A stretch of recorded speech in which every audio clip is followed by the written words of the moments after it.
This show fucking stinks, and the fact that you listen, we are very, very thankful for it. AJ, never cease to amaze me with your toxicity, pal. You got a couple of these? God damn it! What the fuck are you doing? Fuck Boston.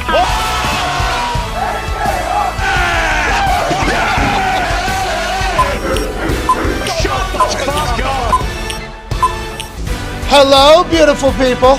Welcome to our humble abode, the FanDuel Thunderdome, on this Amazon Prime Thursday Night Football, Thursday, November 10th. Our show starts now. Football! Got through that one. A lot of words.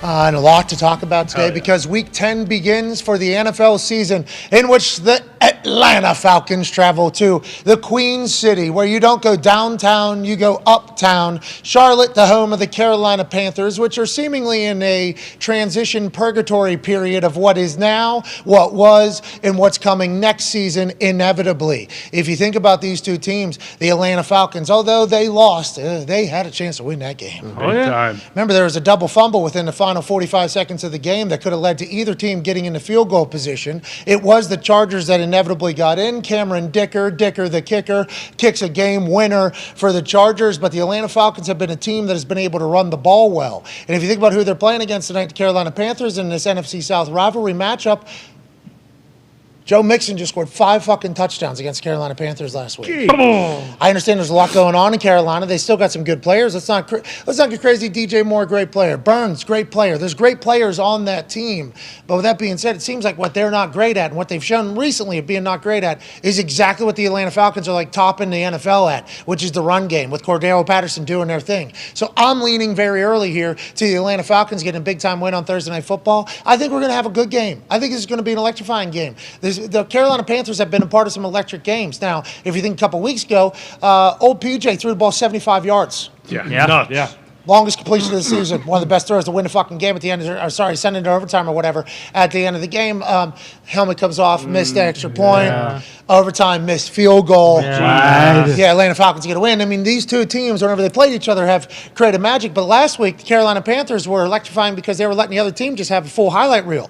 Yeah. So, tonight could be something awesome. We think it will be something awesome, and we can't wait to dive into all of that and more. Obviously, we have Coach P here to break down Coach P's keys for both of these teams. That'll happen in the next hour and the third hour. AJ Hawk will be here, joining us live on stage, hosting the Man to Man podcast, Everything DB, and the NFL Matchup Show on ESPN, ESPN Plus, and ESPN2. 9-year NFL vet, ladies and gentlemen, Darius Butler. Good to see you, Darius. Thanks for hanging out with us on Thursdays, man. Glad to be here. It's been a long season. You've been traveling around. You've been kicking ass for us, though. Know that.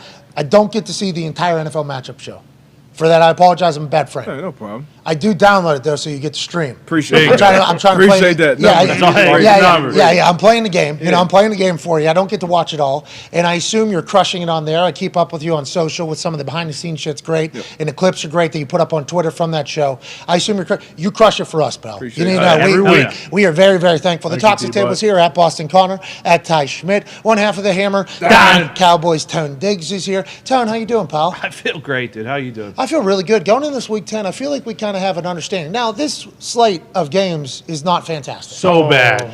This slate of games is not fantastic, and I think a couple games are probably supposed to be much bigger than they are. Now, I'm still very interested in the Packers-Cowboys game because, Mike going back to Green Bay is a big-time story. Mm-hmm. But at this point of the season, I think everybody might have expected maybe both teams would be worth a fuck. Right now, Packers coming off a 5-game losing streak. Could this be the game that turns it around for them? Maybe. But the rest of the slate this upcoming weekend in Week 10 is not like it's not a dream scenario. No. And I think going forward in the Bengals and Steelers were flexed next Sunday night. So this is the first flex of the season. Mm-hmm. Pittsburgh Steelers, one of the biggest fan bases in the NFL. Top 3 fan base in the NFL. Sure. National, country, whenever they're talking about primetime games, the teams that you would want on those games. Cowboys, obviously. Yep. Packers have an incredible. Steelers have an incredible national fan base. The Chiefs right now, you start talking about the teams that are doing very great. But for a long time, Pittsburgh was initially offered, allegedly, Juan Stash told this story one time on an NFL on Fox show. Yep. He said at one point the Rooney family, who owns the Pittsburgh Steelers, were offered by the NFL to be marketed as America's team because at that point when the NFL was coming in, Pittsburgh was fucking laying the hammer on everybody. Yeah. And Rooney said, we're an all-America's team. We're Pittsburgh's team. Hell yeah. Unreal. Hell yeah. The America's team moniker gets offered to Jerry and the Cowboys, and they go, absolutely, we are fucking American. Goddamn right. You got it, absolutely. And I think that was a good decision. I think it was a bad decision by Rooney to do that, but the people of Pittsburgh fucking love it. If you look at it from a business standpoint, probably a bad decision, but if you look at it from Pittsburgh, it's like, you're fucking right. Yeah, we don't want to be America's team or whatever. So Pittsburgh, very popular, getting flexed out of Sunday Night Football, okay? Not good. That's not good for anything. Bengals now, after what they did to the Carolina Panthers, are they all the way back? Are they the team that made it to the Super Bowl last year? They should feel offended about getting flexed out of there as well. Thursday night does not have the capability of doing that. Thursday night cannot do the flex. So this Panthers-Falcons matchup that I guess could have at one point been a good game, nobody really would have expected it to be, gets booked on a Thursday because there's no questions on whether or not the Thursday night games can be flexed.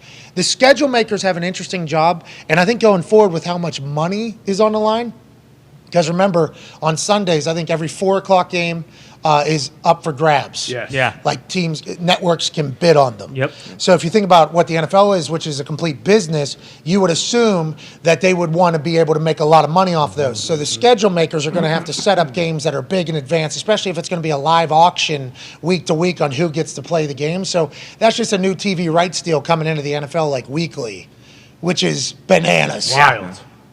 And they got flexed out for the Chargers, Chiefs? Yes. Got Patrick Mahomes, yeah. Good move. Yeah, good move for everybody. But the Thursday Night Football can't do that. And if you look at the entire slate this weekend, Seahawks, Bucks, good game. Yeah, for That's sure. over there in Munich, Germany. That's going to be a good game. We're happy to watch that game. Is Tom back? Awesome. Geno Smith and the boys over there in Germany dancing on the field. Come on. Vibing.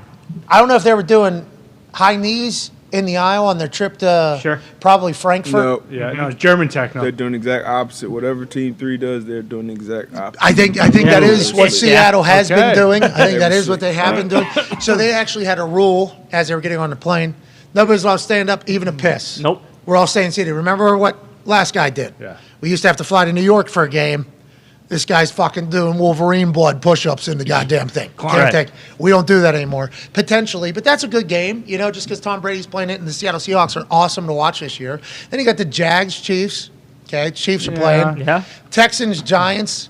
Okay, Come Giants playing. Sure. Lions, Bears. Oh, NFC North matchup. Who cares? Who cares, boy? Yes. Saints, Steelers. Okay. Browns, Dolphins. There's a game. Yeah. Here we go. Sure. Now we got a game. Browns, Dolphins, I think is going to be a game that has, significance. And all those other games might have surprises. It is the NFL. Right. But at this stage of the game, week 10, with the way the records are, Vikings, Bills is massive, but that might be, what's Josh Allen? What's that whole story? That's a big-time game. Broncos, Titans, good game. Hey, good game. Gritty. Steelers, Raiders, Jeff Saturday era begins. Yep. Cardinals, Rams, probably going to be much bigger looking at the season from jump as opposed to right now. Yeah. Hard Knocks launched last of night. I heard injuries, there's a lot of injuries in that game. Hard Knocks launched last night. I guess reviews are in that, Yeah. Reviews are in. Reviews are in. Yeah, it stinks, right? Anybody watch it? Zito, watch it. Zito, I watch did, it. yeah.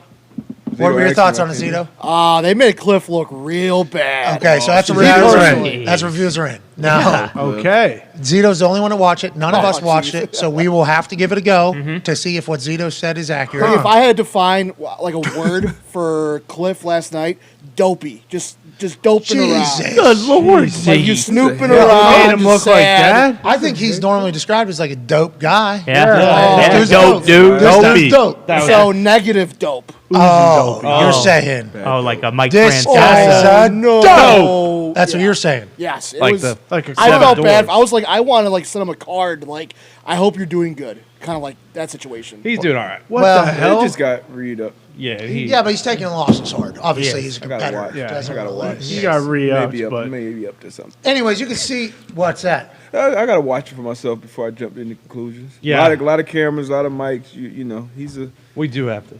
I gotta watch it. No offense. Steve. No, like you don't have to do. Diggs just took a shot at Zeke. Tony. The reason why I know he took a shot at Zeke is because he said, something that could not have had to be about Zeke, and then he says, "No offense, Zeke." Well, that's our only review, and yeah, but you could have said like, ever reviewed. Have you ever heard him review anything before? Yeah, everything positive. yeah, right? normally Zito's super positive, except for that one mini size me. Yes. Whatever that They is. cut apart the Downsizing. movie. Yeah. Downsizing. Yeah, that movie's bad. Me and Zito are bad. But we're pretty open to most things. Zito burying it does mean something, I think, and NFL Films does a great job. But you could have easily said, like, yeah, we got to watch it before we jumped into conclusions because, like, we're a show and we got to speak into a microphone, as opposed to, yeah, we do got to watch, and then we'd already moved on to, no offense, Zito. Oh, okay. So that's about Zito, is what you were saying we just should not trust. Zito, nonetheless. Got to be truthful. What conclusion are you thinking that you're maybe going to jump to if Zito's what Zito's saying is I'm accurate? going into it with an open mind. As you should. Interested to see how Cliff is running the operation with everything that's been going on. Been a very disappointing team, especially at this point in the season. That's usually a team that at least comes out of the gate quick, but they coming out slow. You got cameras. Colts dealt with it last year. Now I think to it's a see good where season they for are us to this watch. year, Yeah. So it'll be interesting to watch. Highlighted player for this whole episode, Buda Baker. Love he is a Buda. dog in this episode. Okay, so not. Buddha goes over. Yes. You're saying Cliff Dahn. does the job. Oh, no. Foxy said he watched the first 15 minutes and he turned it off, but Yeah. that was What? that was a bad sign just because he's been watching shitty football his entire life because he didn't get through one episode of Hard Knocks. Are you kidding me? I tried. What? Just couldn't stay into it. It's not anyone's fault. That's how What? I This show okay. up. And Foxy hey, hates Buda Baker. All right, can I say it? Can I say it? I do this with every single Hard Knocks. I don't know why it just doesn't grab my attention too much. Probably is social media. We see so many behind the scenes footage clips of stuff, and Hard Knocks just I don't know. It's a me thing. It's not anyone else's fault because they do such a good job with it. This is the second year of them doing the in-season Hard Knocks. Last year was the Indianapolis Colts. Indianapolis Colts do not make the playoffs, lose in Clowntown, Duval County to the Jacksonville Jaguars last week of the year. It was a nice little trip inside, I think, for me watching it. I enjoyed like getting back in the building a little bit and like seeing what a day-to-day is like and how the building has changed and who's still around. For me, it was like a nostalgia. It was like a nostalgia watch almost. So I think I was a little biased towards it. I've not watched episode 1 of this one. They got to be showing the day-to-day still, right? They're still doing the day-to-day stuff. They're getting more access than what social media things. So they did like 3 weeks, like fast forward kind Yeah. of. Remember the Colts? They did a similar thing, and then You know who's been getting some cool shit? Amazon in their open for the games. Yep. In the open for the games, they like kind of tell a story, and they travel. It seemingly they don't obviously they just get a couple shots, but they seemingly act as if they have traveled with both teams since their last game. So they'll have like an off-angle press conference shot that seems like behind the scenesy almost, and then like coach walking off stage like as if they're getting like exclusive shots. And then there's a couple of practice that they'll have, and then on a bus or getting off a bus and in a hotel, they like get some like exclusive looking footage to help tell the story that's only for Amazon. And then they've opened up the window a little bit to their production meeting. I assume that's not for the whole thing because with a camera in there, nobody's going to talk as open about football as you would want them to in that particular meeting. But I assume they've kind of told the players, because that's not normal. I don't think you film normally the production meeting, because the first time I was in a production meeting, it was for the Detroit Lions Green Bay Packers game in Lambeau. And I got an interview with Philbin, got an interview with Aaron, got an interview with Matt Patricia, Matthew Stafford. There was a defensive guy who had a great story, great guy who was talking to him.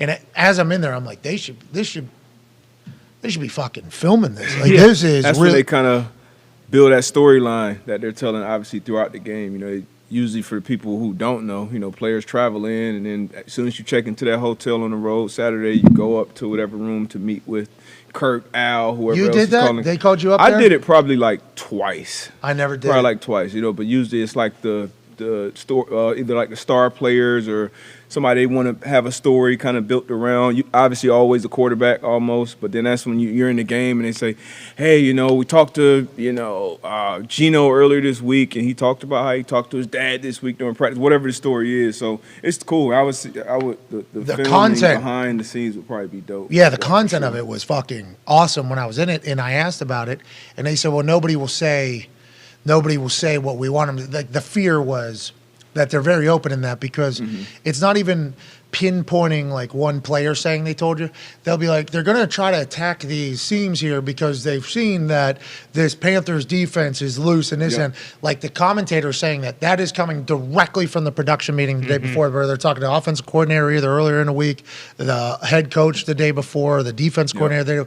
Like it's almost the coaches and the players are laying out why they're about to do what they're about to do tomorrow. So whenever the commentators are talking about it, like, it's not like we had no idea. Like teams could get buried. They don't give enough information. Yeah. Because you do something that's stupid and doesn't work. Like, for instance, a fake punt where, Okay. Yeah. those commentators can kind of save you a little bit. Like, they can be like, they were planning on doing this. This was the thought. But if they don't have a clue what's going on and it doesn't work and you're looking bad, like commentators are a little bit more loose and guessing what's happening. So I think there's some teams that like to lay things out for the commentators, like, and then there's some teams that are very guarded. And I think the teams that are very guarded, like, are losing. Like, guarded. And I think the teams that are very guarded, like, are losing. Like, I think you guys should be telling, like, I think people should be very open with Kirk, especially Kirk, because it's his first year in there, doesn't know everybody as well. Like, you should be telling Kirk why you're doing stuff, I think. Not that people aren't, but I'm just saying I think the narrative around those meetings are handled two different ways, and they never wanted cameras in there. Amazon bringing a camera in there, and I assume they tell the person, like, hey, we're just going to get some B-roll, like a 1 or 2 shot here. audio. And it looks like exclusive. It looks like it's like great content. It looks like it's behind the scenes stuff. Foxy, I think what you just said about Hard Knocks is we see like a lot of social teams these days have full production budgets behind them. Yep. Like there's an entire content budget for most of these teams. 100%. And it's a lot of money because they know like, hey, it's our marketing. They were really behind on it. I think a lot of teams were like 10 years behind on this, but they have caught up to it. And every social media team's trying to be like the other social media team. And every team is trying to be like every other team. We've talked about this. That's why if Jeff does well, there'll be other players that get hired that are close to the team and good leaders and everything like that going forward because everybody mimics everybody else. Yep. But it is a lot of content that we never got to see before. And Hard Knocks was the only way we got to see that type of shit. Now it's like they're almost going to have to reinvent it. Yeah. And they're going to have to take it to another level. And I thought they were able to do that with the Colts.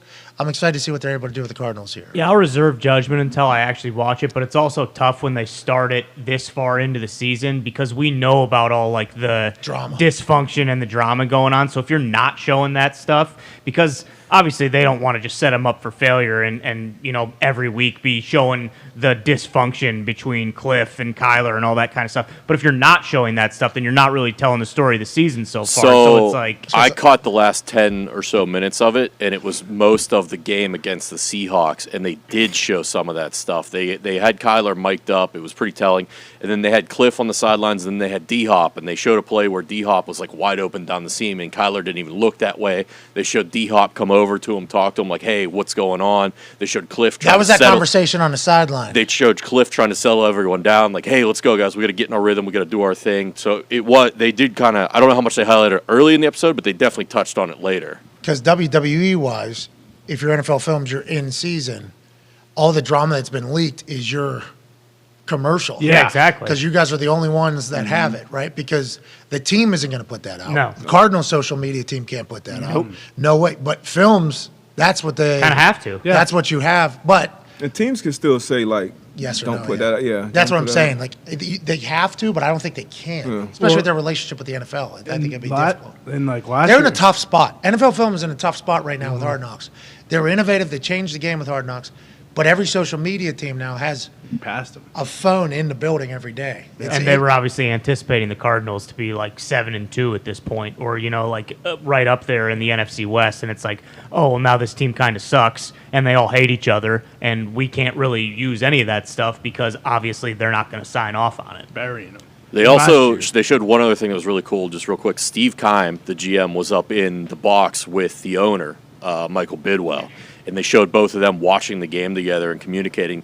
And the Cardinals started out pretty good in the game, and then they started to go down a little bit. And you could see it on Keim's face, sitting next to the owner. Like you could just see the tension building and the little conversations they had. Are you wearing gloves? Yeah. What are those? Those are copper fits, of course, obviously. Why are you wearing those? Well, I was wearing them until I had a bad night on the ice gambling on Hammer Down, which I only had one pick last night and it lost. But now they're just so comfy. I feel like they've bonded to my this body. is the so new you. They're just here to stay. This is the new you. Oh yeah. Hey, congrats on that life achievement. Hell yeah. Thank you. You know, if you wear that in the, you have some big moments in your life coming up. Are you going to accessorize those gloves with Have to. outfit? Because that's like super high fashion. I think you could get away with saying this is fashionable. What you're doing right there. Yeah, I'm thinking about extending even like a copper fit sleeve up the arm as well. Maybe a shoulder harness. Hey, they're looking for a new spokesperson. Yeah. Yeah, I was that's going to right. say, if you wear those when you're walking outside, poor people just get out of your way. What happened? The master of tailgating? It's not part of the company anymore? Jerry Rice was He part of was Copper part of it, Fit. yeah. He's actually the one that wears the gloves. Man, I was talking about Brett. Yeah, me too. I was talking about Brett Favre not being really a spokesperson for anybody anymore except Yeah. For criminals. Well, as you saw from Shooter McGavin, he normally puts. I don't know if he's goo all over. speaking for all criminals, just the people that say, Just the people that. "Hey, whoop you the got shit. you got a hard road? Yeah. Let me make it harder." Watch this. Actually, you know what? You haven't eaten in a couple weeks? Let's make that a couple more. You remember what Jesus did? 40 days. You, Jesus? You try it, you I will don't- now. Damn, Brett. That's what we're just waiting for at this point is the text message saying like, oh, it's poor people? Oh, fuck them. Who cares? You're talking about shit. So is it the paupers, the peasants, the Yeah. poors? Yeah. Oh, fuck, whatever you call them. No one cares. Don't need anything about it. I'd spit on them if I could. I told AJ this yesterday or on Monday, whenever we talked about the new developments in that story. Yeah. I said, AJ, like, people are going to attack, like, people that are associated with Brett for this. Like, there's no way that AJ knew that Brett Favre was stealing from poor people in Mississippi. There's no way anybody could have known this, right? I mean, there's no, honestly. No. I don't know how many people. No chance. Like, Hasselbeck was on. Yep. And he's like, I think he's pretty good Yeah, friend. spent a lot of time with Him and Brett pretty close. Distance yourself. And as soon as Brett got brought up, it was like, how could we? Hey, sorry about it, Matt. But Yeah. hold You on. brought it up. But also, Matt would like to let you know, like, You seen what this guy's not been your doing? fault. Like, Yeah. the people that are friends with Brett, I don't think it's their fault that there's no way that was something that was common knowledge that he was taking money from the poorest people in the United States of America, hand over fist in different fashions, both volleyball team facility, concussion cream, Yep. concussion Nasal ailment, spray. nasal spray. Like, how do we do that? There's no way that everybody that's been associated with him has said. So I think those people should feel very comfortable in saying, like, yeah, this is a fucking terrible thing. Because I think a lot of people are potentially not saying anything because it's like, well, I have friends with Brett. Like, Brett obviously has done a lot of things. He's not doing. It's like the more that comes out, it feels like, yeah, he was doing some of the worst, like the worst human type stuff. For sure, and I think we'd be giving Brett Favre way too much credit to act like he's like a criminal mastermind that's been setting this up for years and years. Like he is a dipshit hayseed. There's no two ways about it. But he saw what was happening here, and he was like, oh well, fuck it. I mean, I haven't got caught yet. Listen, they're telling me. Yeah. Listen what they told me. This is what they told me. If I need $5 million, all I gotta do is write it on a piece of paper. Yeah. We need $5 million, don't we? Best part, they're just gonna fuck over these poor people. No one gives a shit about. Nobody's Kidding me? gonna find out, right? You good? Yeah, we're good. Yeah, exactly. Hey, nobody's ever gonna find out that this is happening, right? And if they do, they probably won't care, right? Because everybody fucking hates poor people. Or am I Brett speaking Favre. for myself? I mean, I don't. I'm not trying to put words in your mouth. But Let's reset. Let's take a 5-minute break. We have a surprise for the people Whoa! Oh, really? Oh, really? on the other side. It's not a giveaway, believe me. It is not a giveaway. Okay. So don't get too excited. Okay. But it is a character that hasn't been seen in a long time on this program. Wow. What? Let's take 5, and we'll be back on the other side with a legendary human who, is part of the old family over here. Okay. He's going to come in here. Oh, it is a he. Sorry, that is. Yeah. Identifies it. Maybe. No, Never know. He is. Curveball. He is a he.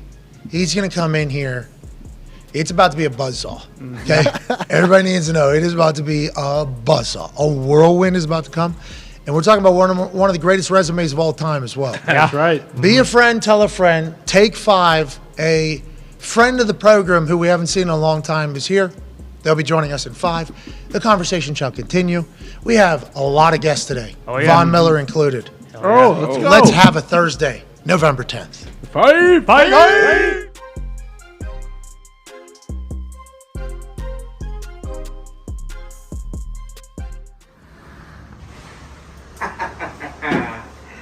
There goes Freeman.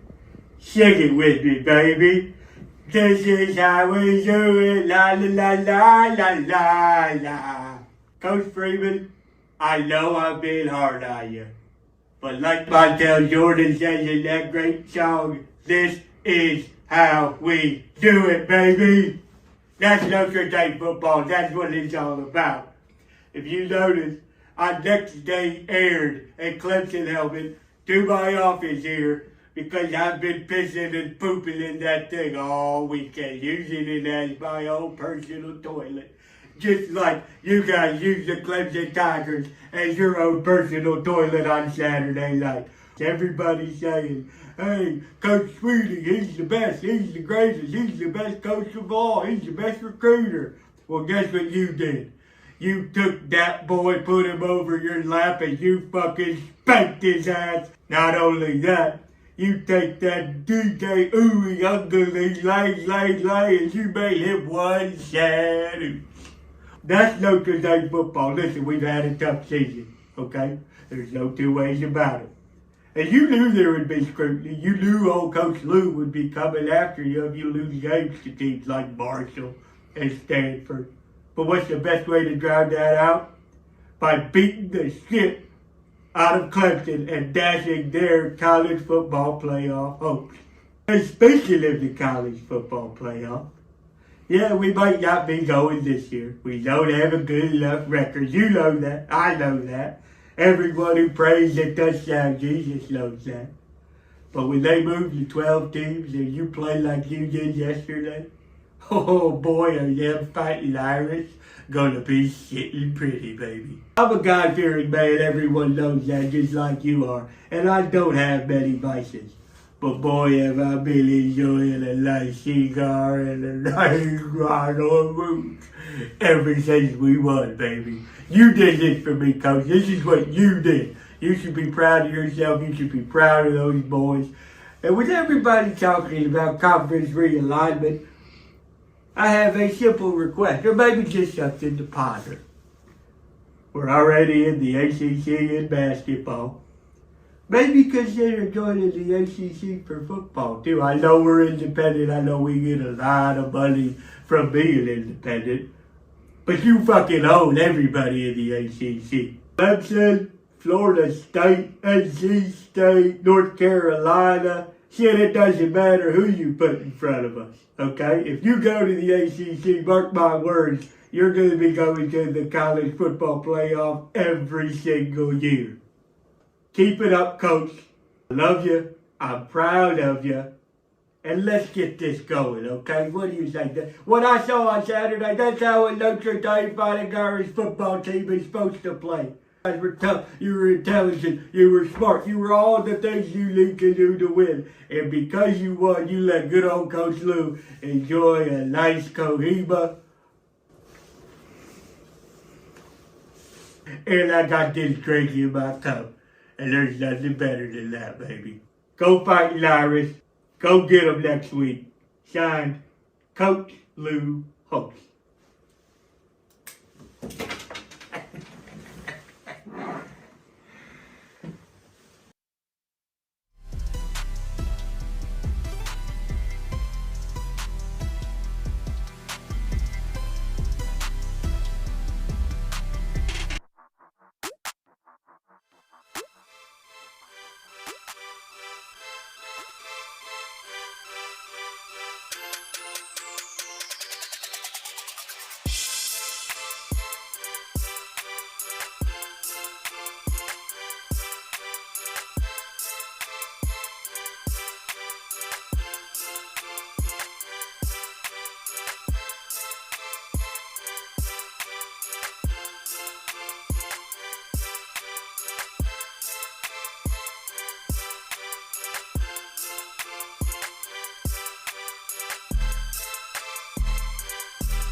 Welcome back to the program here on this Amazon Prime Thursday Night Football Thursday, November 10th, 2022. Week 10 of the NFL season kicks off this evening as the Atlanta Falcons travel to take on the Carolina Panthers. And the Atlanta Falcons obviously don't get a win in their last game. The Carolina Panthers get their ass beat. The Atlanta Falcons are ranked, I think, 32nd in the NFL coming into the year. Yep. There was numerous other teams that were ranked low that have had pretty good seasons. Oh, yeah. Remember the Seattle Seahawks who were playing in Germany this weekend against the Tampa Bay Buccaneers, 9:30, I believe, Eastern. Everybody kind of mailed it in on them. They're in a rebuild year. Pete, who's 71 years old, but he chews his gum and he runs a lot. He's a lot younger than 71. Oh, yeah. This isn't a rebuild. No. Pete's got a team, they say. They're right. Seahawks are good. Oh, yeah. New York Giants have fucking stunk for a long, long time. Saquon Barkley was written off. This guy stinks. He's not explosive anymore. He doesn't have it. The New York Giants had a terrible offensive line for a long time. All of a sudden, out of nowhere, the New York Giants are good. Whoa. Football team. Daypole. There's another team in the tri-state area that have been the picture of terrible in the NFL. Not as much as the Lions, maybe. Maybe not as much as the Lions. No. But pretty close. If you were to measure some statistics on sucking, this team was up there with the best of them for a long time. This year, though, it's all turned around, isn't it? Because not only did Bob Saleh put in his new culture and the teams flying around, the New York Jets seem to be a ball club that has an identity. They seem to be a ball club that has some wins. And we will now turn to a New York Jets expert to break it down a little bit more for us.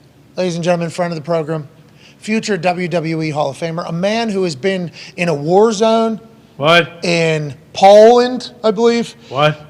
interviewed with David Koresh in Waco, Yep. What? was in a flaming river, I think, somewhere abroad, covering something, has been in war zones numerous times, has been on television with The Rock, What? Stone Cold, What? basically President Donald Trump, I believe, a couple What? times. Jow. John Cena, What? Roman Reigns. Ladies and gentlemen, the voice of the WWE, friend of the program, a man who wore flip-flops with no socks, exposing his disgusting feet to the FanDuel Thunderdome. Ladies and gentlemen, Michael Cole. Thank you for having me. And I got to start the show off like this. Jets, Jets. Yeah, you're Mark. about it. You're Mark. Yeah, we know that. Hey, before we start, though, congratulations. I know you've been over this ad nauseum over the past 24 hours, but congratulations on the soon-to-be family. Oh, thank you so much. Appreciate that. It's going to change your life. Well, Cole, you and I have you've been a part of the ecosystem that has known about this whole thing, Yes, and sir. been a great conversation and confidant through the entire process. So I appreciate the hell out of you. I miss you though. Don't we miss Cole? Hell though? yeah. I miss all you So guys. much. First off, congratulations on this. This is amazing. I was expecting something, but I was not expecting this. What, the FanDuel Thunderdome? This is absolutely incredible. The fact that I got to take a selfie with Bigfoot before I walked in the door was huge. The fact that I now know what it feels like to be a Pat McAfee stalker because I sat outside the security gate for 10 minutes in my car. Yeah, that's why the gate's there. Exactly. Of course. That's why the gate's there. This is fabulous. Congratulations, all you guys. I know you worked hard really to get to this point, and this is you can't even describe it. I've seen videos, I've seen photos, but to be here, this is absolutely incredible. Thank you, man. worked your ass off for this. You deserve it. Thank you. I appreciate you, Cole. We all have. The boys have really invested a lot of their times and energy and life into this place. And when we moved in, Cole. Tell you what. When we moved in, I was regretting everything because every single day there was a new technical problem that for whatever reason we'd ask the expert that had the technical problem in their potential field and they would say that some other field was to blame for it. So there was never an answer really for anything. Things would just stop working out of nowhere. Our internet, even though we paid for 3 gigs up, 3 gigs down, we could only get 1 gig up, 1 gig down because the things that are limited, and then that would crash and we're like, well, we're paying extra for extra. So for the first 3-4 weeks, boy, I walked in this place and hated it every single day. I was like, this is the biggest waste of money, waste of time of all time. It's brought me more headaches than anything else. Take me back down to all the homeless folks downtown in our tiny little dusty studio that actually had a power thing on the outside. Take me back in there. But over the last 2-3 weeks, this place has really settled in. It's been nice to enjoy it. It's a great place to come to work. And it's people like you that have helped us make this. Obviously, you just met Darius, I think. Yes, finally. You big time Darius down at He did not. Yeah, that was Yeah, wild. you did. You chose not to show up. Yeah, I tonight. wasn't there. That. Yeah, you said, I'll go to every other show. Every other show. NXT. Darius Butler's coming. I'm not going to be there. Thanks. But it's because of guys like Darius and AJ and you. You're a massive part of this show. We haven't seen you in a long time. Whenever I started with game day out of nowhere because it did pop up out of nowhere. Yeah, that was an interesting week, by the way. Can I tell that story? Sure. Pat and I had just finished a double taping, and it was Detroit for SmackDown. Yeah. And I gave him a big hug, and I said, enjoy your week off. I'll see you in 2 weeks. Yeah, I got a week off there. That was going to be the first week off in some time. Because we were going to Cardiff to do a premium live event, Clash at the Castle. So I gave Pat a big hug and said, hey, enjoy your week off with the wife. I'll see you in 2 weeks. And away we go. Yeah. And I get to Cardiff. I never forget it. It was Thursday night. I'm sitting down with my buddy to have a beer. What a shock. At a pub. For those that don't know, Michael called massive booze bag. Yeah. Problematic booze bag. And that's the reason for this. Yeah, the Cold Train. The Cold Train is a shot of Jack in PBR or whatever. Right. And put it together and drink it. But nonetheless, you get drunk quick. Yeah, no shit. Drinking a shot of Jack and a full beer at the same time. You only need like 4 or 5 of those. Hey, we did the Cold Train in St. Louis. Hell yeah, a couple times. Choo choo. Hell yeah. So anyway, I'm sitting at this pub in Cardiff, drinking a beer with my buddy and saying 2 days away from a big premium live event, a nice week, and I get a text message. Thought it was Pat going to tell me have a good show. Hey, I don't want you to hate me. Yeah, I don't. Yeah, that was real. I didn't. So as soon as I got that, I decided I have to pick up the telephone. So anyway, I called Pat, and he gave me the news, and Pat wanted to do both. And I think I was the first person to tell you, and I know he had some other conversations with people in our company. I said, Pat, you're gonna kill yourself. There's absolutely no way to do this, and I think you made the right decision to go on hiatus from us for a while, especially when I saw you in Eugene, Oregon at 5:45 in the morning or whatever that was. Yeah, I don't know how I would have survived. Could you imagine if I would have, though? Like, what an epic run. This show, Monday through Friday, then SmackDown on Friday night, then game day on Saturday morning, then napping, I guess, in there somewhere, and then Sunday NFL games all day. That would have been a lot of me talking, a lot. Ooh. So I appreciate how friendly and hospitable. Saturday night, too, by the way. Oh yeah, then we had the mega cast on Saturday nights. After Oregon too. Yeah, that would have been. I wouldn't have made it. You guys were adults, but you've been in this game a long time. You've been traveling for like 26 years now. You missed 2 shows. The travel does get you. You know what I mean? Like the travel does get you. And whatever I was thinking about trying to accomplish there, and mostly because I didn't want to. Like the text I sent you was real. Like I didn't want the people at WWE to hate me, but also like what was being presented is like something that. In the sports world, in the football world, like College Game Day is an institution of our world. Like even people that don't watch college football watch College Game Day. That's like almost their college football experience for some people. So it was like that situation popping up and how much I've loved working with the WWE happening at the same time.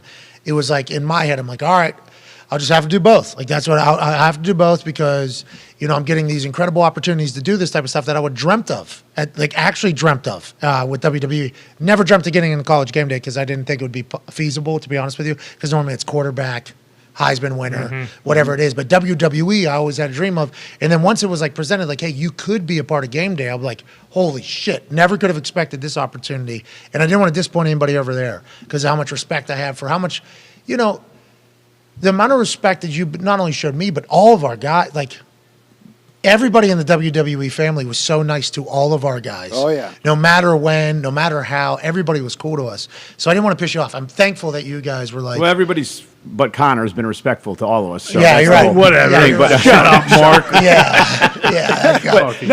And I was disappointed. When we had that phone call that night, I was incredibly excited for you because, obviously game day is game day. But I hung up that night and I was like, it was like I got kicked in my gut, right? Because we had developed this amazing chemistry.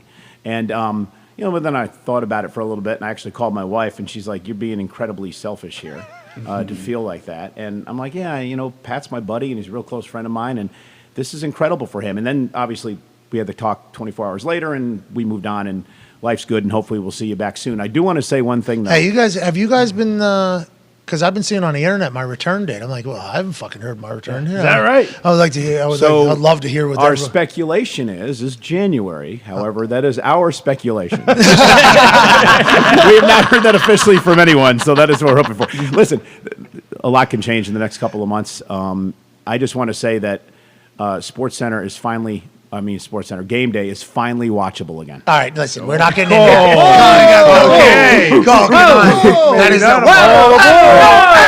love that show. I love that show. Very appreciative of everybody there. Everybody's nice on there. I appreciate you being a friend and feeling like you have to say that. But I've had a blast on that show. I've been thankful. I'm not saying it because I'm a friend. I'm saying it because I'm honest. No, yeah. But like, I think a lot of things that I've learned at the WWE, though, I've been able to carry in a game because this show, I mean, is a joke. Yep. This show compared to how SmackDown's run, compared to how NFL match, literally as we're coming live, I'm like, Darius, how similar, is this show to matchup? Because as that countdown is happening on the thing, we are still trying to figure. What's the biggest news of the day? What are we talking about? Not only what's going to happen, but also do we have Cole's? Cole's going to show up in here. If he shows up, are we completely fucked? That's happening as the opening intro is happening because literally. I'm not a great forward thinker. It's like as things are presented to himself, I feel like I'm pretty good at getting and I think we are as a team, but I feel like one of my best traits is being able to make a decision quickly and being like, yeah, we're going with it. You're not a format guy. No, but let's do it. Let's definitely get the best option. Let's get the best idea. But some ideas or some problems that could potentially pop up, I don't scout out because I never think about the problems. I'm always like, it's going to work. We're going to go. Not that I'm like Ruben like that, but I am I'm always thinking it's going to work. So I don't scout out potential problems in the future, which is a large part of what happens on this show when we're trying to panic at the very end before we go live, try to figure it out. But we always do because of the incredible group of guys we have here. But what WWE taught me with show changing, show prep, thinking of ideas, being on top of it, watching you do the way you do it, different angles to say pretty similar things, right? I think that is something that we have to do on this show, but in WWE, certainly had to get better at that. So I think all the things that I got from WWE, both production behind the scenes wise, preparation wise from watching you work, has really carried into Game Day. So I appreciate you a lot, even though you just buried all those people over there at Game Day. Yeah, that was wild. Jesus Christ. Gave his opinion. No, it's been fun though, man. It has been a lot of fun. I do miss you guys over there. How's everything? It seems like you guys are killing it. Yeah, everything's been great. It's really been a great change of scenery the past couple of months. Things are going wonderfully. Ratings have been good. Stories have been great. It's a different world. I worked. What are you talking about? Oh, Vince McMahon. Okay. I worked under different Vince. scenery. Thought he was talking about Bullock. I worked under Vince for 25 years, and I knew nothing else. He was a second dad to me in many ways. I grew up in the company, and it was a shock when it first happened. And I think we've all settled in, and we've realized, hey, the show must go on. That's what Vince always said. And the show's going on, and we're doing well, and it's been a lot of fun. How's your hearing? Come back or no? Nope, not at all. No, still going. That's why I have this thing cranked to the top. Well, you're going to hear a lot of static then, because I think I got to crank to the top, and we have a lot of issues. Let's dive into the conversation. Cole follows sports. Oh, yeah. Okay. Terrible sports. Well, he's been a Jets and a Mets fan his whole life. We just signed Diaz. Yeah, the Steelers are playing well. Well, that's well, I don't give a fuck if they are or not. Shut up, Patriots. We Boston still College. own you, Cole. Right, Whatever. You do own me. I got it. Yeah. Well, he's made your life very miserable for a lot of people, not just you. But Cole, it's great to see you, bro. Thanks, What do you got? SmackDown in town tomorrow. Yes, SmackDown in town tomorrow. How come that couldn't happen for the year and a half whenever I was? We were in Evansville one time. Remember that? Yeah, it's 8 hours away, I thought. Yeah, it's like south. Barely even Indiana. 3 hours. You think, what are we? We're after Crown Jewel right now, so what do you guys got popping Survivor Series in 2 weeks from Saturday. And who's all in Survivor Series? We're figuring that out right now, but we're going to have 2 War Games matches. For the first time ever on the main roster, which, of course, you participated in one of the NXT War Games matches. Yeah, main evented. Let's go. Indeed. Premium live event. Yeah. So we're bringing Almost broke your back. So Survivor Series for the first time ever. Flat off the top. War Games this year. By the way, that really put you on the map in our business, was that match. Me jumping off the top of the Well, the steel fact cage. that you were able to compete and do well in it, and people realized, holy cow, this guy can do this. With a broken toe. I had broke my toe first moonsault, which I did in the Tennessee River. Shout out to WWE.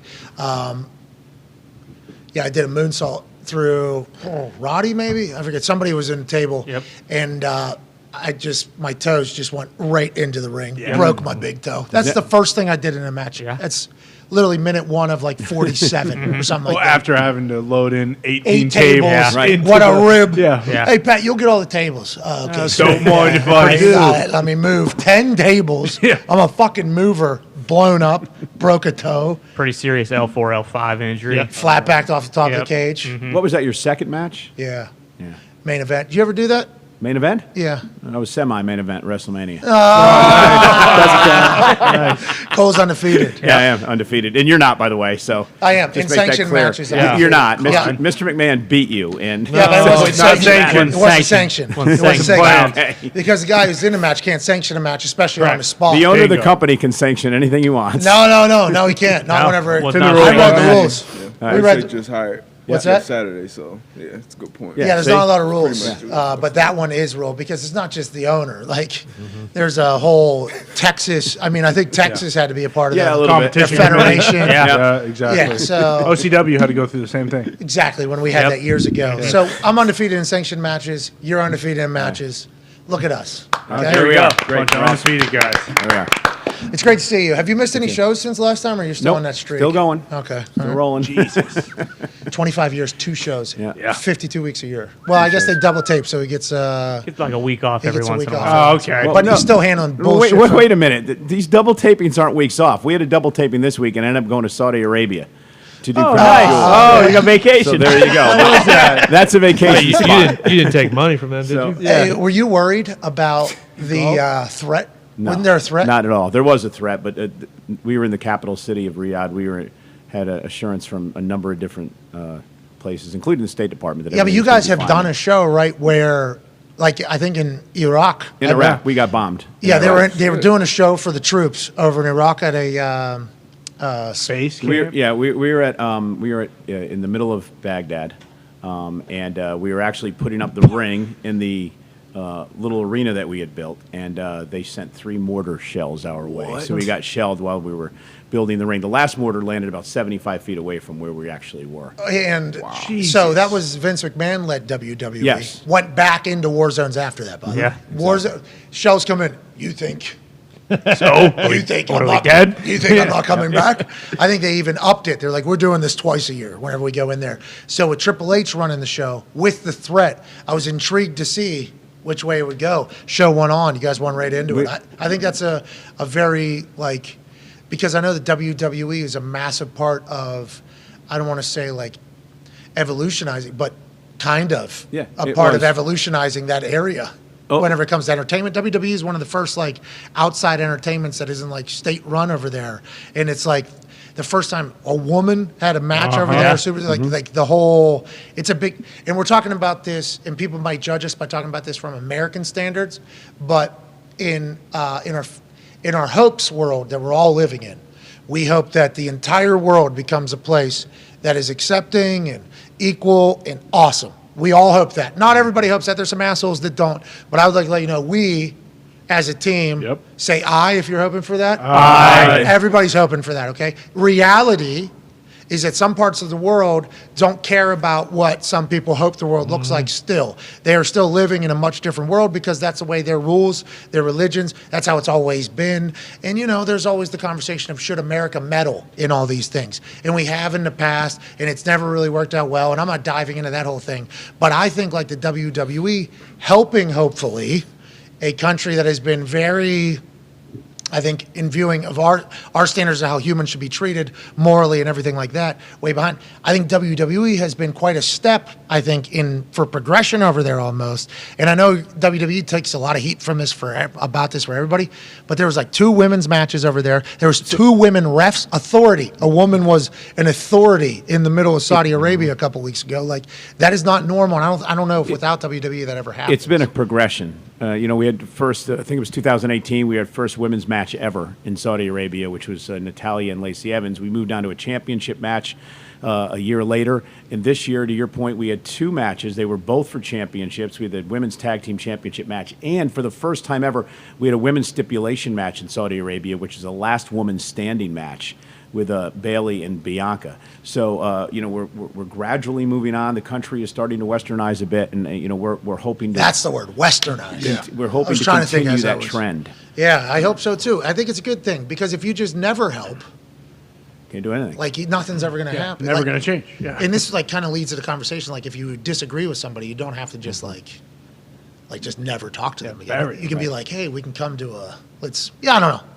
You guys are doing good work. I'm happy Thank you you. survived too. Happy you guys didn't get showed. Yeah. Yep. I mean, that is. I heard you guys were going to potentially get bombed, and I was like, is now the time to be playing this fucking game? Sure. I don't know. Everything went well. Everybody came back safe and sound. How hot? We're good. It was actually awesome. Showtime was probably 76 degrees. Wow. Whoa. Very nice. I'm used to that out there. Obviously, I live in Texas too. But Wade Barrett, who's been filling in admirably on SmackDown in your I love Wade. absence. I'm a big Wade Barrett fan. Wade made his first appearance in Saudi Arabia. I felt so bad because he had his sport jacket off before the show even started, and he was drenched through his shirt because he's not used to the heat over there. It's been like 100 and something though over there. Yeah, it hasn't was. It was nice. It was in the mid 80s during the day. It was mid 70s. What has it been before though? I think it's. Oh, we've been over there in the late summer where it's been 120 degrees on the field. Damn. And he's calling the whole show from the side. Oh, in a suit and tie too. By the way. Yeah, because I've never been booked over there. Right. But like they get back from it, I'm like, what was it like? You know,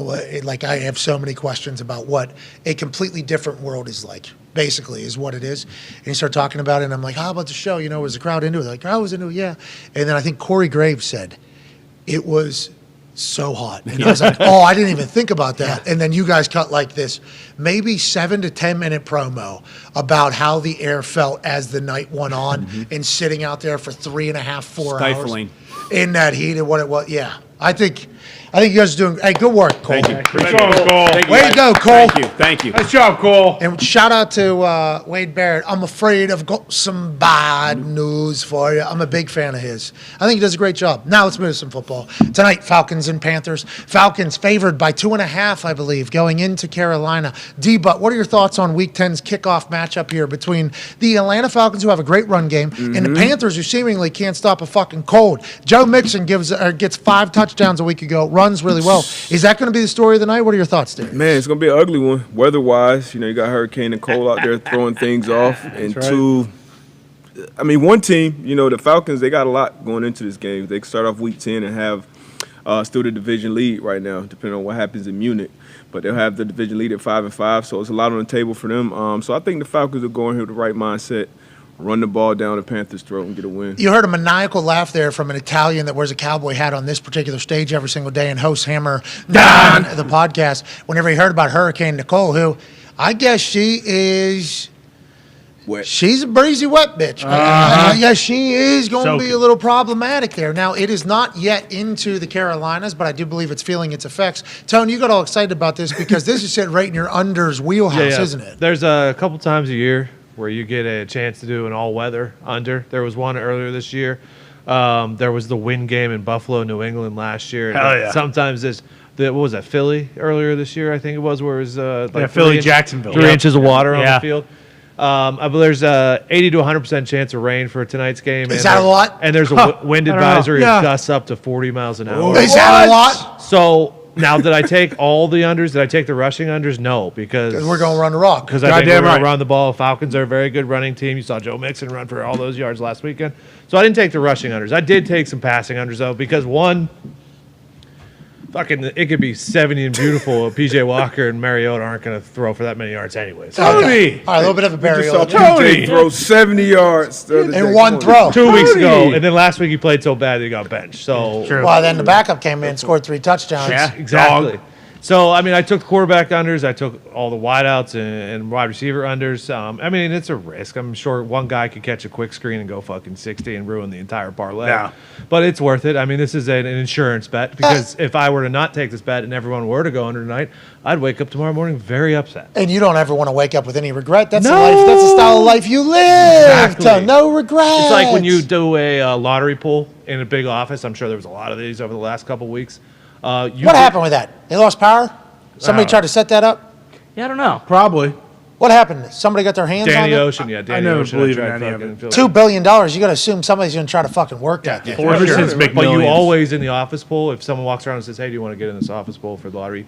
You always say yes, because if you didn't and it hit, you'd be hanging from a bridge like 2 days later. Bingo. Okay? Yeah, this is the old True. This is Victoria's insurance. Secret. Yeah, This is exactly. Victoria's Secret. So tonight, this is an Justin insurance bet Timberlake. for me. That's right. Hurricane Golden under. Gate Bridge. Well, so you wake up this morning. Sure. And it's Thursday. Oh, I'm turned. You know, you do the whole thing. I do. That's exactly how it goes. And then you open your phone, you go right to the Doppler because you want to be the next Tory. James. Great of the greats. On a national level, he's the greatest. On a local level, Joe Nardo. Yeah, both Pisons. Nonetheless, you love the Doppler. You go right down over to Charlotte, Carolina. Rest in peace. Miss you, Joe. Joe. Thank you, Joe. Hey, Cole, you ever fucking see him in any of the Hall of Fames you walk around in? I don't even know who he is. You son of a bitch! Fuck you, Cole. Get him out. Who is he? Who is Joe Nardo? No, you did. Show the photo. Never heard of Project Bundle Up, you fucking prick? I've never heard of Project Bundle Up either, or this gentleman. The man who sipped from this bottle. His ashes are in that bottle. So I take it he's a former late great Indianapolis weatherman. Come on! You think there's Italians in Indianapolis? Come on! What is your poll? It's Joseph DiNardo. Can you explain to me? He's got to be from Pittsburgh. Thank you. Oh, yeah, no shit. Right. Jesus. He invented weather. Jesus. Rest in Wait a peace. minute. Sorry, this He guy invented weather. How old is he? 1,000? Look at the picture. Of him. He should have lived to 1,000. I wish he would so he could smack you in the fucking mouth. Papa Nature. Anyways, Son of a bitch. that's Joe Nardo.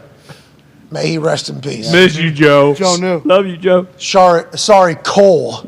Had to spit on your fucking grave, That was dude. ridiculous. But no, I was watching videos of Florida getting beaten again yesterday from this hurricane, and I was feeling bad and I was feeling terrible for Florida. It actually wasn't me. I got to give credit to the hottest gambler on the world, Boston Connor, who came in and said, "Hey, guess what? That hurricane's creeping its way up the East Coast.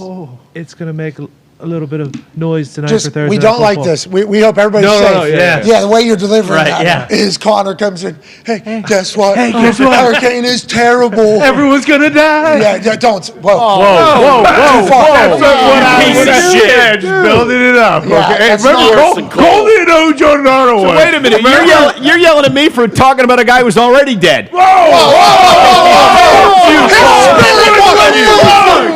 What you're doing is way worse than what Connor did. This is disgusting.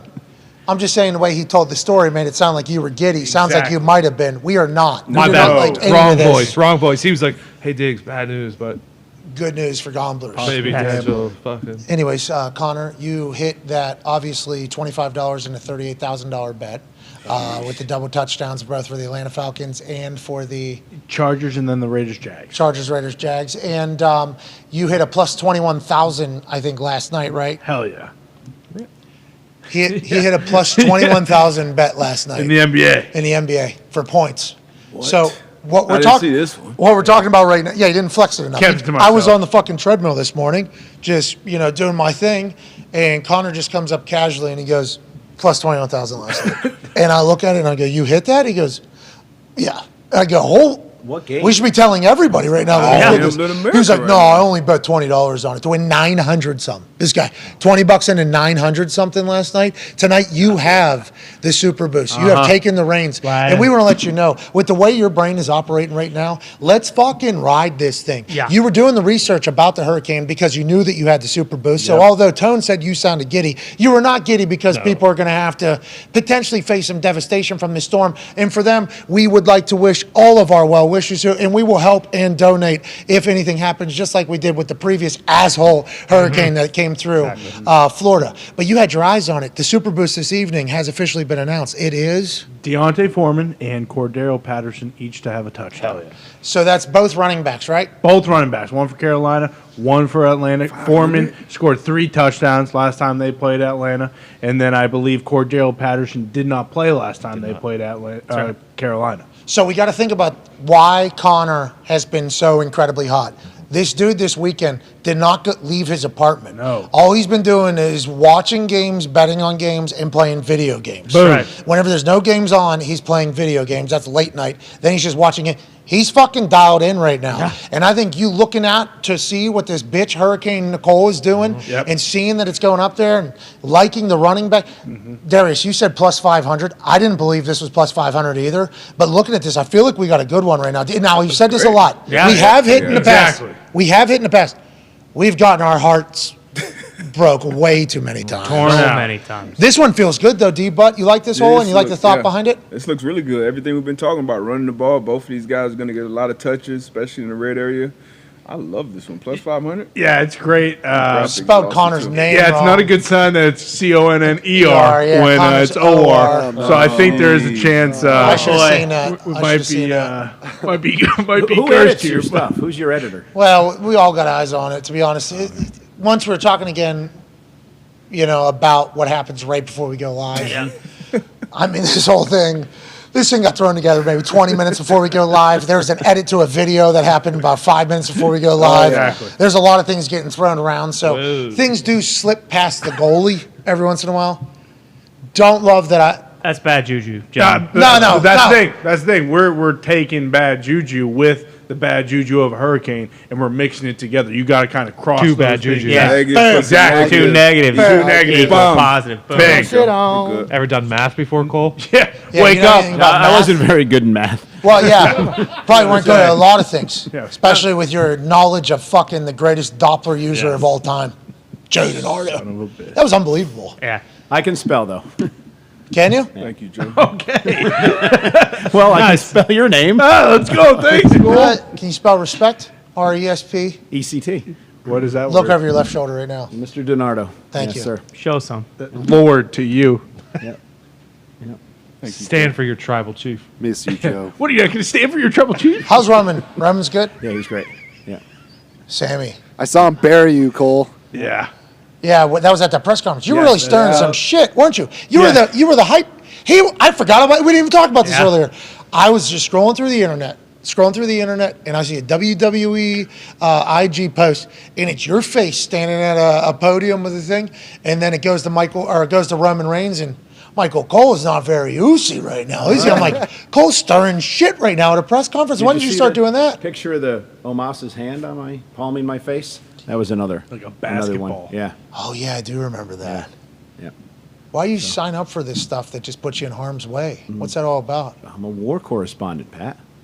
Well said. To his core. This isn't like Tom Brady saying he's going to like No. to Another a deployment. He made a good decision to come back. Anyway, Shots Way fired. to go, Cole. Classic Jets fan. Way to go. Let's take a break. Let's get Cole, can you throw a football or shoot a basketball or putt a putt? No. I can probably putt a putt. All right, let's Well, go. here we go. But go. warn him. Nah, I got faith in Cole. Come on, Cole. Yeah, good thing you brought his golfing shoes. WWE, the engineers actually clip this to my belt, so I don't have Well, this ain't the WWE, Yeah, Cole. they just my name's spelled wrong, Cole. Okay. This is a different place. Yeah, wake up, Putter right here. Cole. Right there, Cole. In the WWE, they hand you the putter, I assume. What do I got to do here? All right, Cole. How good? Like, honestly, give a real. Don't putt yet. Don't. Oh my God, he looks terrible. What is your real expectation here? 1 out of 5, you think? 0. All right, so if he goes 1 out of 5, if Michael Cole, the voice of the WWE, WWE, can go 1 of 5 here in the putting, we'll give 10 random people that retweet this video $500. You must reply and say something nice to somebody and put your cash tag from Cash App, Michael Cole from about Oh, jeez. This guy. We should put bumpers on the hole. Maybe you should, idiot. Connor's the idiot, obviously. By the way, I saw you hanging out and carrying a golf bag around for 3 days. Boom. He's a caddy. Maybe you Yeah. should listen to what he says instead of Exactly. fucking yell at him, Cole. Your feet look terrible. love the Cole. open You gotta, stance. What are you, Kevin Euclid? Michael Cole, who Don't step in the bucket. Yeah, jeez. I think he might pull one home. He's definitely making one. Oh, All good right. speed. stroke. Good speed. Will Michael Cole learn from his 2 mistakes? I haven't putted in like 10 years, so there we go. All right, now the excuses are rolling in from the Syracuse grad. Yeah, I can't imagine what his basketball shot looks like. From Syracuse. Dude, you've missed every one the same. Aim Aim a little bit to the right. Maybe put that foot. Yeah, I was going gonna say, close that stance up a bit. Right. I think there's a chance one of these accidentally goes in, though. Michael Cole. Again. Same spot. Cole, you've missed 4 straight to the same side. You can't move Wait for a up break. 10 feet. He's already There's told no you there's no undulation. break. Thing's flat.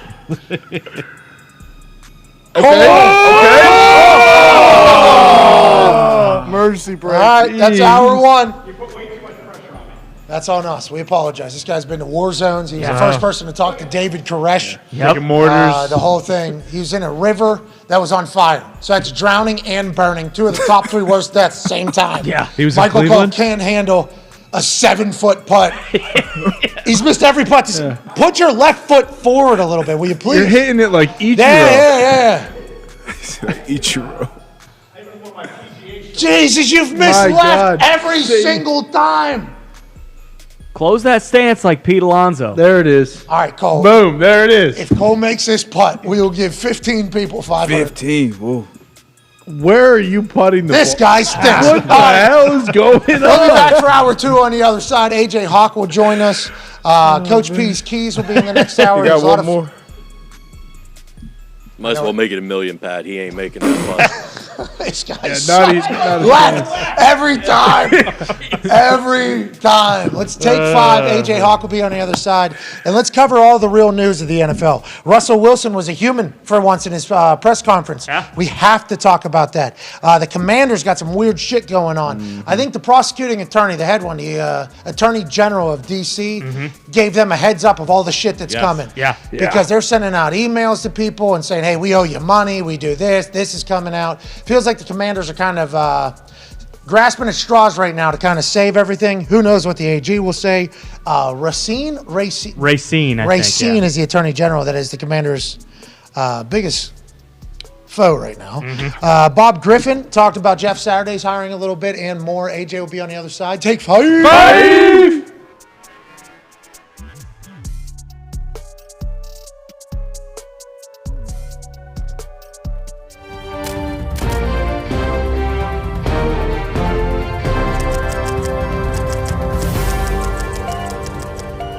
Up next on PMSN 14, how a local man won thousands and thousands and thousands of dollars from the world's #1 sportsbook this past weekend. With more, here's Nikki Lucine. Hello and welcome to this special investigative report. What was once considered dirty and dangerous, sports wagering, now regulated and legalized, has many of us dreaming big. We're all searching for the big one, a wager of massive proportions. One of PMI's own, Boston Connor, was able to accomplish just that this weekend. We sat down with the brazen member of the toxic table himself, just to find out how it all happened. Yeah, it's been about 3 years or so of me placing these bets going all the way back to 2020, and you never think that every single guy on your parlay is going to score 2 touchdowns, let alone a same game parlay plus, but somehow, some way it happened. And I'm just relieved that telling people over and over and over again that plus 155,000 odds bets can hit finally did hit. The wager consisted of 2 same-game parlays, combined to create a same-game parlay plus. Devontae Adams, everyone said he stunk after last week because he only had 1 catch for 3 yards, so I figured Devontae's pretty good at football. He'll score 2. Travis Etienne, he was just kind of like, Etienne's playing well, he's never scored 2 touchdowns. You might as well just throw him in there just because, it. Austin Eckler, he always scores 2 touchdowns. And then Cordero Patterson, 2 touchdowns. Yeah, he's just coming off the IR, and I figure when they get to the goal line, they'll give it to Cordero, and they did. So that's kind of why I picked those 4. There's no real rhyme or reason, but yeah. We did the math to calculate just how much of an investment this actually was. 50 total weeks at a median bet amount of $25 was $1,250 in 2+ touchdown parlays with a net of $26,750 after hitting this same game parlay plus. Really? Holy shit. What do you plan to spend the remaining winnings on? Sunglasses and bubblegum, maybe cigarettes, I don't know. Can this maniacal magic man maintain his heater? For now, he's been placed in charge of PMI's precious Super Boost for the next primetime matchup. Until next time, good night, good morrow, Good luck and good fortunes. Thank you, Nikki Nucini, for that tremendous reporting. And now, the eyes of the world turn to Thursday Night Football, where Boston Connor will look to keep the magic alive with Cordero Patterson and Deontay Foreman both to score, boosted from plus 370 to plus 500. Exclusive at FanDuel Sportsbook.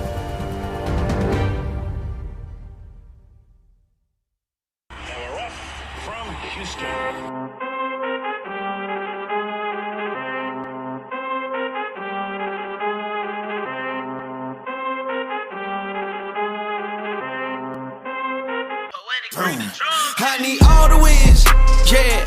Ain't no L's, I gotta get a no call and quits, yeah. Gotta keep on moving no matter how hard it gets, yeah. That's long. That's a big ball. I can't do that. That is way too long. Nothing finer in the land than a drunk, obnoxious Georgia fan. Go dogs. Go dogs.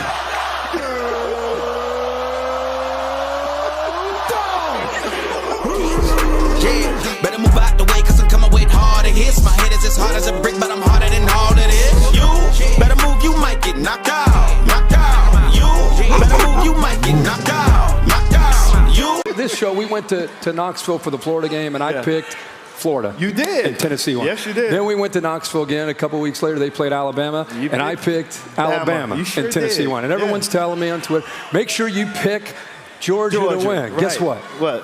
I'm picking Tennessee. Keep on moving no matter how hard it gets. Yeah, better move out the way, cause I'm coming with. Hey, they don't mess around in the SEC. Baton Rouge, they're serious. Sure.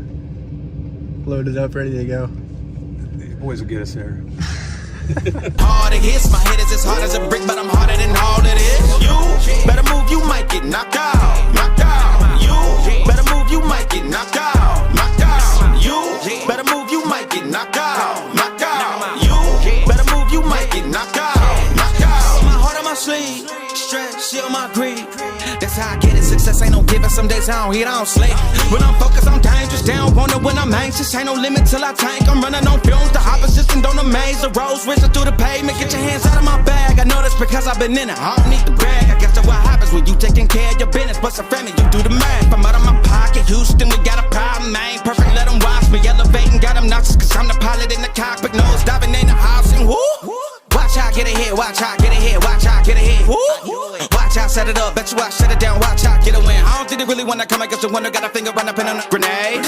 I ain't never been there when you think you compare. I'm a line with the winner on the cage. I need all the wins. Yeah. Ain't no L's. I gotta get a no call and quits. Yeah. Gotta keep on moving no matter how hard it gets. Yeah. Better move out the way cause I'm coming with harder hits. My head is as hard as a brick, but I'm harder than all it is. You better move, you might get knocked out. Knocked out. You better move, you might get knocked out. Knocked out. You better move, you might get knocked out. Knocked out. You We just stumbled into the game in a year. Oh my God. You're 10 years old. You want to do this for a living. You want to capture the excitement of a live game for people who are excited to watch it. That is what you dream about. Wow, that was fun. And you gotta just say 2 words, Brian Kelly. Like the call of the year. Here they are now. They just beat Alabama. Call of the year to get there. At Arkansas, at A&M. This team, if they keep their bearings, I'm going to celebrate. This team's going to effing Atlanta.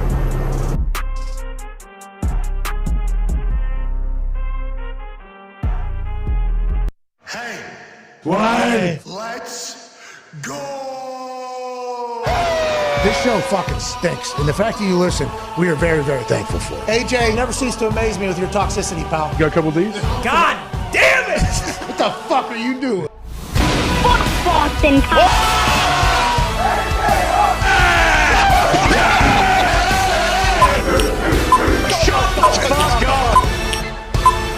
Hello, beautiful people. Welcome back to our humble abode, the FanDuel Thunderdome, on this Thursday, November 10th, 2022. Hour 2 starts right Football is about to kick off its week 10 of its 2022 season. Speaking of football, All right, Cole, are you going to tell everyone what happened during the commercial break? After I embarrassed myself playing golf here earlier?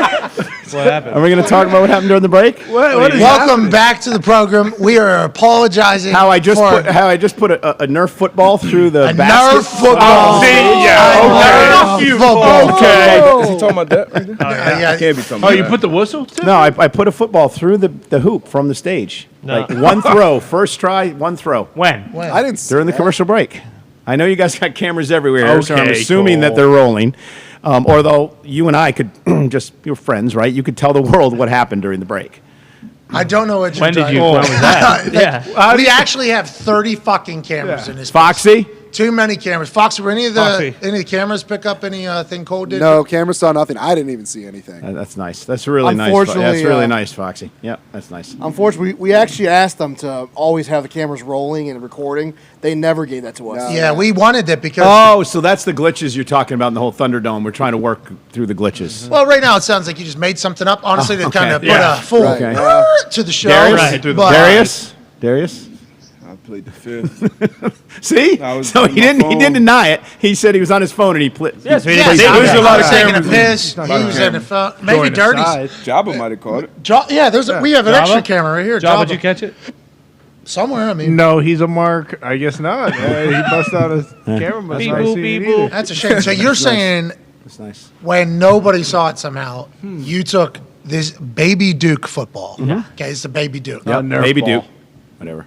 And you threw it into that hoop. Yeah, over from where you're sitting into the basketball hoop back there in one throw. That's impressive. From where Pat's sitting, because you can't even throw there. Well, it. from obviously where- it's not going And to take Connor you two, so said, what, yeah. you throw it, mark it, and throw it again? What do you mean Yeah. one throw? Connor goes, I bet you can't even throw a football because you can't even hit a golf club. So I grabbed the football and threw it in the hoop. One try. I Connor here? never said that. I didn't see it. Actually, you I never did. said that. You did. I didn't never see said it. that. I didn't. Ty, did you? I was No, going I to the didn't see that. bathroom. Yeah, I wasn't out here. Connor's the only person that was out here? You, I was here? Darius, Darius was out here? Tone, Cool. Foxy. No. What web are you spinning? This guy's right now? boozed up already, isn't he? This guy's drunk I with wish I was flip-flops. boozed up. What? He did make the throw, though. Yeah, We should thank give him you. a little bit. Thank Really? you. Thank you. It was pretty nice. Yeah. Yeah, I was in as soon as he threw it. Now, it meant nothing, and there was zero cameras recording. He just picked up the ball and started throwing it. Just all willy-nilly. I'm never going to make this. I played baseball. Darius is an athlete. And then, boom, puts it in. Montana. One of the greatest moments of all time. We could have just continued to say it didn't happen, and he would be in his own island all by himself forever saying he made it. Yep. You did it, though, Cole. Thank Meant you. nothing. Thank you. No, Meant great nothing, throw. but it Nobody will happened. ever see it. But it happened.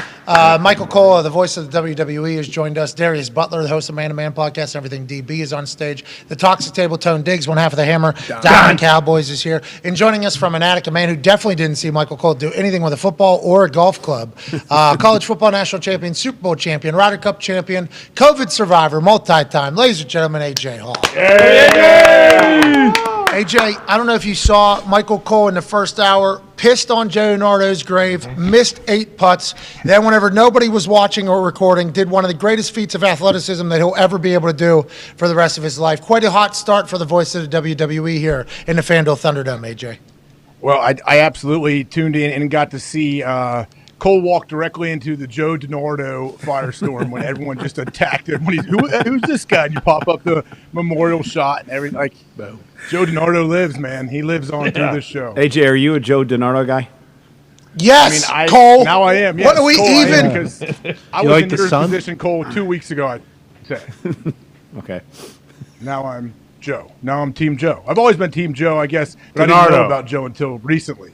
Well, that's what I'm saying. You never buried him, though. Michael Cole comes in and goes, fuck oh, that sorry, guy. I don't know who that is. No, no, Joe Nardo. Was he Indianapolis guy? It's like, no, there's no Italians in Indianapolis. What do you think this is, pal? Come on. Anyways, let's move on. We have a game tonight, okay? A good one. A team that we like a lot because the head coach could be right now in a office somewhere with a C-suite title. Yep. Feet maybe up on the desk. Now, his dad, former Marine, happy birthday to the Devil Dogs. That is today. Happy birthday to the Marines. His father, a Marine, so I don't know if he would have been able to get by with having his feet up on the desk. But just metaphorically speaking, let's talk about the life of Arthur Smith. He could be laid up in a cushy FedEx job right now because his dad founded FedEx, a company worth billions and billions of dollars. Instead, Arthur Smith chose to sleep on couches and draw up cards and run coffee for people and get in the football world and stick with the football world and earn a head coaching job with the Atlanta Falcons. Somehow he has remained a human, and I think it's because of the incredible work ethic that he has passed down from his father in the football buildings, and he has beers with the boys after he wins a fucking game. Right. He hates the media. He talks shit. He seems to have a team that we would respect. Hard-nosed, tough, very Marine devil dog in them, the way they go about handling their business, taking on a team that's rebuilding almost. They have a couple star players, but nobody knows what the next year will look like for the Carolina Panthers. Feels like the Atlanta Falcons are going to in for a showcase evening tonight, and Kirk and I are going to be on the call. What are your thoughts on the Atlanta Falcons and Artie Smith traveling up to Carolina in the middle of a hurricane to play on primetime? I feel very confident in what the Falcons can do tonight, especially from what Tone is saying, right? We're going to have some serious conditions, correct? Are we having is it wind and rain? What is it tonight? 40-mile-an-hour gusts up to 80 to 100% chance of rain. 40-mile-an-hour gusts a lot. 4 to 5-mile-an-hour gusts, very normal. Mm-hmm. Yeah. Great for Atlanta. Great for Atlanta. Yes, not great for the kickers or punters. I think but with Mariota and how they run their offense, I think this benefits them. They'll be fine. Oh, yeah, certainly whenever I talk about that. But I'm just talking about there is going to be some downfall. So the under does look nice because kicking is going to be difficult if it's 40-mile-an-hour winds. Punting is going to be difficult, so it might be bad field position or good field position depending upon how you look at that whole thing. So I'm intrigued by the game, but it does bode well, I think, for the way the Atlanta Falcons are built. Cordell Patterson's back. He was out for a couple weeks. He's a part of our Super Boost, AJ. Have you heard about this? I have not. What is it? Okay, Connor put it together. Connor, go ahead and lay it out, please. Yeah, it's the Let's Keep the Magic Going or Alive Super Boost, AJ. It is Cordell Patterson and Deonta Foreman, both to score a touchdown. Let's keep the ball on the ground. Let's grind and pound both of these teams. And, maybe probably in the first quarter it'll hit. And we got the name spelled right on the graphic all of a sudden. This is plus 500, AJ. Darius, you had some thoughts on this. We like this boost, I think, right? This is one that's going to hit for us. Like it a lot. We expect a lot of ground and pound, ugly weather. I got a question for you, though, as far as the kicking game. That's usually impacted first. What's realistic, 35, 40-yard field goal? Can you make in this type of? Yeah, I don't know. If it's gusting, it's kind of like a hit-or-miss situation. Mm-hmm. And the holders should, and I assume they'll do this, if it's gusting winds, I'm okay if the long snapper is okay with it. You'd assume they would be able to. I will wait until a gust passes. I'm watching play clock. Have Vinatieri kicking so I can basically do whatever. This guy's a fucking machine. Yep. He's going to make the kicks anyways. So there is a game on figuring out when the wind comes, when it doesn't come. Another part of the game that could do that in the PP, the personal protector, is normally given the cadence to the long snapper and the punt. Colt Anderson was one of mine. He's now the assistant special teams coach for the Bengals. He had a great grasp at hey, if it's gusty, we can run that thing down until maybe a gust gets out of there, because a 30-mile-an-hour wind gust is vastly different than even a 15 that could be coming. That 15-mile-an-hour difference could really do something. So I think there's a little gamesmanship in there. Yep. But if the wind decides to fuck you, there's nothing. Yeah. There's really nothing, because you can aim for the wind to be there. Let's say it's right to left, and it's going to be 40-mile-an-hour winds. Okay, so I'm going to aim right. This thing's going to come back. And then if it's gusts and that cuts off, and you hit the ball straight, it's like a miss. It's a very difficult thing. Nick Folk has been able to do it very well. I think there's going to be some struggles for both teams in a kicking game if it's going to be 100% raining and 40-mile-an-hour wind gusts. It's not the rain, though. It's the fucking wind. Tony likes the unders, AJ. Tony likes the under. This is a big-time Tony under climax evening. Mm-hmm. He already put in a plus 2,000 something bet. Wide receivers under receiving yards, quarterbacks under throwing yards. He said there might be, running backs racking up yards because they're going to get the rock, and then points under as well. Yeah, I also Carolina grass. Yes. I also did one without the points, because it is. Yeah, there's big. When I look at these games, a lot of it is it raining in the hours before the game too, which it will be, which is huge because they'll probably have a cover, but it'll still seep through and soak. There's some sort of warm up that has to happen at some point on the grass. I did do one also without the points. under because, these teams could just break off runs and runs and runs and see what happens there. So I did one without the points under as well. Fumbles could happen. Right, Obviously, saw the Falcons last week fumble one just because the arm touched. Is there an attempts? Could you add some kind of passing attempts to the? There is to a bet. That's a good. I don't know. Look at you, Like AJ. under a certain amount. Hey, how about Ohio picking up FanDuel January 1? Hey, here we go, Hawk. Big day, man. Mariota's Money coming in 23.5 attempts, and PJ Walker's 25.5 attempts. So both those What? unders probably, you're saying, sound like that's a good. If it's going to be gusting 40, Why yeah, not? and rain. When was the last time Mariota threw it Yeah. 24 times in a game? Let's put that on. I mean, let's take advantage of it. I don't want to get too Like off. Tone said earlier, if it's 70 degrees and sun out, he's still throwing the ball 14, Yeah. 15 times. So. That's a bad number. We should expose that. Let me see it there. We should expose that right now, actually. Anyways, big time game tonight. Falcons still can be in this thing. Big time. Long term, Falcons can still be in this. They can weasel their way, not weasel because that's indicating that they don't deserve it. They might be able to sneak into a wild card game, and if they Scratch their way in. Yeah, Scratch and claw in. there it is, scratch and claw their way in. And if they get a team that can't stop the run in this 2022 football, they might sneaky do some things. I think tonight is a great showcase game for this Atlanta Falcons team. How's the defense for the Atlanta Falcons? Good squad? They're all right. Got some good players, and they fight, they battle. They're tough out week in, week out. And to your point, getting late in the season, facing a team that can run, that can be physical and play defense, that's never a good, never a fun one. God, what if we hit the Super Bowls plus 500? Feel really good about it. I took it on. How is Al going to be? What? Al Michaels tonight. If it's gusting 40 and we get a 7-3 game or something, I can't wait. I love that. Not going to be 7-3, 10-7 maybe. All right, this will be good for fucking, the menace that is Michael Cole being here. You only brought that up strictly because of the article that got sent into the group chat room that you're a part of that you would like us to talk about because it is a little toxic, it is a little drama. Kevin Harlan interviewed about something, just being Kevin Harlan, started talking. Oh yeah. That's why we're bringing up Al Michaels. Really not, but yeah. Kevin Harlan took some passive aggressive kind of shots at Al Michaels. Talking about how Al Michaels wants the limelight. He deserves to be there because he has it, but he wants the limelight, and he it's not the same now, is it, with the Sunday Night Football big time games on Thursday night? Is it, Al? Like Kevin Harlan said a couple things. I'm like, ooh. Is there a little bit of animosity? A little bit of a beef, and then you hear then he referenced some quotes that Al Michaels said, like, this game feels like it's a 1:00 regional on CBS on Sunday. This game, like Al has said it for the better part of 4 decades, I guess.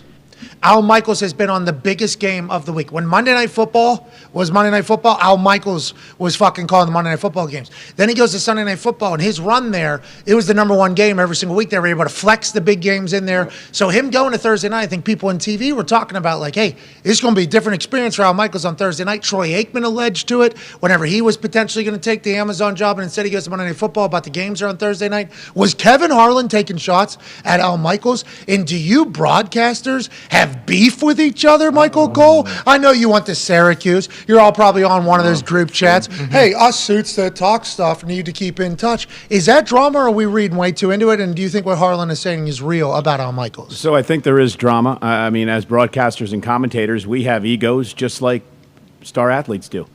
And listen, Amazon paid. Well, you, of course. I mean, we know that. Look at this. Big Sucks. time. Yeah. Listen, Amazon paid Al Michaels a lot of money to come work for them. And Michaels and Herb Street are their stars.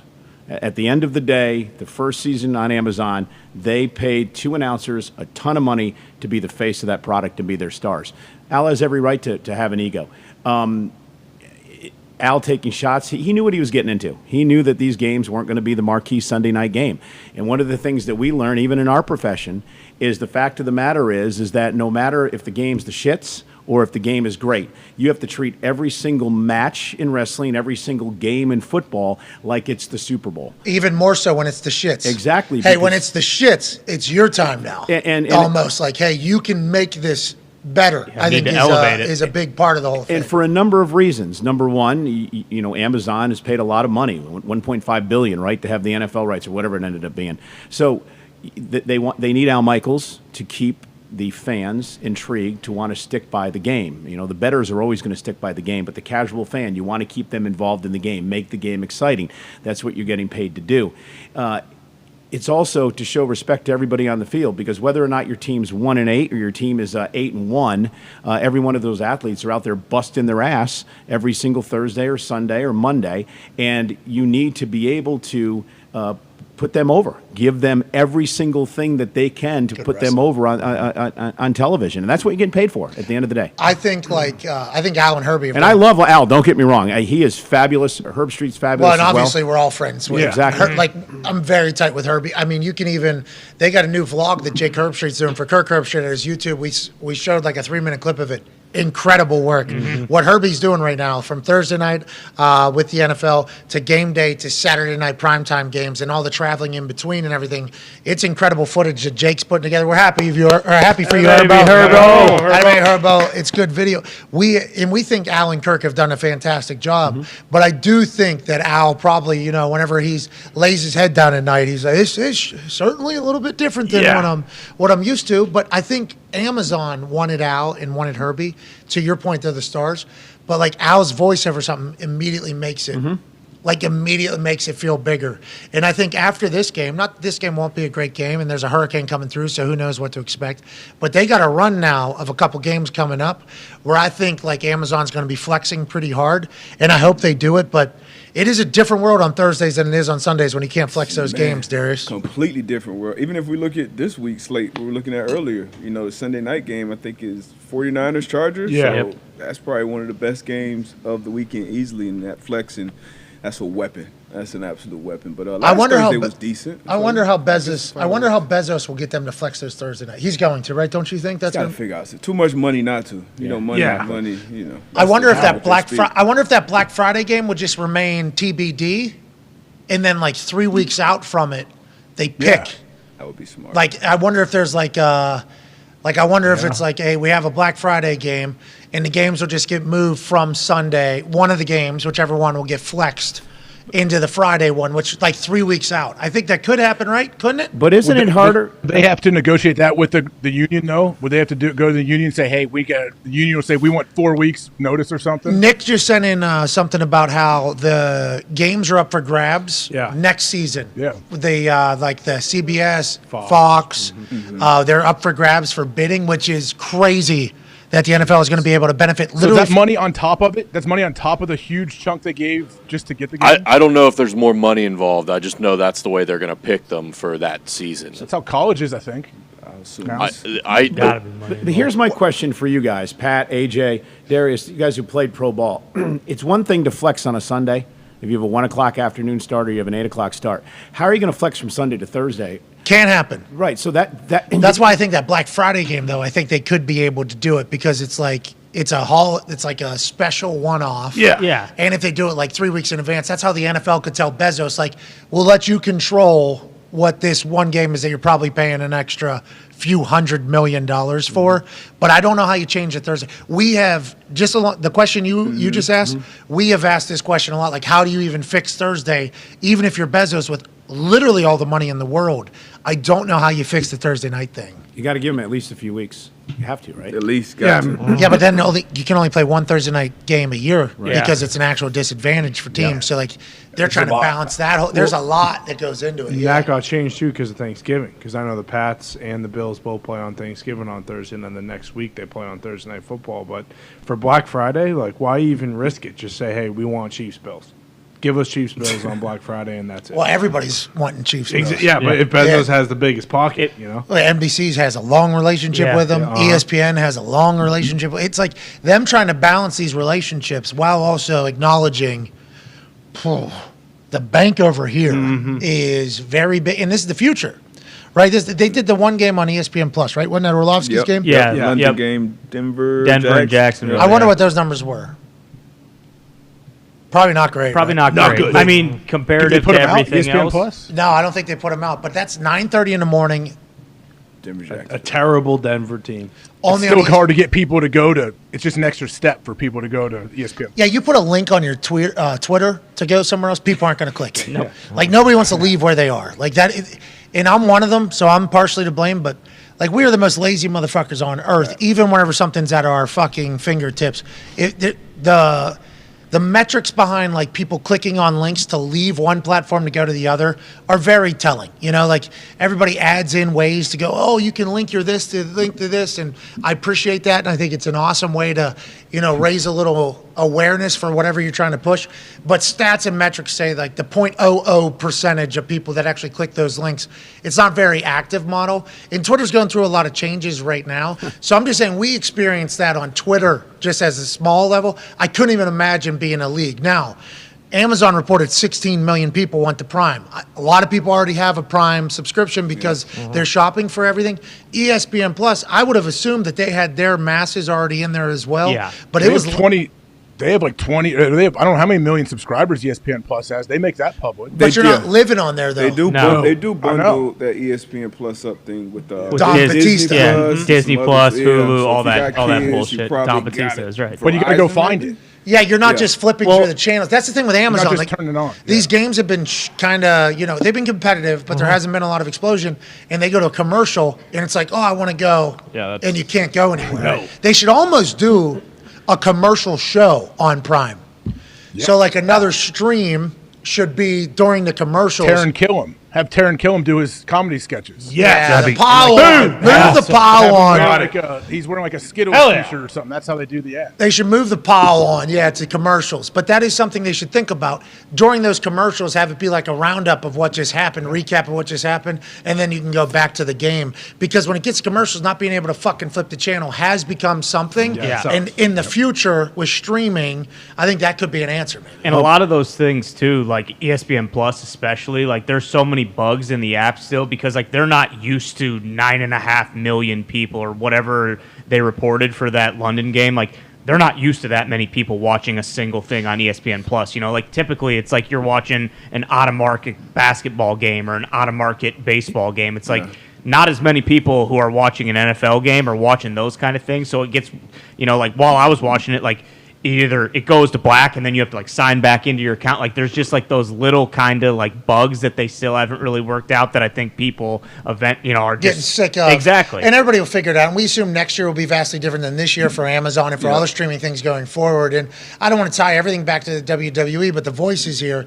When the WWE network started, WWE got killed. You're going to make people pay for a subscription to come only see your stuff. They ended up having like fucking 1 million people sign up, and they're paying $9.99, and the amount of money they're making monthly off the network. Now it's the model. Now it's Everyone else is everybody's trying to do it. But you guys still have to direct people. You end up going to Peacock now. Do you get drama whenever people say to go somewhere else? It's kind of the WWE thing is being streamed. Now the NFL is kind of trying to catch up. So all the lumps you guys took maybe 10 years ago doing this, the NFL is experiencing now. Do you see correlation there, Cole? Yeah, and we've worked through that too. And you were with us, Pat, when we started on Peacock, and there was growing pains the first few months because, to your point, these platforms aren't used to having 2, 3, 4 million people watch a live stream. So there was a lot of hiccups the first number of premium live events we did on Peacock. Oh yeah, and you know, had to acknowledge it a couple times. And you know, we had to work our way through it. And I think that the cool thing about WWE is we're a decade now into this, and we've really been able to. What is it? What's the company? What? Oh, Peacock. No. What? The company you work for. WWE. So good on that. I know. WWE. So good on the W. Hey, will you say www.wwe? www.wwe. Ringtone it. I did want to make another point, though, on Amazon, is the fact that they have to do a better job. So I'm a guy who every Thursday night I'm on the road, as you know, because I'm texting you or Foxy about the games we're watching. So usually it's the NFL stinks. That's what I'm getting a drunk Coltrane every text. time.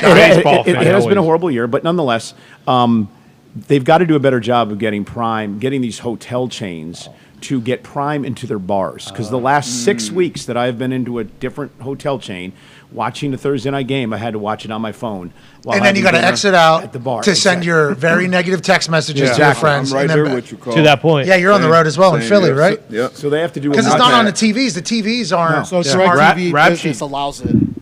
What's that? DirecTV Business allows Yeah, that's it. for like Buffalo Wild Wings, I believe, and like Sports bars. Sports bars have them, but the hotel chains, it is impossible to watch a Thursday night game. So you go in, you got the game on, no, we don't. So you put it on your phone, you have dinner and have a beer. Or if it's a local game, because I was in Philly last weekend, and it was Philly Philly, Texans. So that was on there. Oh, because the local rights deal. But outside to of their that, it's to their tough. point, and I'm pretty sure I'm right here. Like if I'm watching a game on YouTube TV on my phone, I can scroll up and it'll still Small be TV. and it'll still be able to watch, and I can still be on Twitter or messages on my phone or whatever. big.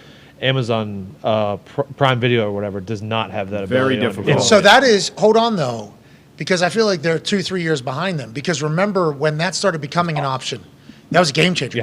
Because just like we talked to Ruben yesterday, and he was like, the way I read the little bio about the Fanatics company. Yeah. And you're reading, it was like, yeah, no shit, this is how the business should have been done. But it wasn't. The business was not done that way. I think of all of us that lived on our phones and on the internet, like watching something and then like going to do something else, we all wanted it, and then when it started happening, we're like, no shit, Thank like, this God. is how it should have been the entire time. Even with like music would turn off from apps. Yeah. Whenever you go out of it, and it's like when that happened, it was like, it's about time. This seems to make a lot of sense. Prime still has to go through all these hiccups, I guess. Yeah, and Major League Baseball was really one of the forerunners with the MLB app to being able to watch the game. That app stinks. Flip it up, have the game continuing while you're sending emails, text messaging, Apple doing TV whatever you're killed going it. to do. Well, No, it's Exactly. great. The It is. MLB app actually is It's like really good. unbelievable. Yeah, but awesome. the sport itself. yeah. So who's using that app? It's the best sport on the planet. Sorry, it is. Okay. A couple sports that it's not better than. First of all, the National Football League football. Australian football. No, college football. Sure. Australian football. Easy. Professional wrestling. Of course. Is another one. Oh, What a scumbag. maybe not as good as professional wrestling, but Oh, baseball. Baseball isn't. You do love baseball. yeah, massively. Thank God the season's over. I mean, what a sack of tough. shit that's. It's not over because this is the best part of the season. Now, Winter the next meetings, couple of months. baby. When it's over. Exactly. Winter meeting. Best part of the season when it's over. That's how you know. Who cares? Yeah. On the diamond does not matter. Boom. Drama off the diamond definitely matters. I saw Aaron Judge won that award. Yep. Yeah. MVP. Still- yep. No, well, he was going to. Golden but- Schmidt as well. No, the Hank Aaron Yeah. Slugger Award. Golden Anybody Schmidt from the and- Mets ever win that? No, Golden Mike Schmidt and Piazza never won it? NL. He might have. Well, Piazza's fucking Luke crossing Bear the never Grand won that? Canyon on a Yeah, wire. there we He go. doesn't- Pete Alonso. Pete Alonso never won that. Alonso the Hank Aaron? I don't What's know. that show, Con? I don't know. I don't think so. What'd you say? I said, I mean, Mike Piazza doesn't care about that award. He's fucking on a wire crossing the Grand Canyon. Have you seen those commercials Yeah. yet? With Chris Angel? No, Reality solo. show. It's a reality show, and they don't get any money for it. They don't. It's not like, hey, cross the Grand Canyon, you get $1 million. They're just doing it to do it. Somebody's getting paid from it. Oh, So this is a problem. This is a problem. I've tried to bring this to light with numerous people. Okay, whenever people say like, "Oh, you need money to do it," it's like, well, if somebody's making money off of what I'm doing here, yes, I expect to have some sort of. If nobody's making money, cool. Fair. Just let me know. I'm all in. I will donate my time as well.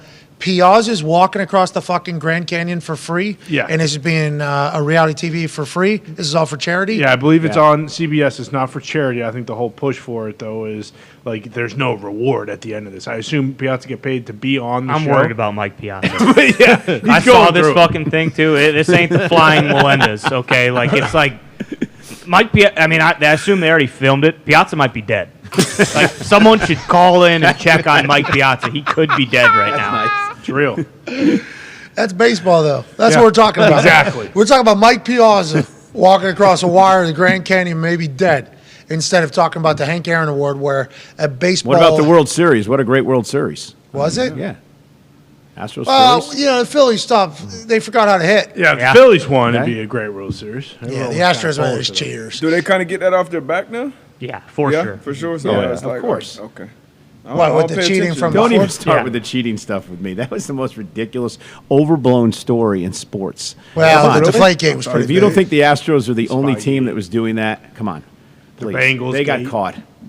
Oh, you think everybody had a camera? Belichick did it in the NFL. Well, let's stick Shut to up. stupid league. All right, we're talking about baseball. No, we should dive deeper into that. No, we shouldn't do that. Baseball, though, is just a notoriously we cheat and we get away with it sport, right? Yeah, that's kind of part of it. I mean, not It's part of the glory of it. It's part of the legend, the myth of baseball. I mean, who threw spitballs in their careers? Hold on, that one guy that was pitching in the World Yeah, Series. Cologne. Going to his left hand yeah, or a whatever. lot of Vaseline on there. I mean, not everyone was wearing exoskeletons like Jose Whoa. Altuve was with Jet, the Astros. Jet Passon said that wasn't real. He doesn't fucking know. I mean, everyone knows. Part of the problem. Jose Altuve was wearing an exoskeleton the year he won his MVP. He was cheating big time, but hey, you know, kind of eat crow for that, and then they go back and they win a World Series. It's over. All right, let's get to a break. Just let them juice. Let them juice. Just be done with all that shit that it's bad for your body. We know. Let them juice so they can make more money and we can watch the game. They know too. You still got to hit a baseball. Yep. Exactly. Yeah, but allegedly with the old human growth hormone, your hand-eye dexterity gets heightened and better. So they're saying that's why the HGH mixed with the testosterone, mixed with the whatever else. It was like their eyes got better, their hands got better, and they got stronger, and they could recover faster. After my putting performance. Let's get you on some HGH. Perfect. All right. Coach Camera's P's on. keys will be on the other side. It is time now for Michael Cole to get redemption. Here we go. Here we go. What am I doing now? Michael Cole. Spin it. Is he putting? I think you should just throw the football again. Should 2 never for 2. putt again. I don't know. Those putts look pretty close to me. They were not. They were not. They might have looked close. Michael Cole, there's You an know what announcement you're doing. coming out. District Attorney General, DC General Attorney, you get it. Carl A. Racine is suing the Washington Commanders owner, Dan Snyder, the team, the NFL, and NFL Commissioner Roger Goodell for colluding to deceive district residents, the heart of the Commanders fan base, about an investigation into toxic workplace culture. All right. I don't know what that means. I'm sure it'll amount to something. Yeah. It's awesome. Just either sell way. the fucking team, Dan. Holy Take $7 billion. Yeah. Put them all, lock them all up. Throw away the key. Lock them up. You know what else we should lock up? What's that? 10 random winners for $500. How do Hell we go yeah. about doing that? Well, our friend Michael Cole, the voice of the WWE, will have to throw, the voice of the WWE. We'll throw 3 footballs. If one of them goes into that hoop right over there, like he allegedly did earlier, we'll give 10 random people that retweet this video $500. Now, to fully enter, you also must reply with saying something nice to somebody and putting your cash tag from Cash App in there. Michael Cole, are you ready? I've already put one in, so you should pay these people, but nonetheless. Well, nobody saw it. AJ Hawk, do you have anything to say to Michael Cole, WWE Hall of Famer? First off, he looks awesome. I love the tat on your leg, but I think he's going to drain the first one. What is the tat on your leg there? It looks very... My wife's on one Luke side, Fickle. and my wife's kidney transplant is on the other side. Oh, let's go. Romantic. Shout out to Yoli. Awesome lady. Darius, anything to say to Michael Cole before he attempts to embarrass himself here? While everybody... Let your athleticism take over. Did it before. Oh, you did? He did it before? Yeah. Did it before. Oh, you Darius saw it. Okay. Darius saw it. Do it again. Oh, yeah. If you don't do it now, everybody will be let down. 10 winners of $500. Michael Cole can put the ball in the hoop. Colts need a quarterback, right? Yeah, but they don't want one who throws like Terry Bradshaw. Yeah, I was just going to say, I respect it. Throws like Terry Bradshaw with the finger on the Yeah. point. Yeah, go ahead. Jackass. All right. Oh. I did put one in, by the way. I want to see him putt again. I think he should putt. Come on. This is for the people. Oh! That one was close. Shades of Dan Marino. He does have a quick release. Ooh. Sorry, guys. Let him hit some putts. I made one. There we go. By the Here way, we go. Connor, I didn't even know Please. you were in my picture. Yank 5 left again. What am I doing now? Another golfing? Yeah, people want to win. They love Michael Cole. Remember, everybody hated Michael Cole back in the day. Not anymore. Now Michael Cole, big baby face. Michael Cole wants to win 10 people, $500. Whenever he sinks one of these putts, he only has 4 balls, had 5 previously. If he can go Aim at the 1 right one. for 4. Minus 10,000. He pulls Aim at the it. right one and it'll go into the left. There you go. If he can go 1 for 5, we will give 10 random people $500 who retweet this video of Michael Cole, the voice of the WWE. Say something nice to somebody. Look at the stance is different now. And put your cash tag in there. Oh, yeah, he's not opened up like an asshole. Which one are you aiming at? Look at that. He Here we pulled go. it. It's good. It's good. Which hole is that? You're going to the left one or right one? Oh, okay. Aim left. Aim to the right of the hole. Michael Cole, who has missed 2 shows in 25 years, has missed left for the 12th straight Aim time. at Connor. Jesus Christ. Okay. Aim to the right of the hole. For the 12th. Glad you did that. Get him About That'll make that ball What's that fall. singlet on? Yeah. Oh, no. Same place every time. Same place. Cole. I will fuck Aim. off, but Left aim to side the dominant. fucking right. Jesus Christ. Boom. Now I went Hey, I mean, it's, Nice strategy. That's good though. that's bad. Look how close you're. You got to hit the ball, Cole. Jesus Christ. Yeah, that's 8 putt.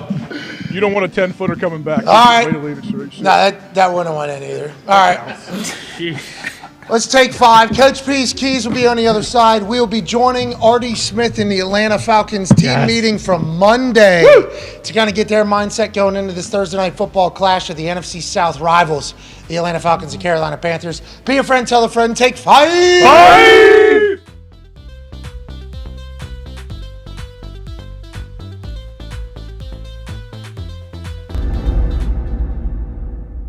I feel really good. Like my body feels fresh, my mind clear. Like I'm gonna go do it tonight, I think, you know? Like I'm gonna go do it. 77,899 people going bananas. I thought I wouldn't be able to sleep last night. I thought that I'd wake up with high anxiety. That is not the case at all. I am so ready to get out there and do what I was put on this earth to do. I'll be walking out of that thing all. This is a big night because 11 years ago tonight, I had my match with Jerry Lawler wrestling. Come on! Broadcast colleagues, same night, 11 years apart, could become the first undefeated broadcast team in the history of WWE wrestling. Not could. We will become.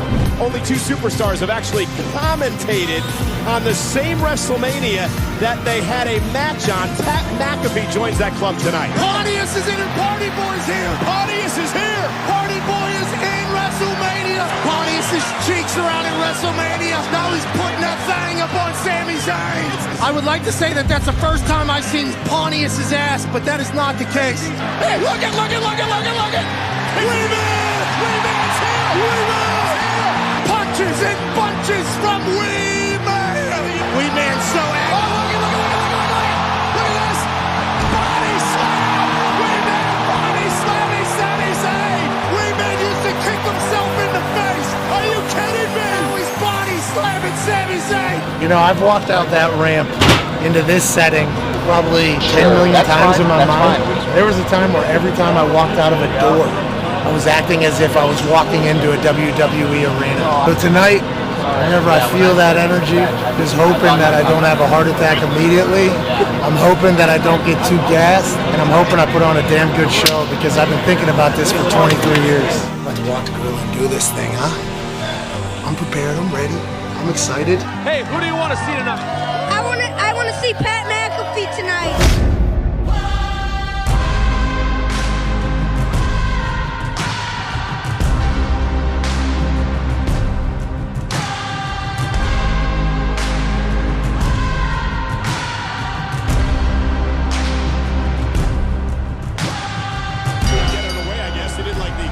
Showboat, he looked Pat McAfee with a right hand to Theory, and Theory stunned early. And now McAfee up over the top. McAfee with a spinning elbow. Moment. Theory's in trouble.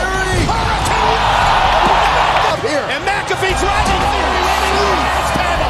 Theory bouncing off the announce table, and Pat McAfee's beating the hell out of Austin Theory. Tim and Sally McAfee watching their kid beat the hell out of a douchebag. You remember this? Oh, a little payback from Friday night. Get it back.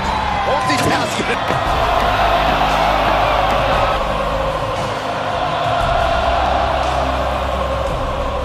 McAfee, McAfee lands on his feet. Austin Theory not sure what to do. Holy moly! I'm a sick for the brand. And so is this superplex. The finishing maneuver. The A-Town down for Austin Theory. He hits this, it's over. McAfee rolls him up, shoulders are down. Does he have him? He does!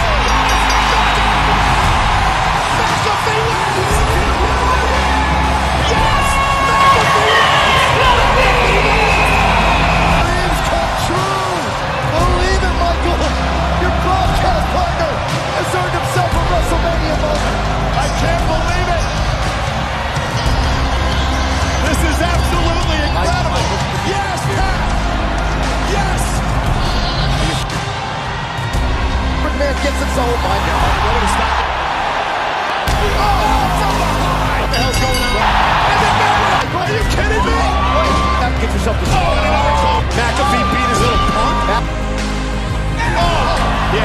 salty.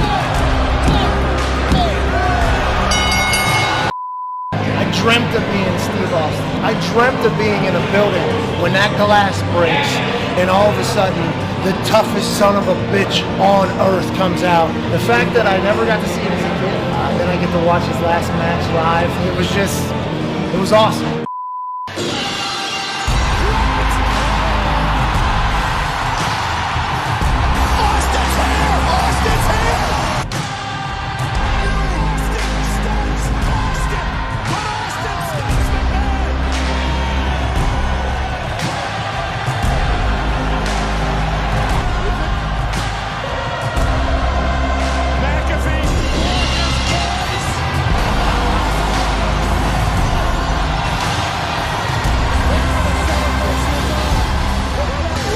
Match at WrestleMania in South America with the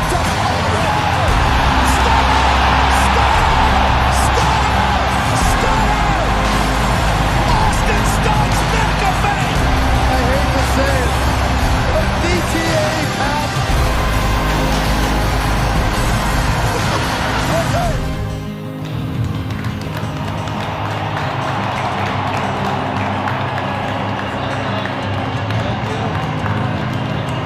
I got beer in my ears. Like, it feels like I got water in my ears. I got beer in both of my ears. But I just had the incredible opportunity and honor to chug beers with Stone Cold Steve Austin. Have a WrestleMania match that Vince McMahon was a part of. I'm living on cloud 50 right now, dude. This is sweet. What a day, what a dream, what a life. Now I'm gonna have a couple more Steve Weisers. What? Maybe a little whiskey. What? Maybe some carbs, because I've been ketoing for 4 weeks. What?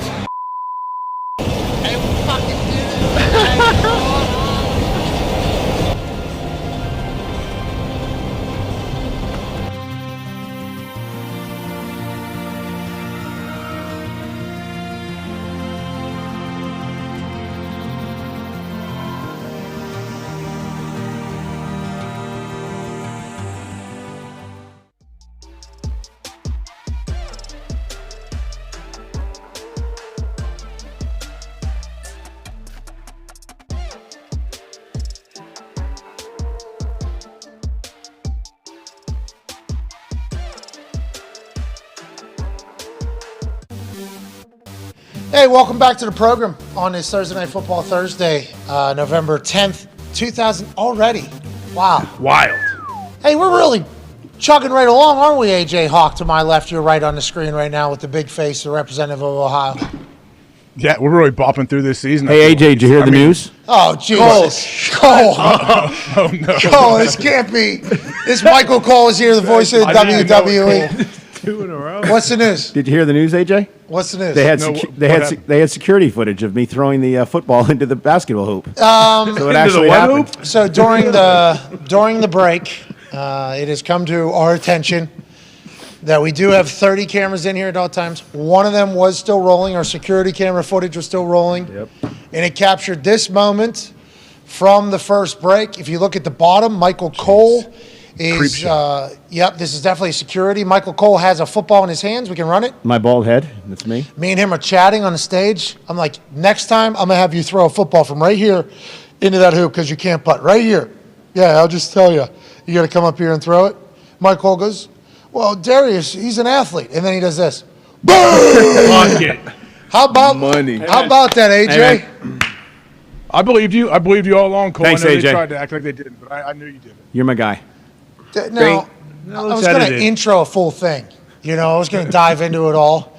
But Cole, halfway through introducing, college football national champion, Super Bowl champion, all-time leading tackler for the Green Bay Packers. Yeah. Great golfer. This guy commands some real respect. Great driver of a golf ball. Great golfer as well. Michael Cole goes, fuck all that. Excuse me. Michael Cole, thankful that you are here, pal. It is great to see you. I appreciate it. Thank you, guys. I'm also very pumped that the most athletic thing I think I've ever seen you do was caught on film. Because with all these cameras, if that didn't happen, that would have been a sign of some bad days ahead, I think. Well, you know, there's a lot of pressure in here. You got everybody watching at home. You got your people are going to win money if I make a shot. I mean, it's a lot of pressure. Yeah, nobody's winning because of the shot that you made. Exactly. Still Well, very, I mean, they could have won. Yeah, but next time you throw, they will right. win. Darius, have you learned anything about Michael Cole today that we should talk about before we get to the best segment of the week every single week? Well, I learned today. I didn't know he was a huge Jets fan, so learned that today. Huge baseball fan. He's a great dude, man. First time meeting him, awesome dude, great energy. Well, let's say, remember, That's you said how you I want to. feel, all right? Yeah, but you said you want to watch Hard Knocks before you judge it. The in-season one with Arizona. Hang around him a Do little the bit. same thing with him. Fair Yeah, I enough. think Fair do the enough. same thing with him. Great guy, great talent, just like the man who's about to join us right now. AJ, we have enjoyed this week in and week out. Honestly, we talk about this every once in a while. There's a lot of things that we do for this show that we think will be great for the people that are watching. That's right. Yeah. There's some things we do for this show that are strictly for everybody that's a part of this show. Boom. And we apologize. We're live 3.5, 4 hours every single day. There's going to come some time where there's a little bit of me time, where we all, and in doing so, I think the world also appreciates it. But know that this particular segment is the favorite amongst everybody in our universe. Absolutely. Ladies and gentlemen, it is time to go deep inside of the Atlanta Falcons Monday morning team meeting, just days ahead of their game tonight against the Carolina Panthers. Chuck Pagano will be playing Arthur Smith. It is time for Coach P's Kids. Long hallway, long walk. Hey, good morning, man. Good morning, Coach. Good to see you guys. Cole, Love your energy. He didn't say it. New player. What a bomb. Cut him. Get a pin out. Get a pad. How many times I got to talk to you guys about coming to a frickin' team meeting prepared? Why do you think we lose these tight games? Don't have any. God damn it. We had that game won yesterday. We had opportunities in that game. Koo, you got to hit that field goal. That puts us up 3 late in the game. Here, take notes. Marcus, CP, the rest of you guys, we got chances to get third downs. Take the air out of the game, we don't do it. Defensively, we got to get off the field on third down and make some plays. We force a fumble late. Oh, yeah. We forced a fumble. Hell of a job by Evans. He got in there on Eckler. Eckler's a hell of a good player. Herbert, that's a good team, guys. But we should have beat their ass. Yeah.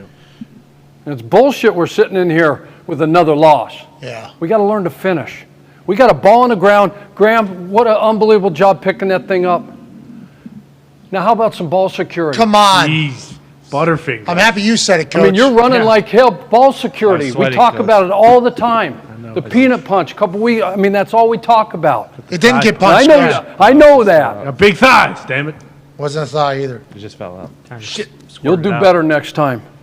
I guarantee you'll do better next time. Let's make sure we do a good job there. Short week, and thank God it's a short week. And we got a division rival, all right? We got the Panthers on the road, 2-7 team.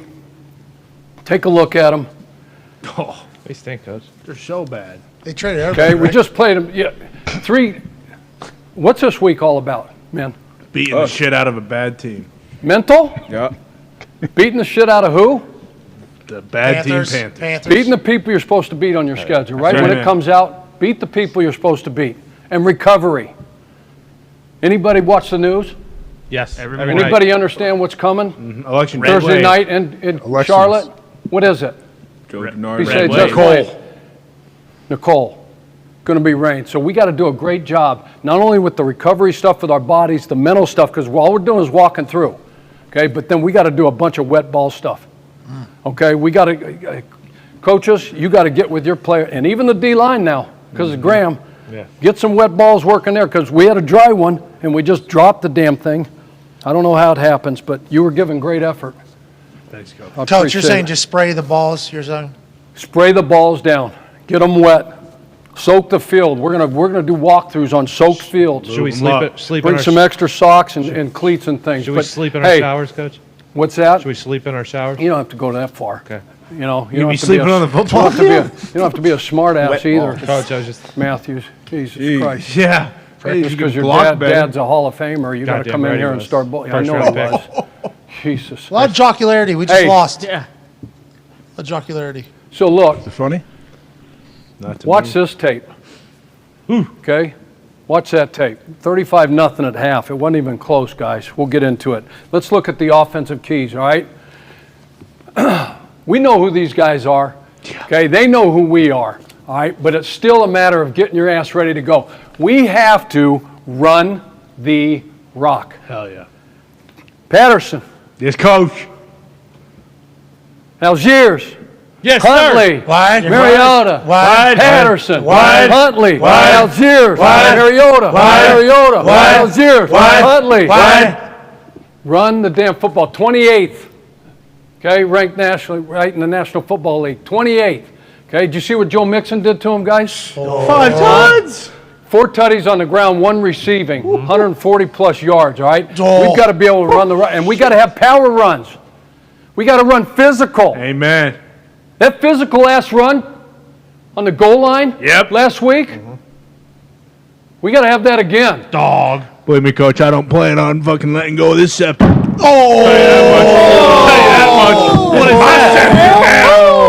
What is Take that? a look at it. Gotta earn that. Let's take a look at it. You know because what there's that some things is. we can coach up here. Okay, there's some things we can coach up here. I've been watching Caleb. Okay? Got to have this one. Boom! Down by 4. Got to have it. Determined. Okay? That's determination. That's toughness. That's grit. That's what this dude is. Goddamn That's right. what you are. Yeah, Tranquil's my bitch now. Oh! Okay. Sorry.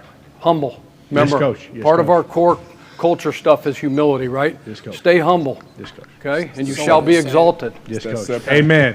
Jesus. Amen to that. Okay, so look, the one thing I want to coach you up on here, though. Coach, I just want to Okay? stop there. I know there's no flag thrown here. All right, but this use of helmet is a big deal. And you've got to keep your eyes up, even as a runner, tacklers, everybody on the football field. Everybody pay attention to this shit. Okay? You got because I want you here. Yeah. Yeah. Not only for the rest of this season, next season, the year after that, What? the year after that, What? the year after that. What? Coach, if we And don't make extend the your playoffs. career. I don't want you to get injured. New Your deal. insurance Get runs up out here. after like 3 years. Come I here. want to play. I want Family. I want to Get play up on a here. winning Put team, your- coach. Put your scepter down. Cordell Patterson, why don't you come up here? You could do this, Cordero. You could do this. You don't have to. So when you're coming, right, and that's Tranquil for Chargers, right? And you got him lined up. Keep your head up. You don't want to do that. That's what happened. Hey, come here. Did you wash your hair today? Last week. We talked about this yesterday. Jesus. Okay. Easy, Last Chuck. week. Okay, so do me a favor, right? Again, this is about player safety. This is about your health. You got a family, right? Yes, coach. Kids. You got kids, right? Yes, You want to coach. be around them for a long time, right? If they're good kids, coach. So keep your eyes up. Put this shoulder, okay? Ball's in this hand, right? Yes, coach. Take this shoulder and do the same thing. Keep your head up. Keep your head up, please. All right? And I'm Tranquil coming. Okay, just like that. That's Okay, good. just like that. Good safety. All right? Heads up football. Safety first, all right? Boom. There's a lot of things that can happen, okay, with that, but most importantly is your health. Yes, coach. Okay, so let's do a great job of that. Let's move in. He We got to be physical. Okay, go back to the slide, please. So we got to be able to run the rock. Okay, bad weather game anticipated, right? Runs, and more runs. That's right. Okay, and then efficient passing game. All right, Marcus? Efficient passing game. Block BB. Who's BB? Brian Burns. Brian Burns. Dog, 6 sacks. He leads their team. Okay, in sacks. All right, he's a dog. Brown, you're going to see a clip of him. He's a menace now. He didn't have a good game last week. He wasn't feeling right. He wasn't himself. He didn't have too good a game, all right? But that guy can play. He is a load. Okay, he's a big dude. He's quick. He gets knock him back. He'll knock you on your ass. All right, we got to do a great job there. Gross Matos, good football player.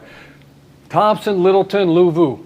Okay, all really good players. Okay, second level guys. But 53 is the guy. We cannot let 53, Brian Burns, he's going to line up, okay, on our left side, over our left tackle. All right, his right side, yeah, that's exactly right, and he's bringing it. Let's make sure we take care of him. Oh, yeah. Okay, and then red zone efficiency. What were we, Marcus? Red zone efficiency last week. It was the last time we played these guys. Not very good. 1 of 3. It's right there. Well, his Pay the cold fuck head's in the way. I attention. can't fucking see, coach. Cut this guy. You're the quarterback. You should know what the hell's going on. Yeah. Sheesh, Marcus. This is tough. New 1 of players. 3. starting to show First up. time we go down the field, boom, Tutty. Tough, All right, Marcus. Tutty. The next time, we got a 3rd and 8. All right, they're playing red 6. Okay, the secondary guys in here. You know what red 6 Quarter, is? half, yep. Quarter halves. Okay, and we run a little star concept. Okay, and we've got old Zacchaeus. Yeah. We got Zacchaeus. Where you at, Zacchaeus? Yeah. We're going to run that thing again. Hell yeah. All right, and you're coming in there running a stutter on the Mike linebacker in and up. We got to win that route. All right, and then the big thing is Pitsy. Where's Pitsy? Yeah, coach. Okay, Pitsy, you're running that little star curl. You got to run. Coach, you got to run. No, you got to make Coach, that. You got to make that corner think you're before I was that in you're NFL. going to I the. don't have to do anything. Okay. Sick of this guy, coach. Sit this guy. Coach T. These young kids. You got to push him. You didn't even threaten him. You're a hell of an athlete, a long strider. It looks like you're kind of jogging. Give us everything on that. And then we're going to zip that thing in there, Marcus. Fine as ass. Marcus, you had a chance to hit that guy. Yep. Right now. All right. So red zone efficiency got to be huge. What's his name again? Anytime touchdown scorer you were just talking to? Zacchaeus? Zacchaeus. Just number 17. We don't bet in here, obviously. No. But I'm just saying, people might bet on stuff, not in our No, life. This is the Falcons. Guys, get it back together. Coach. Yes. Notes. Take Coach, notes. remember when that guy bet in his locker room before? Go to the here no more. Yeah. He's not here no more. Come on. Why we trade AJ, him, we're Coach? losing them. It's our only good Stay player. with us. Division game. Graham. Division game. Let's go. Hey, I got my scepter, Coach. It's for first place, Cordero. Hell yeah. All right. First place. This team It's sucks, us in Tampa, Coach. 4 and 5. Dial in. Dial in. Yeah. Okay, we got to. Hey, just like we got to run the rock, we got to stop the run. Why? Why? All right. Foreman and Hubbard. Okay, really good 1-2 punch right there that they got. should let Foreman and Foreman get Hubbard. one. P.J. Walker. Now against the Bengals, guys, you watch the tape. He got pulled. Yep. All right, after halftime, and they brought in Baker. Watch some tape on Baker. He did a nice job in the back in the second half of that game. They put 21 points up there. I think Cincinnati was just kind of playing, trying to get through it. It was garbage time. So I think a lot of that was that. Had a big return. We'll talk about that in a minute. But PJ's a good player. All right, came in the league as a college free agent. I think the Colts had him that first year, bounced around a little bit, but he's doing a nice job. What do you think this week, Coach? What's that? Short leash for P.J. Walker this week? What you think? And no doubt about it. So with that in mind, that's why we got to do this. It's a great question. We want Baker in the game, because he right, tried to Coach? force some things last week. Yep. And it was uncharacteristic. That 7 route he threw, and Jesse Bates picked that off for the Bengals. He can't do that. So they're going to tell him, hey, don't do it. Just manage the game. What he did earlier, what he did against us, he threw for 300 on us, by the way. Okay? Yeah. October 30th, day before Halloween. We didn't think, he can't throw. He can't make those plays 300 yards. We got out of there like a miracle. He can play. And I guarantee you what they're going to do is they're going to say, hey, look, if that first read ain't there, you can look for the check down or haul ass. Okay, look for him to rush for some rushing yards here, all right? Foreman, we talked about it. Baker, study up on him. He could come in short if it's a short lease, contain this dude, P-Dub, we know that, all right, and no more, all right? Their receiving core is good. Chenault's a good player. This is their dude. There's leading receiver, all right, DJ Moore. We know what happened, okay? We're in that prevent defense, and we let them get behind us. That can't happen. No. In that situation, last play of the damn game, and we got out of there with a dub. Yeah, we did. They still have that kicker that stinks? We'll get to it. Okay. Yeah. Get to it. Just stay with us. Sorry, Coach. What's his I know we just picked you up in free agency, off the street. But I'm listening, Coach. No, I know you are. You had a hell of a workout on Tuesday. That's why we signed your ass. Exactly. Hey, welcome to the team. He isn't taking Do a the great money. job, and understand we can't set a good example. Coach, he's These old. new guys in Killing here. the locker room, Coach. He's No one so likes him. old. Ruining morale. I'm like Jim Thorpe. This guy will lull you to sleep. He's faster than he looks, right? Terrence Marshall, good player. Blackshear. Yeah. Okay? We'll get to special teams. Keys, go ahead of those. If he comes in, all right, they get him in the game as an offensive player, all right, expect a jet sweep, a reverse to this guy, or just a shot to this dude, all right? Quick screen on the perimeter, because that's what that is. That's a punt return. That's a kickoff return. That's what he is. Okay? Look at this. Contain Blackshear. Why? What? Why? Why? 31.2 average kick return. Pretty good. 31.2. You know how good that is? That's the best on the fucking globe. Wow. Not North America, the globe. I looked it up. Really? Okay? Better than college kids. Beers. We're doing beers after this victory. Come Yeah. on. Come on. Hell yeah. I got it all set up. Team's in there. Prepare your ass off. Okay? We got to contain it. Let's create a short field. How are we going to create a short field? Kicking their ass. It's going to be wet out, right?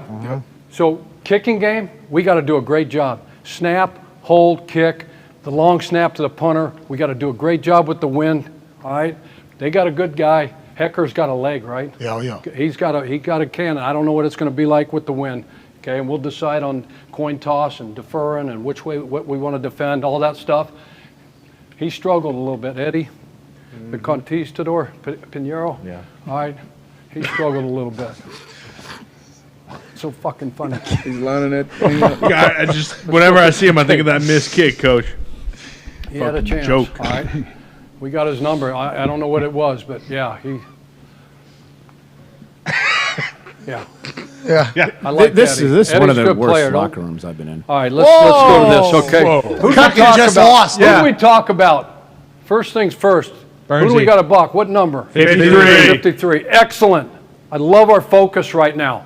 Attention to detail. Let's watch him. Where did we say he was going to line up? Outside. Our Okay. left. Our left. His right. Watch what he does. 73. Oh, God welcome to the almighty. league. That's line kinda Matthews. stinks. Matthews. Yeah. That's you over there, right? Yep.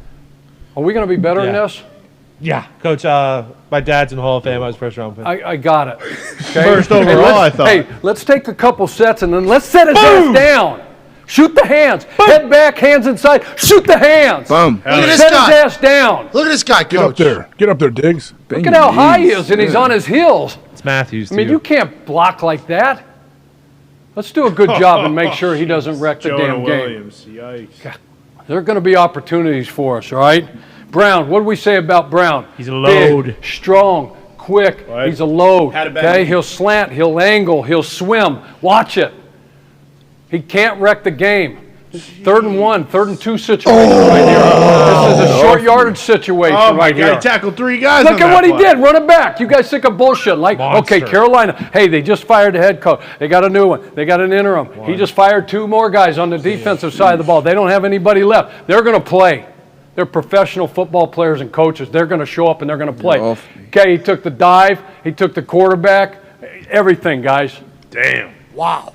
That's against Yeah, us. that's a big. Coach. Yeah, you think so? We remember that. Yeah. Yeah. Tell our center he should probably block that guy, Coach.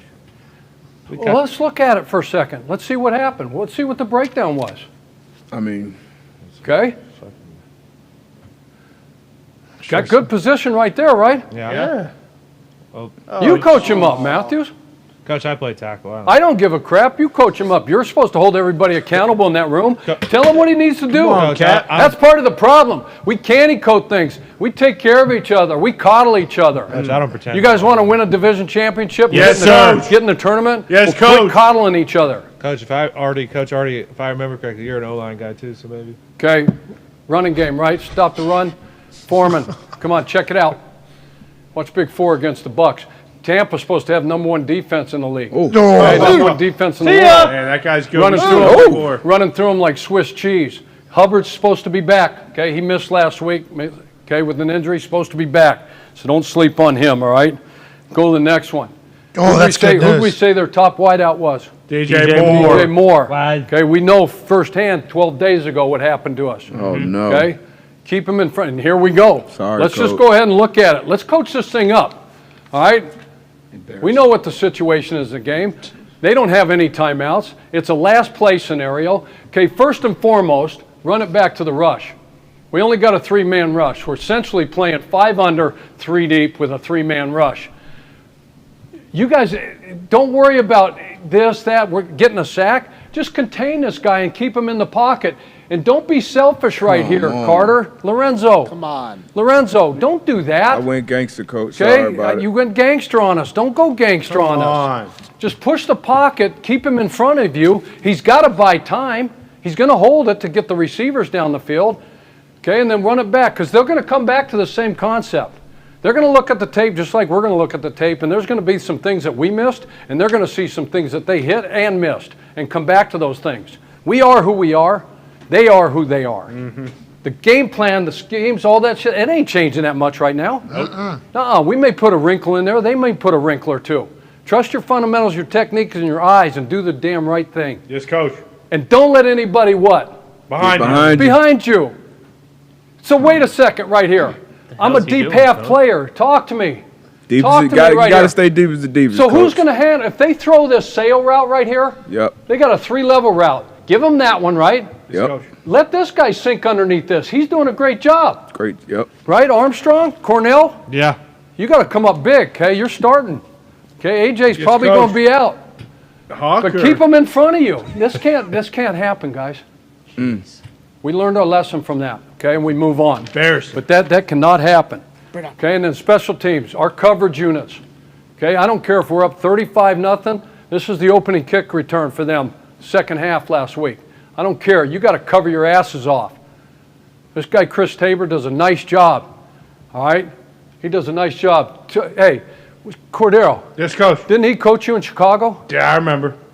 Smart. Hey, he was all right. We were terrible that year, coach. Jeez. Come on. Special teams and defense. Special is good. teams knocked it out of the park. Of course. How many kickoff returns did he let you have? Any, And what was the whatever I rule? wanted. What was the rule for you? Because the you were ball- the best in the business. The ball's inside. 9.5, an inch. There it is. If this was the end line, you got to bring it out, right? Exactly. Smart, tough, disciplined. Physical. He's Hold changed you since he accountable, got right? Scepter. Great man. Oh, the best. His brain. Man of Jesus. Guys love playing for him, right? Some of them. That's just why this shit happens. Okay, you're down 35. That's the only reason that happens is because guys love playing for the guy. See you later. Switch ball security. Trust me. Going to have a chance. That's a great point. If that happens in traffic, never supposed to do that in traffic.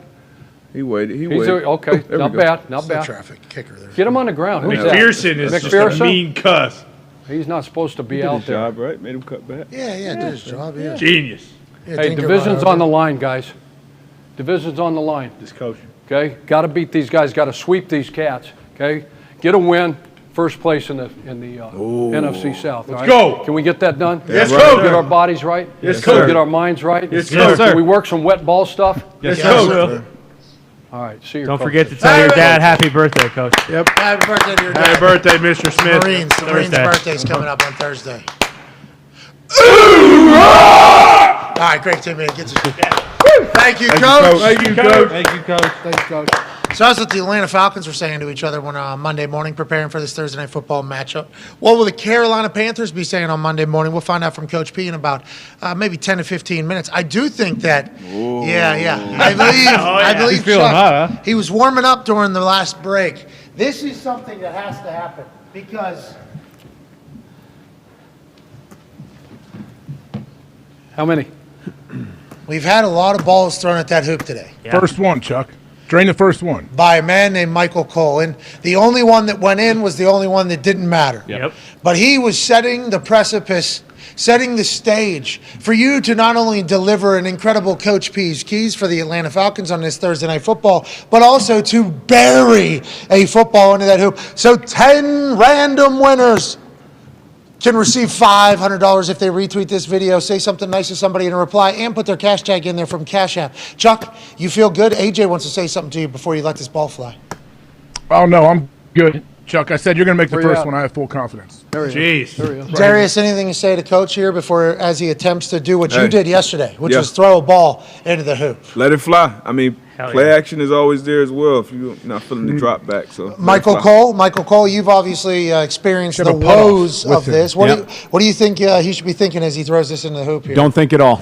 That's how I made mine. Hey, way to coach up our coach. Yep. White 80!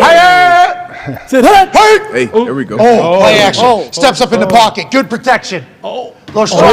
Little strong. He's jacked up. He's jacked up. Yep. Little straight- Yeah. I mean, a little pressure in the pocket, Okay, too. there we go. Oh, Oh, my a little God. audible. Shotgun. Oh. Spot the mic. Step up. Mike.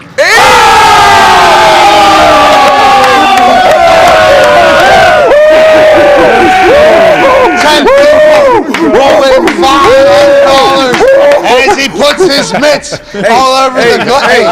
Hey, Kirk Cousins, Kirk. What a There you go. throw. Grind on Con. What a shot. What a day. Let's What a go. Coach P's keys. Let's take go, a 5-minute break and celebrate a little bit. 10 people win $500 because of the incredible shot that Chuck Pagano just put into the hoop to our left of the stage. What a moment. What a time to be alive. On the other side, we got some things to cover. Jeff Saturday gave a motivational speech. We got to break that thing down. There's stories coming out of Washington, D.C. The Jets might be a good football team. Is that Right. something that's still happening? Maybe. Take 5! Shot.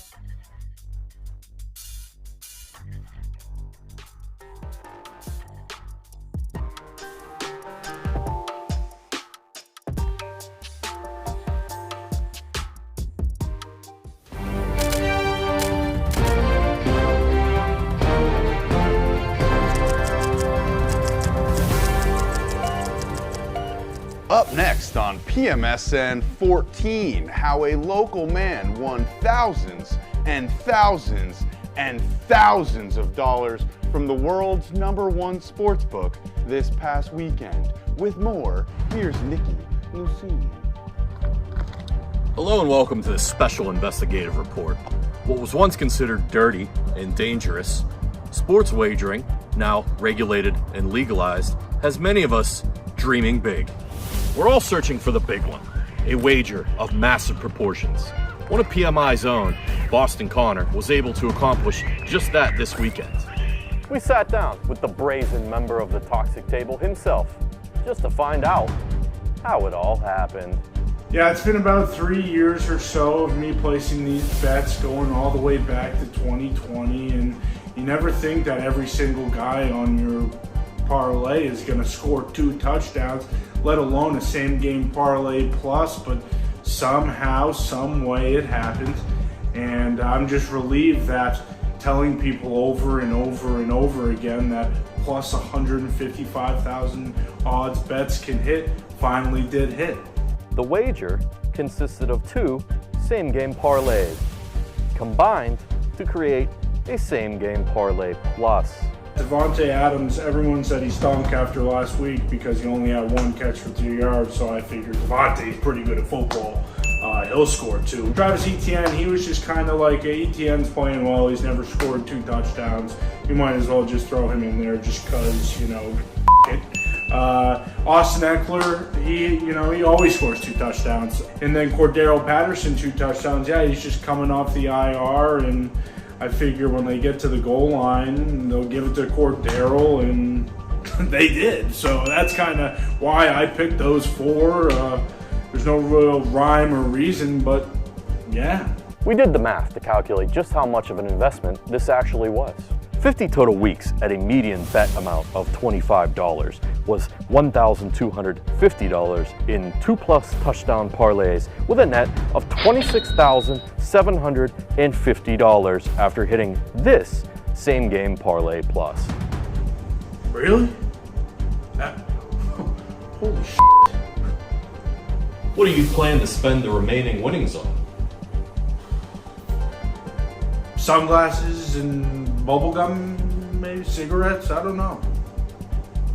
Can this maniacal magic man maintain his heater? For now, he's been placed in charge of PMI's precious Super Boost for the next primetime matchup. Until next time, good night, good morrow, good luck, and good fortunes. Thank you, Nikki Lucini, for that tremendous reporting.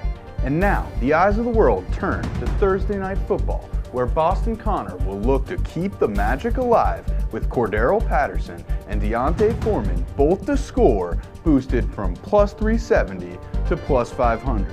Exclusive at FanDuel Sportsbook.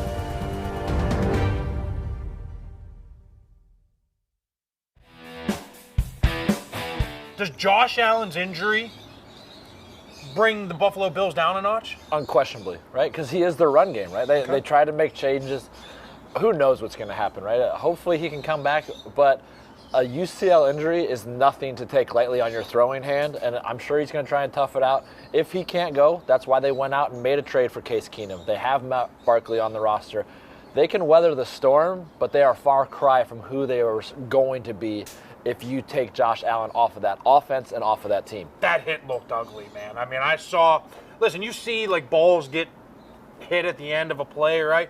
But when you see that arm and full whip do that, it's like, oh man, I hope the best for You're right, and we've seen it before, right? Guys can go out and finish games like, well, if you can throw the ball as far as he did to end the game, then he can still go out and play. No, adrenaline, all of these things, when that pain, that soreness, all of that sets in, it's a whole different mindset. And you just don't know. And hopefully he can play. Hopefully it's something minor. If it's not, though, you got to be smart. That is the franchise moving forward. And if you've got to take a step back and say, this year, it's not worth it for the longevity of his career.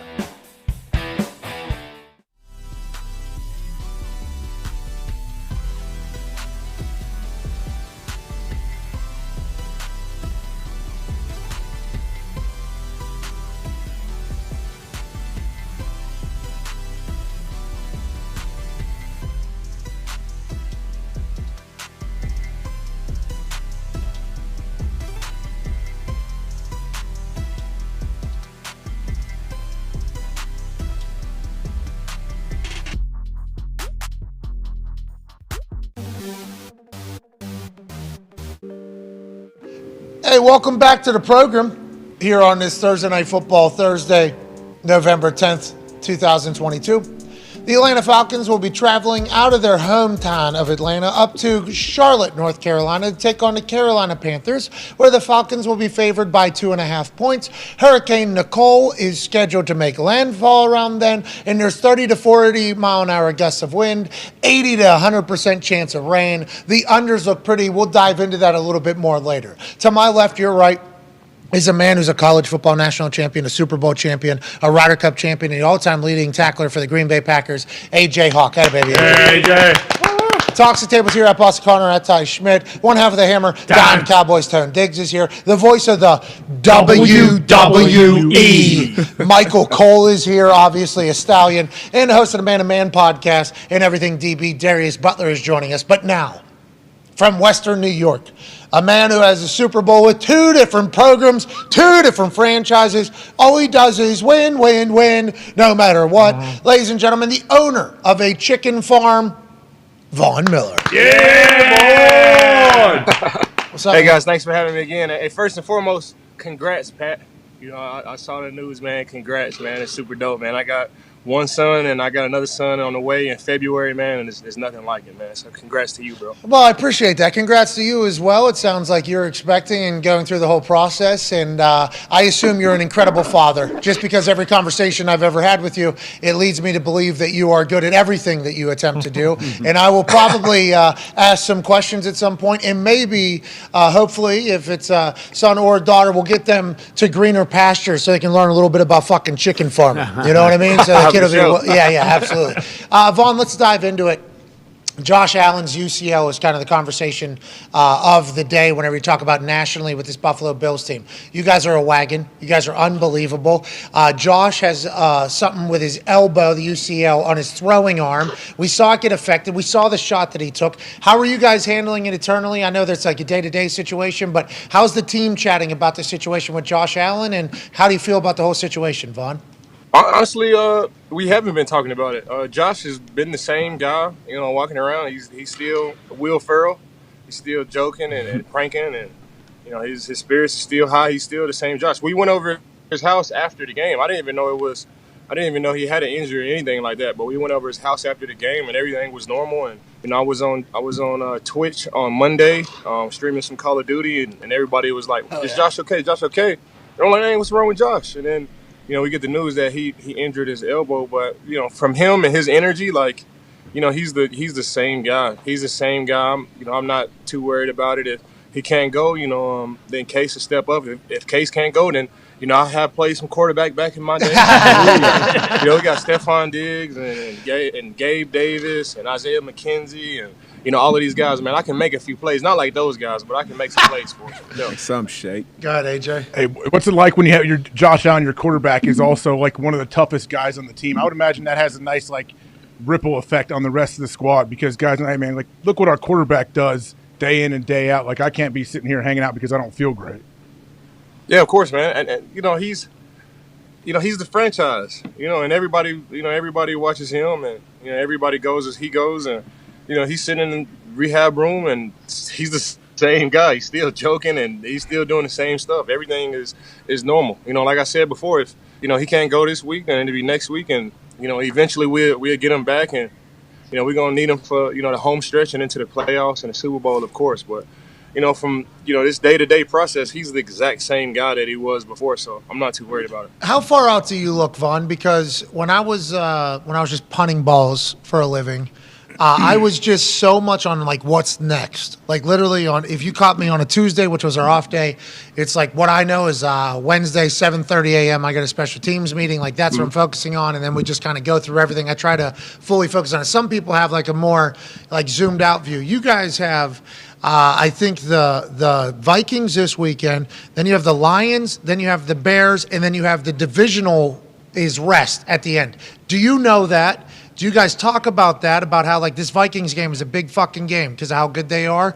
Or do you guys just like whatever's next type team? What is your feel for it? For me, on Tuesday and after the game, Monday, after we come in for, half a day, and Tuesday, I kind of take a step back and, look at the season, look who we got coming up.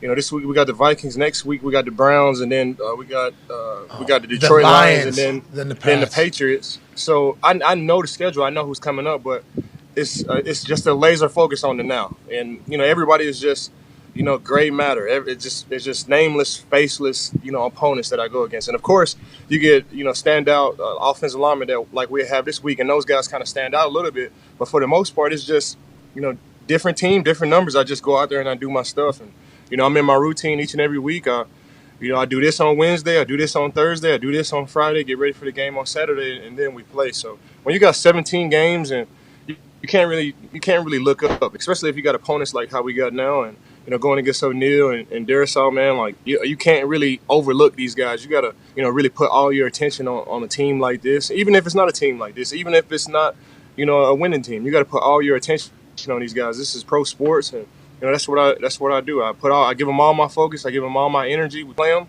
I take a step back and look where we are, what's our record, look at who we got next, look who's after that, and then on Wednesday I come in and I focus on the opponent that we got that week.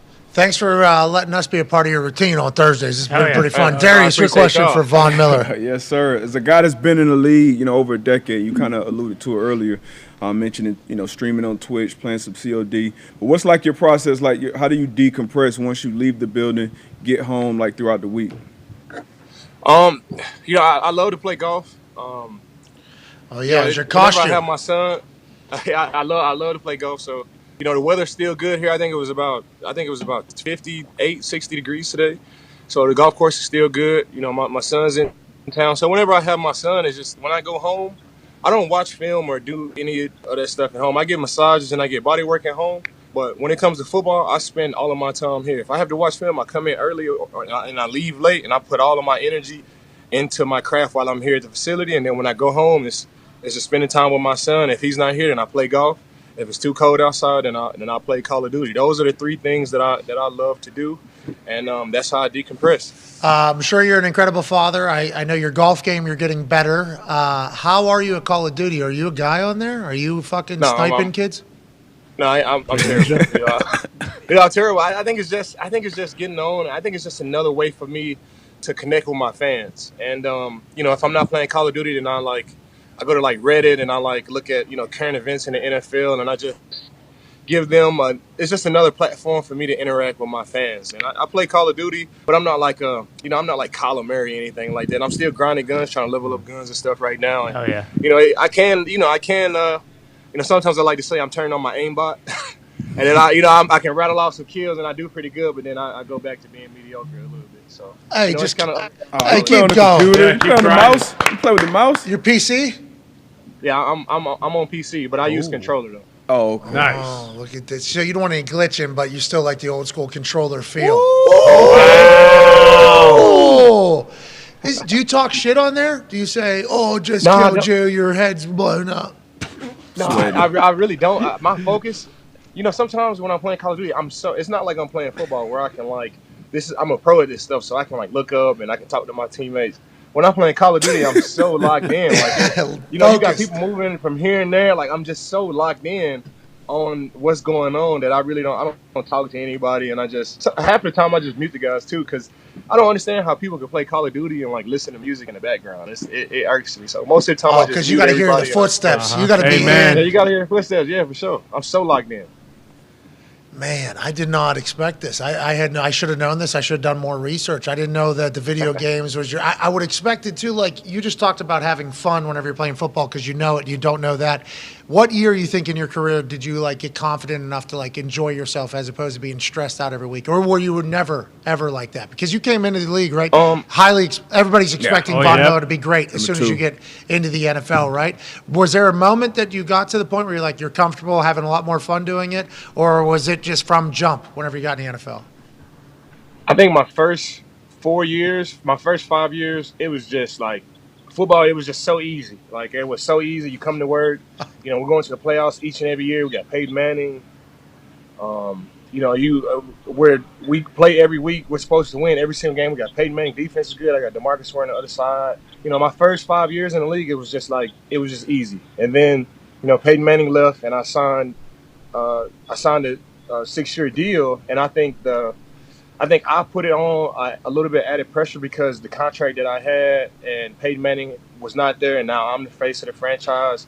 So I think that stretch, it became a lot more stressful for me. The anxiety, it kind of picked up because, I want to go out there and I want to not only prove to myself but prove to everybody else that hey, I deserve this contract. I was actually underpaid. This and that. I got all these things going through my mind like. I'm the face of the franchise. I want to win. I want to carry the torch. After Peyton Manning, and we had John Elway there. It's just a whole franchise full of legends, and I wanted to live up to that. And then I think I had eight and a half sacks. My 8.5 sacks in 2019. I was like, no, like I'm better than that. 2020 came, and the lockout happened. I had an opportunity to really take a step back and look at my game, look at what I was doing and what I wasn't doing. Kobe had passed away at the beginning of that year, and then they dropped The Last Dance. And I saw those guys, and I really looked at those guys, and I was like, hey, I'm not doing what Kobe was doing. I'm not doing what Michael Jordan was doing. And I started working with, a mental coach, Trevor Mowat, rest in peace. And, he sat me down, and we were talking about, all the things that I had going on, all the things that I wanted to achieve. And he really helped me identify, like, the things in my life that had to go and the things in my life that I had to keep doing. He helped me, really identify what's necessary and eliminate the rest. So the anxiety after that, the anxiety on the way to football games and stuff, it was really reduced because I was doing everything that I possibly could do to win games. I was doing everything at the facility. I spent all my time at home. Like my mental, I never got off of football. Like I poured everything that I had into my craft. And I think it created like this sense of peace for me. Then I get traded to the Los Angeles Rams last year, and it kind of rejuvenated me because I'm with Aaron Donald and I'm in LA and Matthew Stafford and Cooper Kupp and Jalen Ramsey, Leonard Floyd, and everything that I had been trying to tell the Denver Broncos about like winning championships and this and that. It kind of fell on deaf ears because I had been there so long. And when I get traded to the Los Angeles Rams, they was like, hey, talk to us about this. Talk to us about how playoff games, high pressure situations, and it just kind of rejuvenated me. We go on to win the Super Bowl, and now it's like now I just feel comfortable being uncomfortable. I feel comfortable, when the game is on the line and I need to make a play, and I spend so much time in uncomfortable situations. This is where I feel at peace. We had a Navy SEAL come talk to us the other day, and I asked him, I was like, hey, what is your thought process in high pressure situations? And he was like, this is where I feel most comfortable. I do this. I have so many different repetitions in high pressure situations. So when it happens, it's nothing for me. And I really connected with that because when I'm on the football field, like I'm always in a high pressure situation. This is where I feel comfortable. So I'm comfortable being uncomfortable. It took a while. Those first 4 years, it was easy. The middle 6, it was kind of, tough. I had a lot of pressure. And then now it's just like, this is just what I do. Like, I've done everything I could possibly do to have success. I talk to my guys and I try to put us in situations to have success. If we win, cool. If we don't, like I'm at peace. I've done everything I could possibly do. Man, that was amazing to hear. Thank you for sharing your journey there. That's a very real thing because you're Von Miller. You're at the top of the world. There's going to be a lot of people that are able to relate to you putting too much pressure on yourself and in doing so kind of limiting yourself because of the anxiety going on in between your ears. I'm happy you found peace. I'm happy you found freedom. And it sounds like you're getting paid too at the same damn time. That's hey, that's a big come up, man. We're happy as hell to hear that. That sounds like you get almost you said rejuvenated, but it's like That's almost three different careers that you're having there. And you're just at the very beginning of this one that seems to be your best and most fruitful. We're very lucky that you open up and chat with us every single week. Ty has a question for you, Vaughn. That was fucking awesome. Vaughn, obviously you never want to lose a game, but with the parity in the NFL, it's basically a certainty. Everyone knows that. But when you have a team like you're on right now and everything is still ahead of you guys, is it almost like refreshing to lose a game? And granted, it's not the same, Jets of the past. They're pretty damn good. But is it almost refreshing when you guys do lose a game like that and you can kind of reset and everyone can realize, like, hey, if we don't play our best game, like, we can be beat and we still have all this stuff that we want to go out and accomplish. So is it kind of like refreshing in a way that you get that loss out of the way and now you guys can kind of get back to work and go back to business for kind of the stretch run here? I wouldn't say it's refreshing because nobody likes to lose, but I like to call it good medicine. I like to call it good medicine. It's, we need it. We got a great team. We got a great quarterback, great defense. We got everything that we need to have success. But the NFL is just so unpredictable. It's so unpredictable. That's what makes our sport great. You could go out there and any given Sunday, any team can win. So that's what makes our sport great, man. You got to go out there and you got to bring it each and every week. And whenever you have a loss like that, especially, the Jets, traditionally, over the last couple of years, they haven't been as good, but they've totally changed that team around. So, and the same with the Dolphins. They changed that team all the way around. And, the AFC East is so competitive. So whenever you have losses like that, it's good medicine. And it just shows you, like you said, you have to be on point each and every Sunday. And I think these are all learning lessons for us to really lean on towards the end of the season and deep into the playoffs. Yeah, it's the type of situations, where you can say your house is built on marble, not on sand, because you've had to go through some shit, and there's only been one undefeated team, right? And it's that Dolphins team, and they're still popping bottles every single year down there in Miami. Michael Cole, the voice of the WWE, would like to ask you a question. He is also a diehard Jets fan, if that's going to be a part of this whole thing. Hey, Vaughn, how are you? Hey, I'm doing pretty good. I had a question. Listen, I've been a Jets fan I'm 56 years old, so for 50 years, I've been following this franchise. Bandwagon. Many more downs than ups, but I don't remember a time, except probably the late 70s, early 80s, where this team has had this much young talent. How impressed were you with what you saw last week against the Jets? And also, don't feel obligated to answer that question. Yeah. Right. No. I'm a fan of the game, and I'm just how I say it. To simply put it, like, I'm not a hater. This is my 12th year in the league, man, and I'm so blessed to be here, and I'm in the simplest form. I'm not a hater, man, and they have built this team up. I think it starts with Quinn Williams. He's a great player, and then you got Sauce Gardner, he's incredible too, and you got Zach Wilson at the quarterback, and they've really built this team up. And I'm a huge fan of Coach Charlotte too, and all the things that he's done. It was a tough year last year. They turned it around, man, and they have a really competitive team, and they still have some big time injuries on the offensive line too. So when they get those big boys back, man, they're going to be a tough team to compete with. I still have all the faith in the world in our team and our guys and what we do, but the Jets are so competitive now, and they show it each and every week. And that's one of those things, like you said, Pat. They're not built on sand; they're built, on marble. They go in each and every week, and they play hard each and every week. And that's what makes our league great, man. And the Jets, they're not the same as they've been traditionally. Same with the Dolphins. The Pats, they put together some great games too, and. This AFC East division is extremely tough. Yeah, it's different. I mean, they bring in Von Miller into the AFC East. The Jets start winning some games. Sauce Gardner, rookie, seems to be a guy, not an easy position to be a guy at. Good for you, man. Good for you, Paul. Well, I'm waiting for the shoe to drop, but I'm going to take the ride as we go along. Atta baby. Cautiously optimistic. Atta baby. Barefoot with dip. What? Tone. Last question here for you, Vaughn from Tone Diggs. Vaughn versus the Vikings this week. A lot of people talk about Christian Darrisaw as one of the better young tackles in the game. Do you like getting a chance to go up against these young guys? And maybe show them a little bit. Hey, he's a dog, Vaughn. They've never seen before. Hey, this dude's a dog, Vaughn. He's been on in the trenches a lot. He's finished. Right? Oh yeah. He's finishing folks.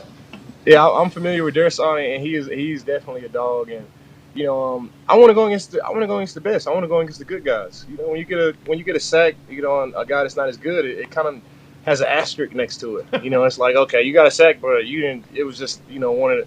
one of these guys. But when you go against, O'Neal on the right side, he's one of the better right tackles in the league, and Christian Darrisaw, and you have success against these guys, it means a lot more.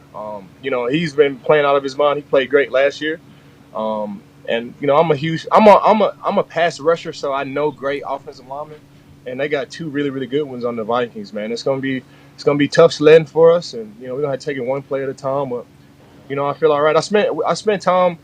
We had our training camp last year when I was with the Denver Broncos in Minnesota. So I went against O'Neal, and I just got a lot of respect for that whole franchise. Got a whole lot of respect for that offense. I was trying to recruit,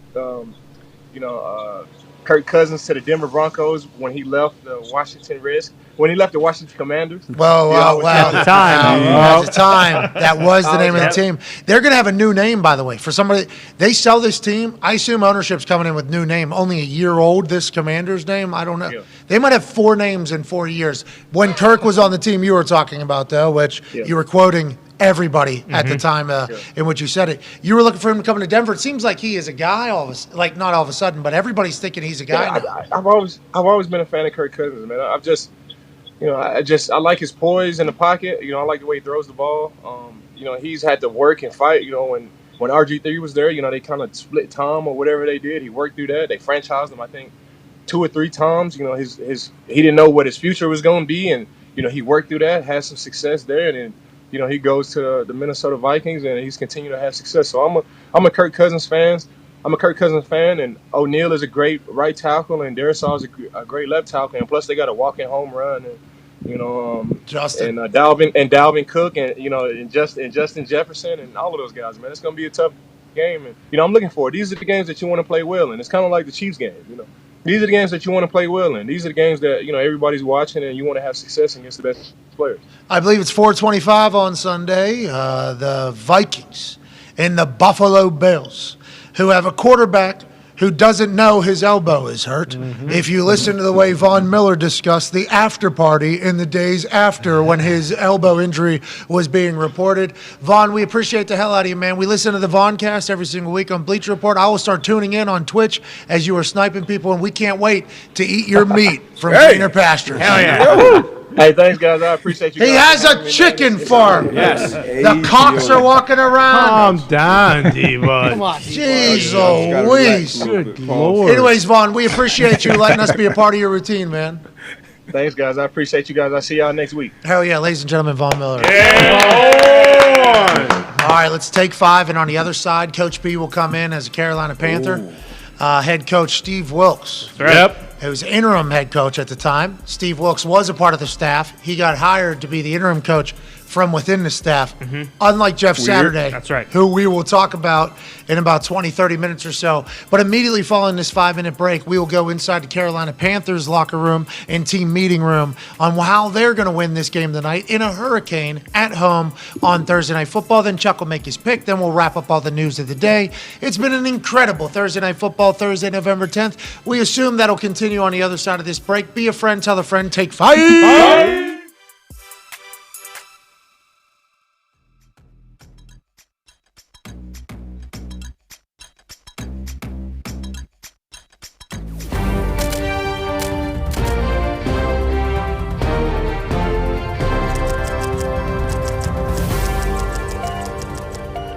Up next on PMSN 14, how a local man won thousands and thousands and thousands of dollars from the world's #1 sportsbook this past weekend. With more, here's Nikki Lucini. Hello and welcome to this special investigative report. What was once considered dirty and dangerous, sports wagering, now regulated and legalized, has many of us dreaming big. We're all searching for the big one, a wager of massive proportions. One of PMI's own, Boston Connor, was able to accomplish just that this weekend. We sat down with the brazen member of the toxic table himself, just to find out how it all happened.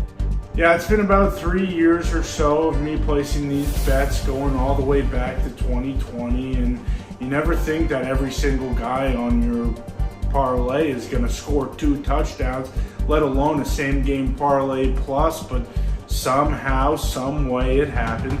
And I'm just relieved that telling people over and over and over again that plus 155,000 odds bets can hit finally did hit. The wager consisted of 2 same-game parlays, combined to create a same-game parlay plus. Devontae Adams, everyone said he stunk after last week because he only had 1 catch for 3 yards, so I figured Devontae's pretty good at football. He'll score 2. Travis Etienne, he was just kind of like, Etienne's playing well, he's never scored 2 touchdowns. You might as well just throw him in there just because, you know, it. Austin Eckler, he always scores 2 touchdowns. And then Cordero Patterson, 2 touchdowns. Yeah, he's just coming off the IR, and I figure when they get to the goal line, they'll give it to Cordero, and they did. So that's kind of why I picked those 4. There's no real rhyme or reason, but yeah. We did the math to calculate just how much of an investment this actually was. 50 total weeks at a median bet amount of $25 was $1,250 in 2+ touchdown parlays with a net of $26,750 after hitting this same game parlay plus. Really?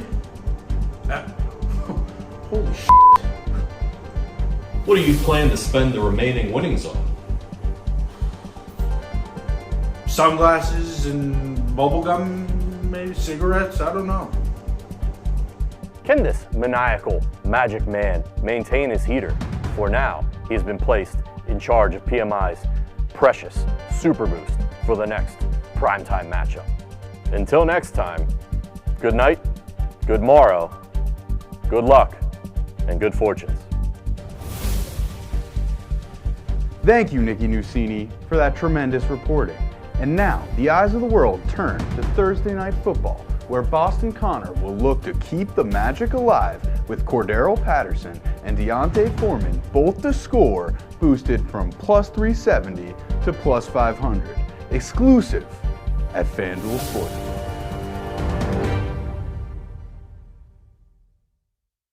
D lineman fumbling after running 50, 60 yards, 46 yards to give the Chargers a first down and the ball back again. This is a tough series. 42 seconds left in the fourth quarter, 17-17. Old buddy striding out. He's going to score a touchdown. No, he's not. His thigh is going to knock the ball out of his hand. Drops the ball. See ya. Oh, my Lord. He was about to get stripped right there, too. I would like to say to old buddy there, yeah, it looked like there's potential punch coming from the backside regardless. We understand you're a much better athlete than we are. We understand you're better at football than us. We understand at this moment you thought you were scoring a fucking touchdown to beat the Chargers. Yeah. With that being said, you can't fumble it with nobody touching it but your forearm. The best part is, too, he did return it to out of field goal range, but literally the next play, Justin Herbert just right back into field goal range. And then Cameron Dicker out of the University of Texas kicks his second game winner this year with 2 different teams, in which he has only played for 2 different teams.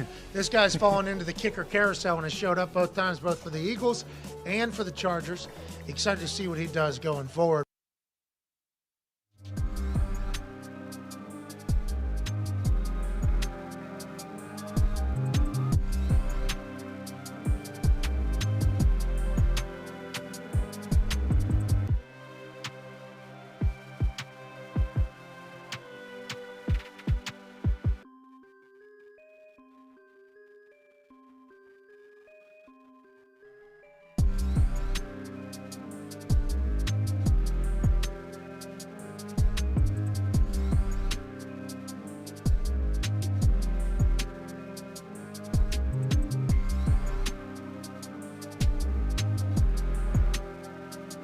Did you have the, is that like that? Oh, yeah. Yeah, full on. Hey, that's scary. Don't you think you're going to die out there? And there's some moments where you're like, if I die, I die. I guess you have said that. But you think you're never.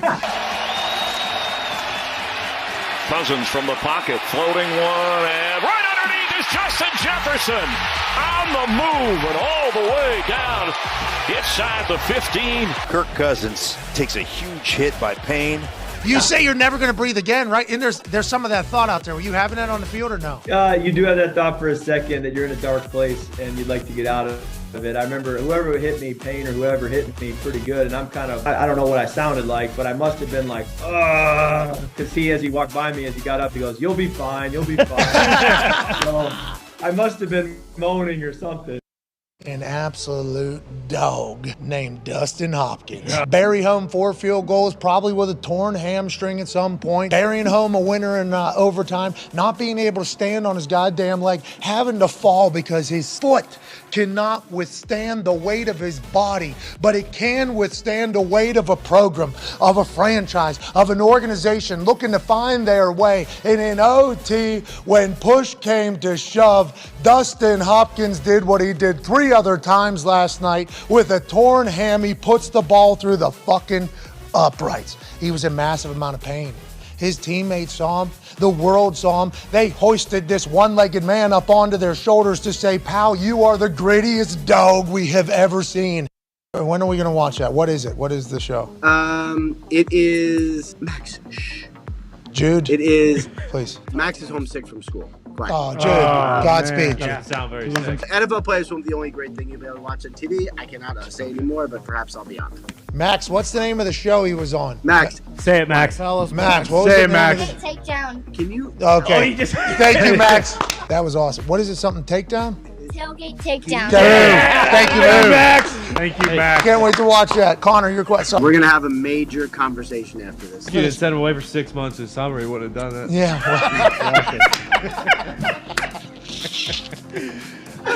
Connor, your question for. Let's go! This show fucking stinks, and the fact that you listen, we are very, very thankful for it. AJ, never cease to amaze me with your toxicity, pal. You got a couple of these? God damn it! What the fuck are you doing? Fuck Boston.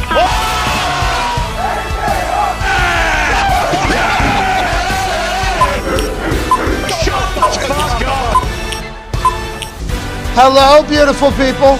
Welcome back to our humble abode, the FanDuel Thunderdome, here on this Thursday, November 10th, 2022. Hour 4 starts now. Football! Kicks off its Week 10 this evening in Carolina as the Atlanta Falcons of the NFC South travel up and take on their rival, the Carolina Panthers, in a game that has a 2.5-point spread, and the Atlanta Falcons being favored, probably taking place in a hurricane. To my left, your right, drinking the Essential, which is good pH level water. You know, high pH level gives you high performance in your body if you're not high all the time on vitamins. Ladies and gentlemen, college football national champion, Super Bowl champion, AJ Hawk. AJ's here. Darius J. Butler is here, 9-year NFL vet, host of the Man to Man podcast. The voice of the WWE. Michael Cole is here. Baby Cole. We started back at 3 o'clock Eastern exactly. We were going to come back 2:57, it's 2:58 to the show. Michael Cole had some business to tend to on his phone, sitting in his chair right there, literally sitting right there. My vet called me. Yeah. Obviously, it sounded very important. I do appreciate it. With that being said, just all day. Yeah. Don't worry about it. Have some booth, Cole. Hanging up, making a follow-up call. Then he's back on it. Cole, we love that. You're the man, Cole. Thank you. Love you, Cole. Ton Diggs is here. The Toxic Table is here. Everybody in the back, we appreciate it. We'll get to Coach P's Keys here in a second. There's been some breaking news around the NFL since we have been live starting today. A couple things. Darren Waller going to the IR. The Las Vegas Raiders tight end who is an absolute stud. Hamstring going on IR. Also, Hunter Renfrow of the Raiders going on IR. That's a tough look for Derek Carr and his offense. And Josh McDaniels, who's been going through it, they've had 17-point leads in 3 different games and blown them. Ari Mirov of My Sports Update via Pro Football Focus breaking that news. We appreciate him telling that. That's some big-time news and not great ones for the Las Vegas Raiders, A.J. Hawk. Well, especially if you're Derek Carr. I mean, Hunter Renfrow alone, that guy, it's got to feel good knowing he is out there to run those little whips and everything on third down, run up the seam. But he hasn't had Waller for a while, and now he's gone at least the next 4 weeks. This sucks for them. I feel like the hope, Darius, has been that Darren Waller would play, I feel like. And now him going to IR, it's like I didn't expect this at all with the way it had been chatted about the last few weeks. This is kind of a bummer. Not just kind of a bummer, very much a bummer for Darren Waller, who I think is trying to get Oh, yeah. Did he get paid? No, trying to get paid. I think thought he they did did get something, paid. yeah, right before the season started. I think he did get brand new team, new everything. Darren Extension. Waller on the field is a bummer for the NFL and him not good being player, there. What does this do to the Raiders? This just makes them easy to kind I of. mean, shit, they already been struggling. You know, they got shut out a couple weeks ago against the Saints. It's been ugly for them, but now you can kind of, lock in a little more on Devontae in the pass game, and then obviously in the run game, shut them down. But it's been rough. Obviously, you want these guys to get healthy as soon as possible. For the Colts, Jeff Saturday, his first test. This is good news. The Raiders from a game plan standpoint. Yeah, if but, if we have our fan lenses on as Indianapolis Colts fans, it is a bummer. We love Hunter and Darren. We hope they're healthy inevitably and eventually, and hope they're all the way back next week. We hope that happens, even though they're on IR. I think it's at least 4 weeks, so they won't be the next week. But we hope they get healthy and they're back. Jeff Saturday cut a promo last night that we're going to talk about here in a few minutes, but it feels like he's got the boys humming. Spirited practice for the Indianapolis Colts today. More spirited than it has been for numerous weeks. Yeah. Obviously, that's going to be the case with any time a new head coach or an interim head coach comes in because it's a new energy. But Jeff Saturday, I don't back down. He said, we'll get to it. Other breaking news out of the NFL today. Blake Martinez has officially retired from the NFL. Hell of a run, Blake. Good job, Blake. That's from the Las Vegas Raiders. He was on the Raiders as well. Raiders broke it? I believe. Yeah, I knew he was playing. Why did he retire right now? Is he hurt? Big Blake, good luck on your new journey. Congrats to my brother. Who tweeted that up there? I believe Jordan Schultz. Yeah, congrats to my brother Blake Martinez. All love and one hell of a career, fam. Salute.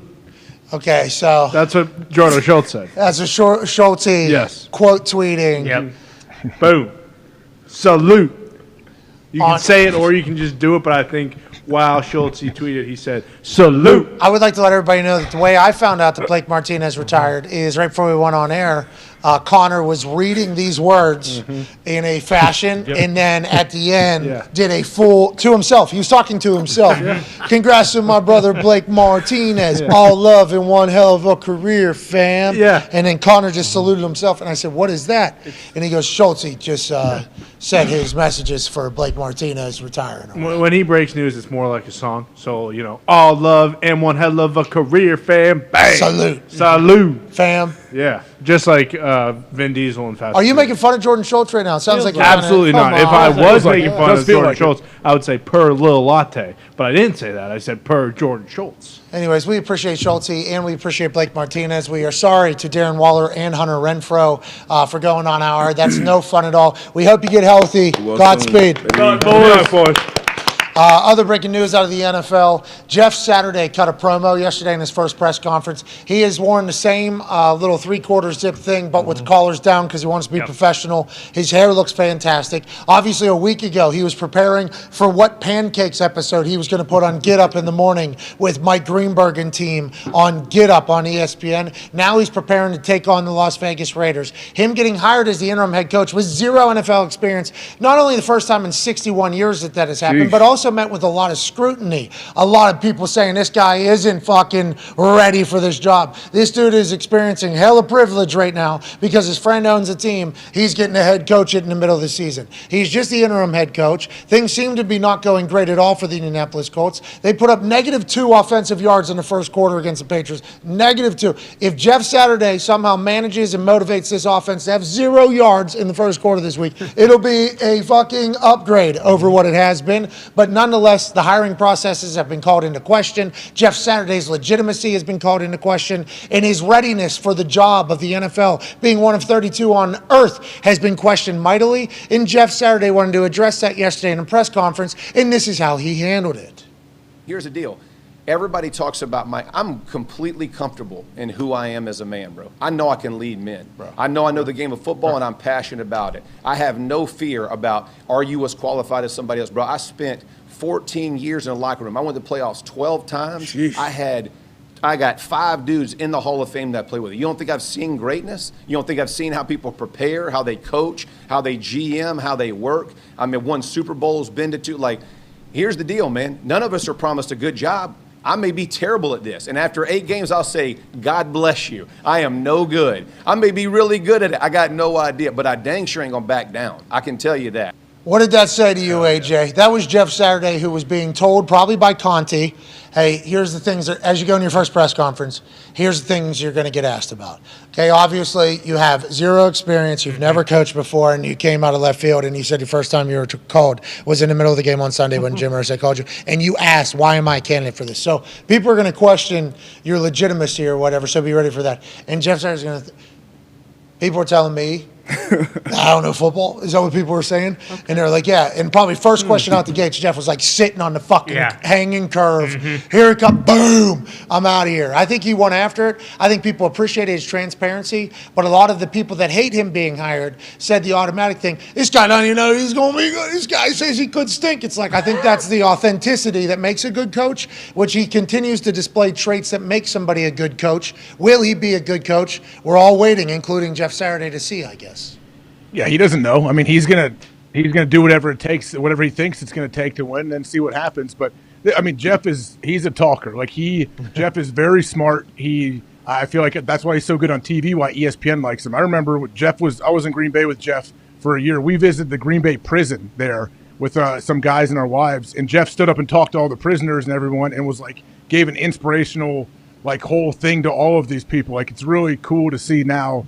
This presser, like, yeah, that's Jeff. Bruh, come on. Bruh. I know. I loved it. Darius, yeah, whenever you hear that, when that makes its ways around the internet, it got over like 2,200 retweets from my tweet of it in about an hour. I mean, very active. Yeah. There was obviously some negativity to it because there's always going to be that, especially with the whole process. But listening to him say that, I'm like, hey, Jeff feels like he's got the right mindset going into this. I appreciated it. I actually did. I loved it, and a lot of what he said was real, and that's the most important thing when you're standing in front of the team, most importantly. But a big part of the job, being a head coach, basically CEO, is obviously handling the media, talking to the media, and talking to your team and your fan base through the media as well. So I think he knocked that out of the park. And talking about this with AB this morning, he was saying a lot of people probably don't know this. Antoine Bethea with the Man to Man pod this morning. He said like during that run, like Jeff was really the vocal leader of that team. A lot of people would think, Peyton, and obviously I'm sure he was to an extent as well, but Jeff would be the guys that are getting the guy's face and set the tone for the locker room, in the locker room, on the field, things like that. So he's got that part down. Obviously, it's a lot of shit that he's got to deal with that team as far as having a new play caller, O-line sticking, but I loved it. I loved everything about it. I enjoyed it as well. RG3 echoed some sentiments that we talked about yesterday about how a lot of people are burying Jeff Saturday getting this job opportunity, because of the entire process and his privilege and he doesn't experience whatever, all that stuff. And, I brought it up, literally my first thought was like, this actually might help with the entire process of minority head coaches and everything, because there's always a chatter about the percentage of black guys that are playing in the NFL, and it's very high. And then the coaching, it's very low. And everybody's like, well, why is that? And it makes no sense, but it does if you understand how you have to go about to become a head coach normally in the NFL. So you have an incredible, successful career in the NFL. You get paid a lot of money, your family probably grows, you're doing things, and then you're like pretty successful. And then if you want to get back in the coaching ranks, you're going to be an assistant to somebody. Now you got to eat some humble pie to be a coach to begin with. Everybody understands that. You can't be arrogant or whatever. But just think about a natural human who has lived life like this way, and then they go in. Now they're drawing up cards for somebody just because this coach had the opportunity. You didn't even have the opportunity because you're busy playing in the NFL. You were busy playing in the NFL, so you didn't even have the opportunity to potentially do what this person who you were drawing up cards and getting coffee for couldn't have had the opportunity to do it. Now, you were playing in the NFL when this person was an assistant at some D7 school. You were playing in the NFL when this person was an assistant to at a D1 school. But I get it. This person has been coaching longer. I understand that. So you would have to sit behind those people, then maybe work your way up. And you're probably not being listened to, by the way. Your opinions, you're drawing up these cards, probably not being listened to. You're sleeping in your office. You're fucking 35 years old, 36 years old. You have a successful career, a lot of money, a family, and you're sleeping in the office, drawing cards, getting coffee for people. It's going to run some people away from getting into the coaching business. If Jeff has success, maybe owners who follow the other owners like blind sheep, basically. If they have success doing something, we'll see this, and more ex-players will be able to get incredible positions quicker, and that'll maybe be enticing for some of the legends of our game, whether it's black, white, Asian, whatever the case, whoever it is, European. Maybe this will give an opportunity for owners to be okay and be allowed to publicly hire a former player to put in a position that maybe they hadn't worked at or got to. That's what's on the line if Jeff is successful, I think, and it seems like that narrative is maybe starting to build a little bit, which is good news. Now, if Jeff rattles off 6 straight stinkers here, which is possible. For sure. Which is certainly possible in the NFL. That's not going to be the case, but before a game even starts, if he has success, I do think it'll open some more doors for former players, which I think is good for the overall conversation about everything, AJ Hawk. Oh, it's absolutely good. And RG3 mentioned in that tweet, like, go to more of like the basketball model, how these guys didn't. Jason Kidd almost went directly from playing to a head coach, didn't he? A few guys did. Yeah. I know Larry Bird. Steve Kerr obviously went from TV to coaching. Michael Cole, I watched you watch Jeff Saturday's press conference there for the first time. I'm sure you know that this exists, that Jeff Saturday has gotten hired because you keep up with it. What are your initial thoughts after seeing that press conference? And coaching an NFL team you have no experience of, you wouldn't know about. But former players should be able to do it, right? You would think if they have all the right traits, leadership, they're smart, they're good communicators, they have a good work ethic, they kind of know the system. Like, you would think that would make for a success story. What was your thoughts listening to him speak right there? It just, and again, I didn't play football, obviously nowhere near a level that you guys were ever at. But and a fan of a team that is notoriously strong. Yes, but at the end of the day, it seems to me the head coach in football needs to be a leader, right? That's the number one thing. He needs to put on a good face. He needs to be a leader of men. That's what Saturday was saying in that press conference, and I think everything he said was great. I think if I'm a player for the Colts, I'm excited. This guy seems like he's not a bullshitter, no nonsense. Goes in there. He said, "Listen, I don't know if I'm going to do well at this. I hope I do, but I think I've got the pedigree to do it." And I think it was awesome what he said and how he handled it. Good promo, huh? Yeah, great promo. Great promo. That was a good promo. I think it was a good babyface promo, honestly. It went big. Yeah. Well, and he's got to kind of surround himself, right? It's not like every single head coach has done everything on their own for every single great team in the history of the league. Like, he needs good people around him, too, to be successful as a head coach. You can't bring anybody in, though. Yeah, can't bring anybody in. Nobody's available. Can't bring anybody in. That's why he doesn't know anybody. Parks Frazier, though. That's why he named a guy like Parks Frazier. He sees something in him. Shit, that was his only option. Well, and looked just like him, too. You know, the eternal optimist in me, Parks Frazier may be the greatest offensive mind in National Football League. That's right. Wow. That's what Jeff said. Everybody called their first game before, damn it. But nah, in reality, Saturday, obviously, he is an expert in the O-line, right? Spent 14 years there, being a center. You almost have to be a coach playing that long. And that is easily the one group in this team you can look at and say, okay, if this group improves, we can do better. And if he's sitting in there, if I'm a coach, if you hire me at this position and let's say the secondary has just stunk, their worst secondary league, I'm probably spending 85% of my meeting time in that secondary room. Like, What you know. Which I know. I know in and out. So that's one thing. Jeff was with the team during training camp, been a consultant, but now he's in there day in and day out. And now you're actually sitting in there with those guys, with the centers, with the guards, with the tackles. And you have say. You have real say. So now I expect going forward for that group, I expect that group to play better. And if that group plays better, I think down the line, I see Matt Ryan get back in the lineup because if I'm Jeff Saturday, I'm not hitching my wagon to Sam. I can't. It's too many. I can't have Sam. I can't have Parks Frazier. Matt Ryan hasn't really shown much this season that would say you would do it, but I would assume Jeff will be like, hey, how do we make this easier?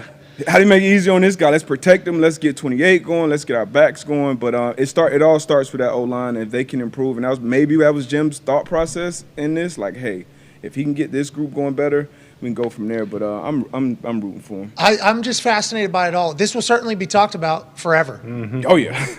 I mean, he did the right thing. It's a masterful plan, though. It's a great plan. Like, we're talking about Jeff Saturday, and should he or should he have not got the job? We're not talking about the Colts and how they've been losing. What were you going to say, Cole? No, I was going to say, what else did you expect him to say? I mean, he did the right thing. He had to be honest on this. He couldn't go up there with some PR statement, read it. People would have seen right through it. I mean, he was being who he was, and I think that bodes well for this franchise.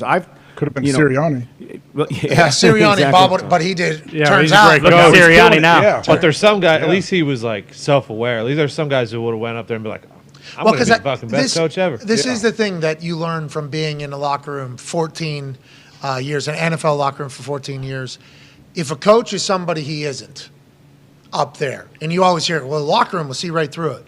But there's still people that try. There's still people that come in there and like, this is how I'm supposed to act. I haven't seen it in special teams, but I would just say it as if it was a special teams. Put this for any position group. Oh, I'm a special teams coach now. I'm the coordinator. This is how I'm supposed to act. This is how I'm supposed to be. And people just see you putting on like a facade. It's immediate.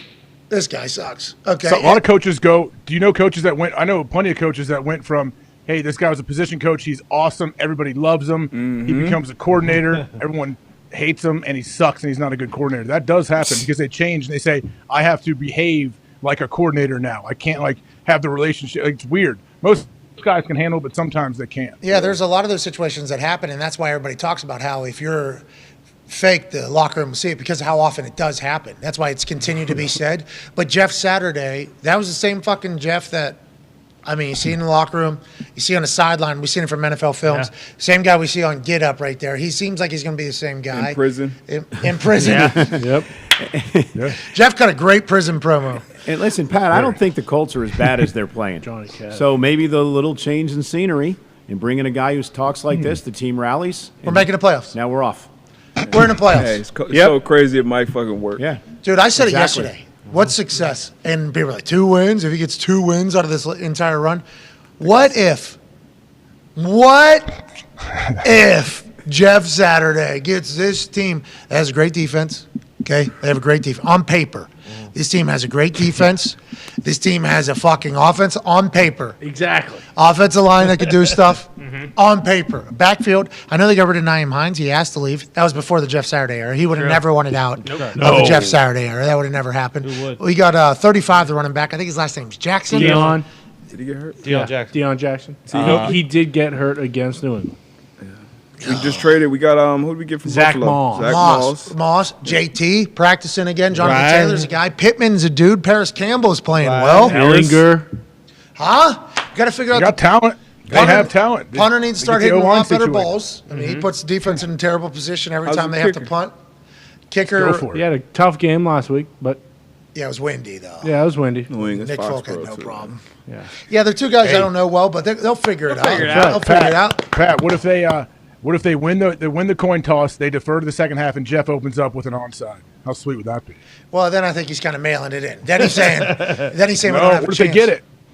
Then they get it, and all of a sudden, here we go. The Jeff Saturday era has begun son of a with a bitch bunch did of it. juice. You're right. What if he does the strategy of that one coach who only goes for twos and kicks onside? Oh, that doofus that coaches at a very low level of football. It's an offensive lineman, all right? He's going to be kicking the ball. Yeah. Taking the points. Yeah, he already said it. Which I love. Yeah. Yeah, he said, it's hard to get points. I'm an offensive lineman, bruh. I like when he's saying bruh to these people. Me too. Love it. I enjoy the bruh just casually in there talking to the media.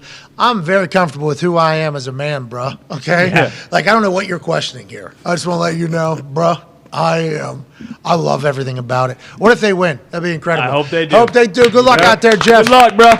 If they don't beat the Raiders, the Raiders, we just read it. I'm picking them this Everybody week. and their mother. I'm is definitely out. picking him this week. Yeah, me too. After that speech, why not? That'd be very us of to be very me of me to put max units on the Indianapolis Colts after watching one video right there. Oh, yeah. But if they leak some practice footage where Jeff is diving on a fumble or something, or giving a speech, well, I will double my max to put that thing on there on the Colts this week. I mean, what? They already released, what he said today where he stopped practice because they were messing something up, and then they did it right, and he was like, yeah, now do that shit right the first time, bro. It's like, you think that was happening with Frank Reich? I don't think so. Message received. I don't know if you're telling the truth. No, that's serious. It did come through the group.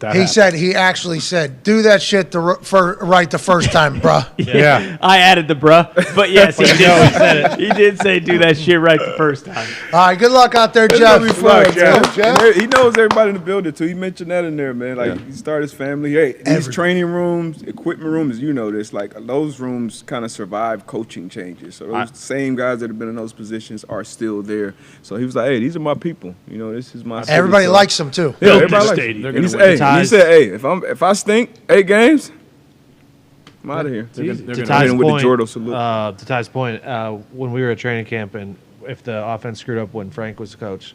I watched him walk up to the team. Hey, Jesus forgives you. Like, I mean, All right, we'll get see, through that's this. a maybe voice. That's not real. No, I don't want that on local sports radio. Tony reported This it, though. happened, Cole. Cole, this happened. I was on the sideline. He was a sideline. Tony was on the sideline. He heard Frank Reich. That's Now what, bow your that's head what in adds prayer. to it even more. That's what I'm talking about. We That's can't what do he's- this. that's how This you- happened before. There's a guy that wasn't getting any. Hopefully, Jeff Saturday sees the same thing I see. And it's like we can put Jelani Woods on the field at the same time as Mo Alley Cox. Bruh. That would probably help the run game too, bruh. Yeah. If we do that, that'd be fantastic. And the protection of the quarterback. I mean, hopefully Jeff's able to do that. But Diggs said in the microphone with like a matter-of-fact voice, he said, well, Frank, I heard Frank wouldn't put Jelani Woods on the field because he missed the Sunday morning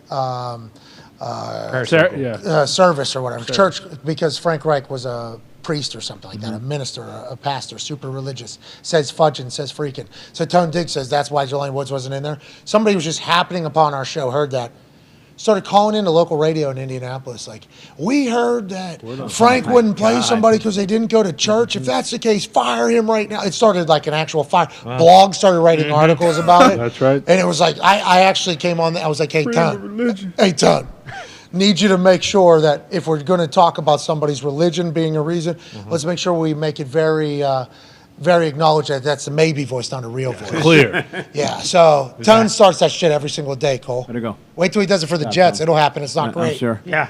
I heard Zach Wilson is banging mom. Ask Rappaport. He gave us, he would not confirm nor I deny. tell Zach Wilson converts to Catholicism.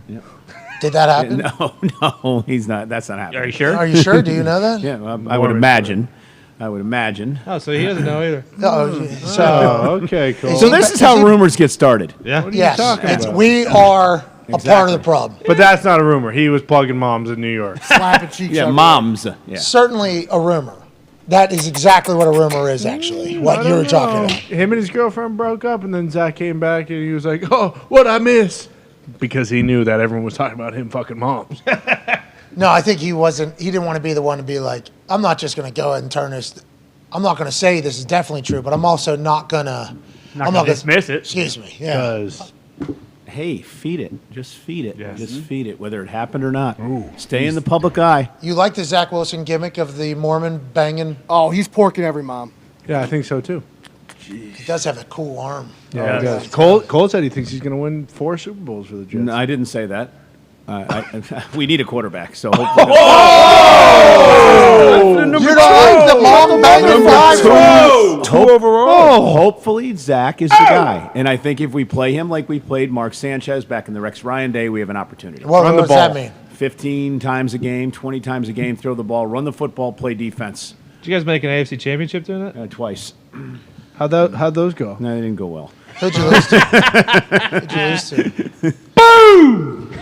Can we move on? And don't you have the coach coming up? Yeah, you're right. Let's do it. Let's Hey, dive into shut up, Cole. We covered everything. The only thing left to be covered is what happened in the Carolina Panthers team meeting room on Monday morning.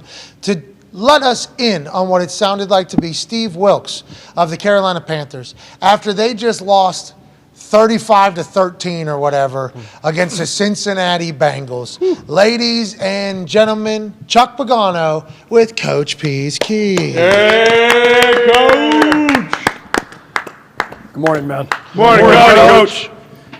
So, a bunch of you guys have probably heard by now, I've let another 2 coaches go. What? I know it's been a tumultuous time of late around here. Those lucky sons of bitches. But, you know, I got a lot of gratitude and thankfulness for Coach Pasqualoni and Coach Cooper, 2 really good men, I bet. 2 really good coaches. We wish them well. Yeah. Every decision that we make around here, moving forward, okay, is based on 2 things. What gives us the best chance to win, and what's the best thing for the team. Okay. That's it.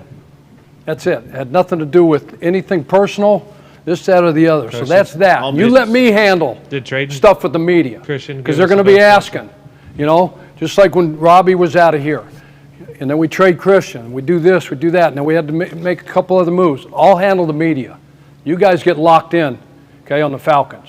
You guys get locked in and cleaning up. And speaking of letting 2 guys go, We all need to do better. Agreed.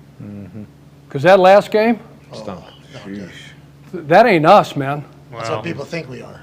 I mean, I don't know what was going through your minds. You thought, Cincinnati coming off a loss, and we're going to go roll in their home stadium.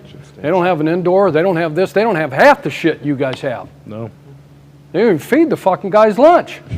Jeez. Like Brett Favre. Wow. And we got sushi coming in here. We got all this stuff. And 35-0 at half. Okay. Joe Mixon's freaking good, Coach. Yeah, he's really good. Yeah. Okay. Pack your shit then too. I would love to get out of here, Coach. Steve freaking stinks. Yeah, you can get your shit and go. God Almighty.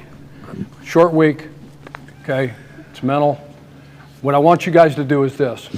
I know we played them already. I know it's a division team. Sometimes you can take that for granted and say, you know what, I know this guy inside and out, the guy I'm lining up against, the guy I'm going across. I know their schemes. I know their offense. I know their defense. I know their kicking game. I know their offense. I know their defense. I know their kicking game. Wake up. We're here.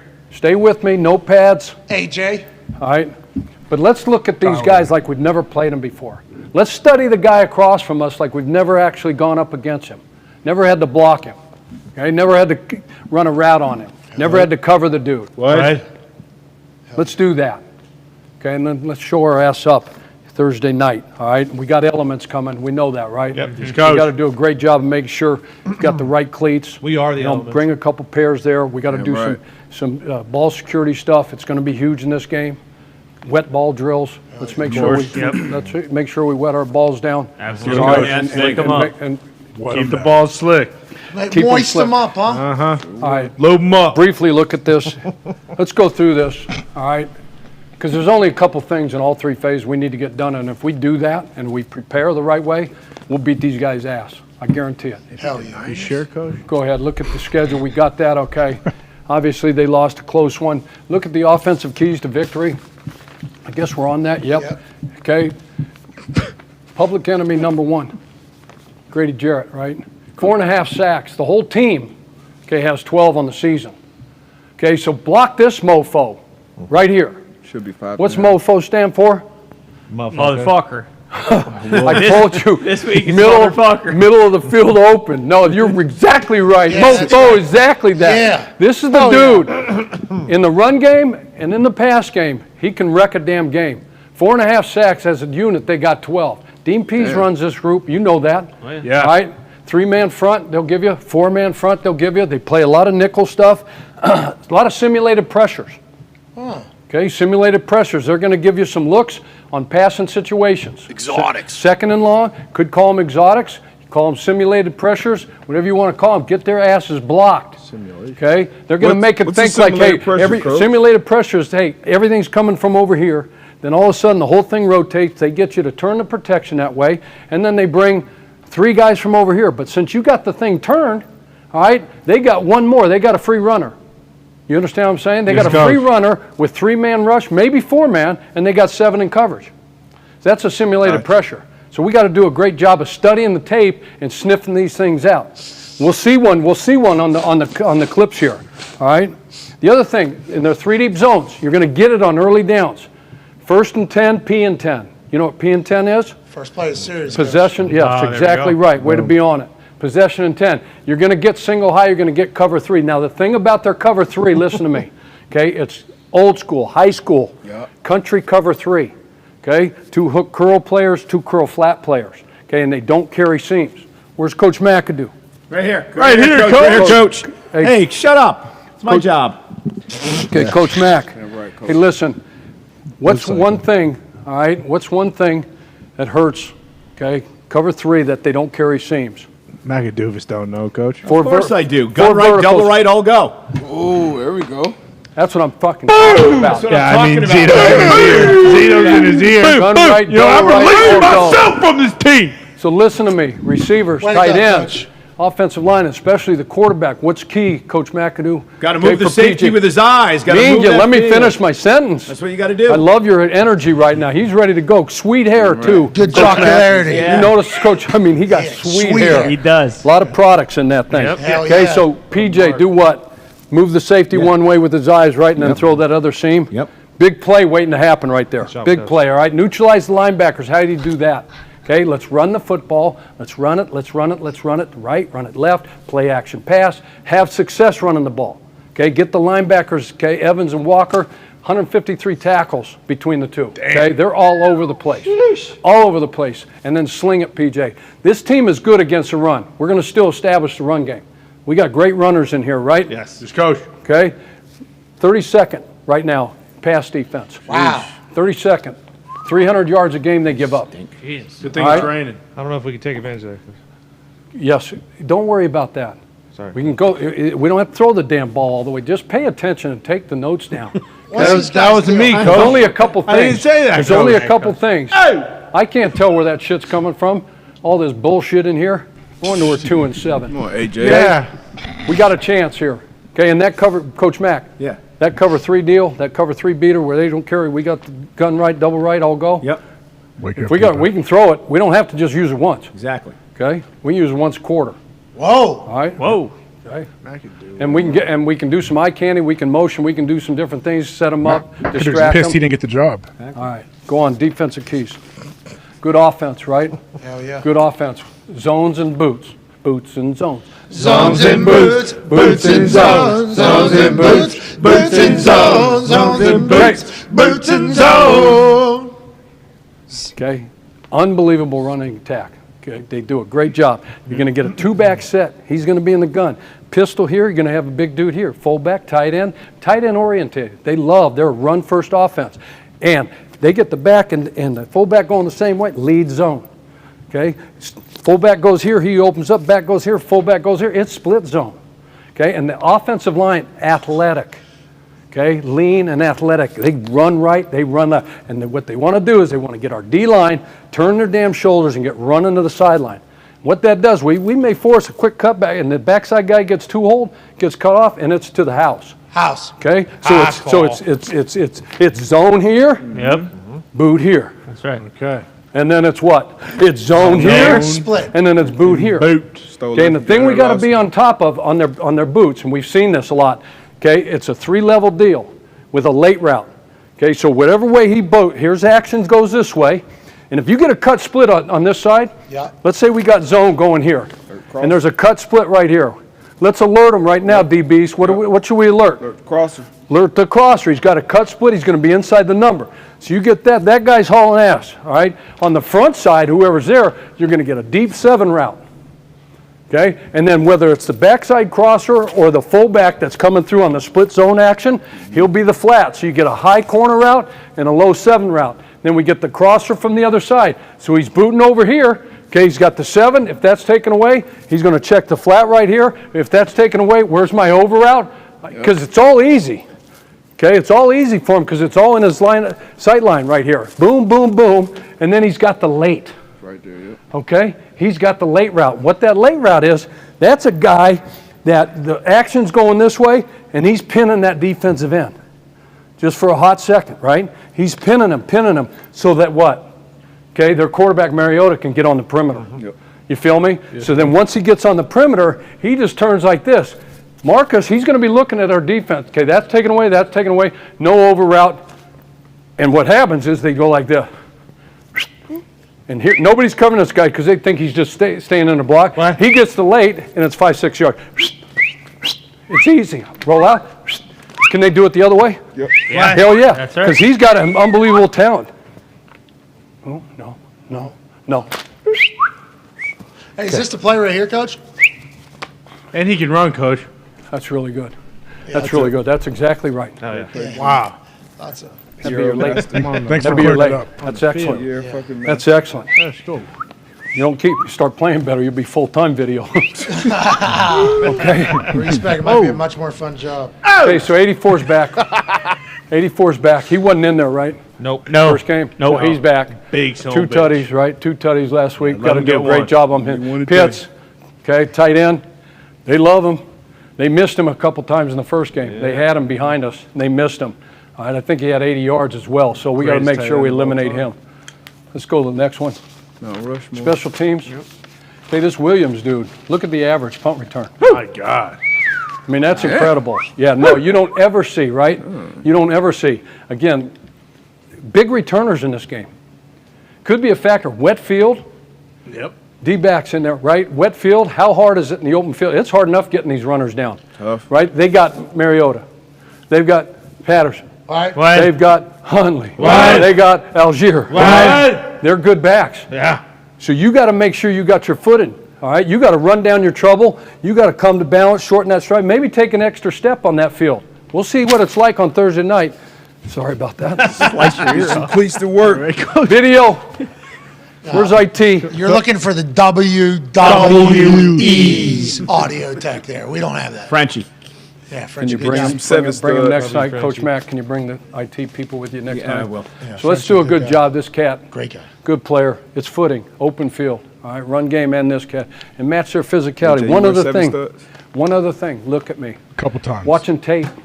All right, Coach Tabor. All right, special teams. I was watching some tape with Coach Tabes. Yeah, of course. We found a weekly. Always looking for a weak link. Yep.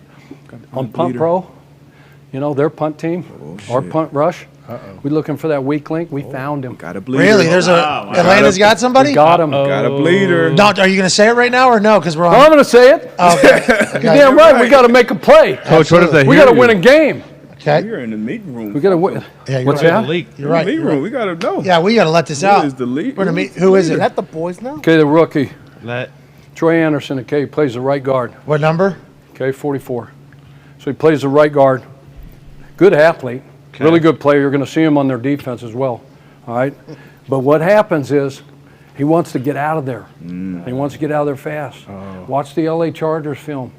All right, so whoever our number 4 is, 1, 2, 3, 4, we got to make sure the center, we get the center going here, we get the one-on-one, all right, with number 4 on this dude. He's going to set. Watch the guy from LA. Set him up with a little here, quick swim, almost blocked that punt. Okay. We're going. He didn't think he was going to get it. What's that? He didn't think he was going to come free. No, and the You other gotta act as if and you're the gonna other come thing when I free. talk to Coach Taves, Taves loves this technique where you come and act like you flash them, like it's hold up, and then what happens when you're protecting, right? You're back here and you think a guy's holding up. What do you do? Try to get out. I'm gone. Boom. I'm gone. It's the okey doke. And that's why you do the okey Hit him doke. with Flip. Now you see me. Take it off the foot. No, you don't. Hey, you block a You punt don't in go the up. game. You don't go up. You go down. Eyes and hands. Field goal. Up. Field Punt. goal up. Punt. Down. Happened to the Chiefs guy. Down. Against the Titans. Down. Hey, 44, I don't know if this has made it back to you, but fucking, Look out. Hold why on. don't you hold on a little bit? Half second. Yeah, your punt. Derek Redmond, guys, you remember that video? Yeah. That's all we got some video here. No, We'll get to him. No, we'll get to him. Okay. We'll get to him. Let's show the tape. Excellent. I'm glad you're on top of your stuff Hell yeah. today. Well, that's why I'm not going to play anymore. I'm going to do video stuff on the internet. Smart. Who's the first guy we got to block? What number is he? Huh? 97. 97. Where is he? Right there. Okay.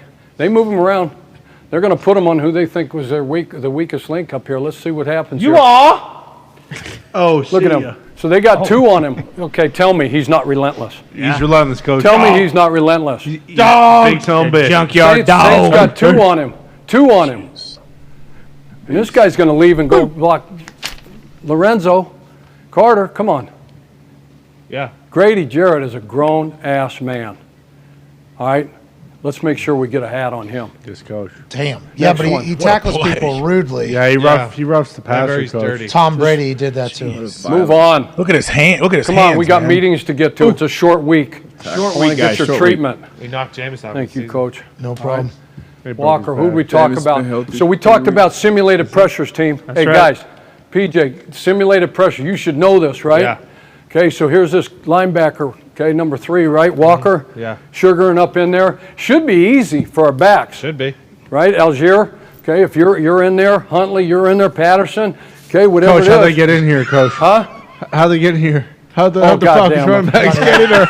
Any other team. It's Oh, all right. no. AJ. They know that Scott was on a 44's the roll. guy. Spirits. Keep going, coach. Keep going, coach. Don't let that. I like coaching everybody. Yeah. Yeah. Keep us on our toes. I coach everybody. Yeah, it was a I'll test. get on the internet. I'll talk to them about it, all right? It was a know pa- about it was the a punt. test. But anyway, watch what happened. This is called whip fire zone. Oh. Simulated pressure. Okay, so this should be easy for our backs right here. Should be easy, right? He comes. Watch Kamara.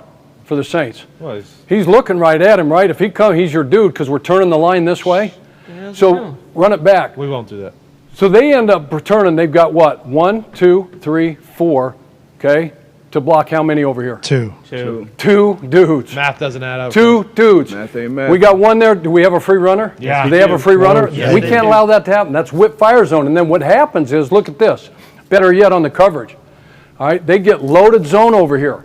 Okay, they're going to block this guy, all right, who they think's coming. He's a bonus hook. So you get a bunch of coverage to the trip side. You get a safety coming down right here, taking away anything for this dude right here, Michael Thomas. And you got all this coverage here, and he's got to eat it.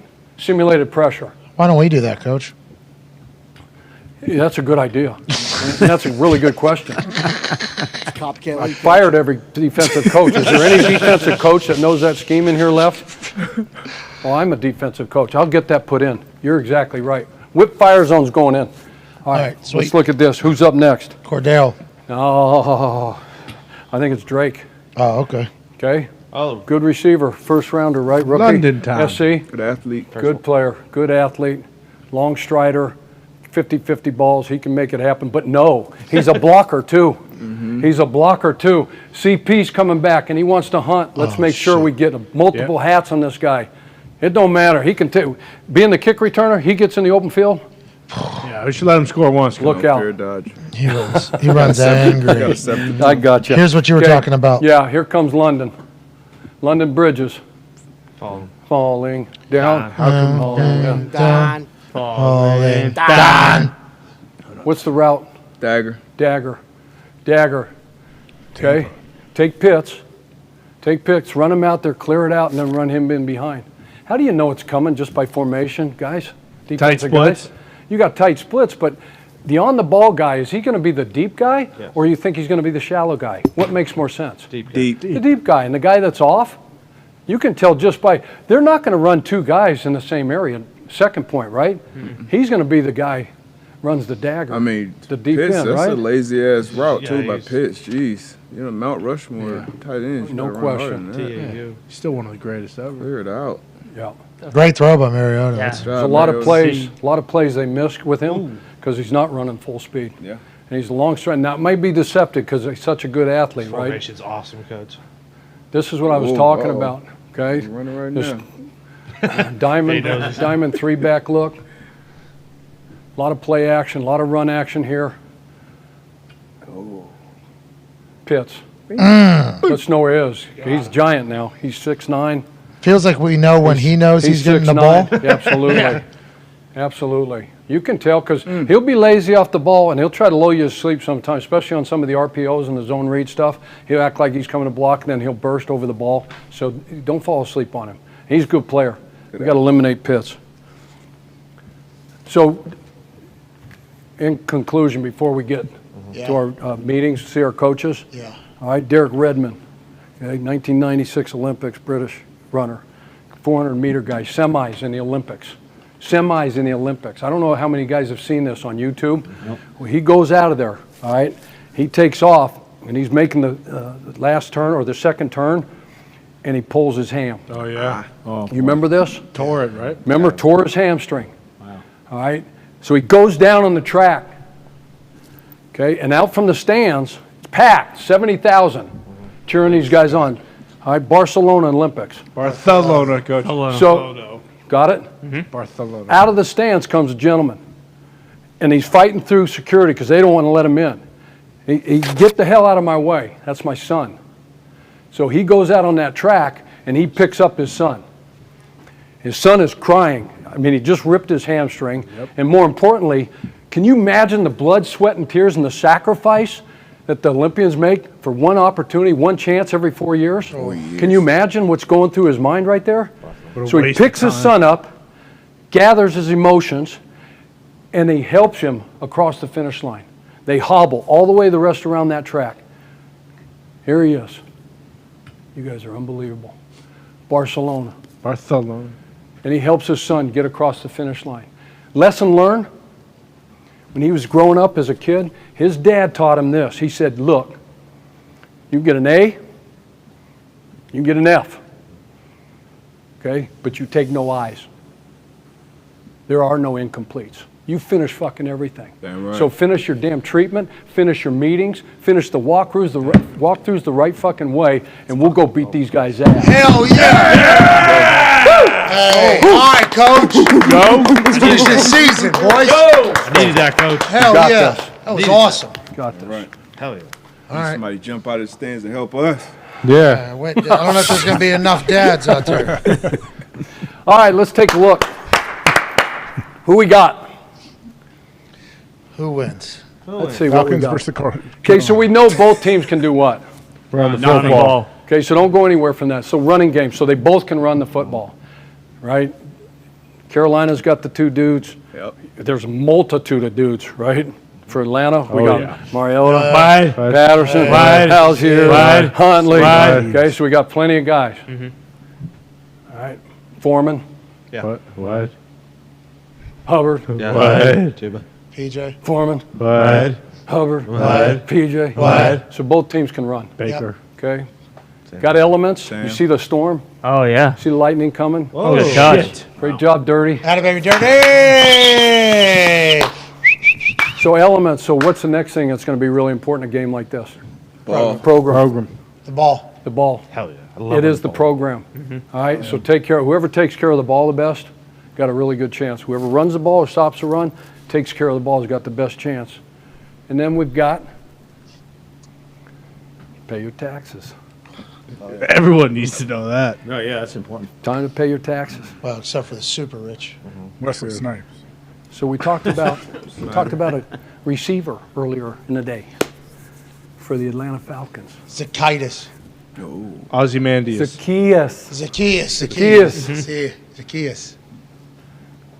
Might be an urban legend, whatever, but somewhere along the lines, way back when, that family name goes back to the taxpayer, and then this guy found his way and didn't want to collect any taxes anymore, but that's what that is. What's that?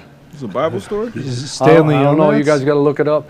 But anyway, What happened? it's time to pay your taxes. I'd keep an eye on Zacchaeus. Zacchaeus. I'd keep an eye on Zacchaeus. He's got 2 tutties this Nailed year. it. He could be the difference. For fuck's You sake, got the learn usual. You English. got the top dogs in this. You got the runners. You got London. You got Pitts. You got all these guys, right? You got DJ Moore. What's his odds? 2 dudes. Keep an eye on them. Zacchaeus. Zacchaeus, number 17. He can fly.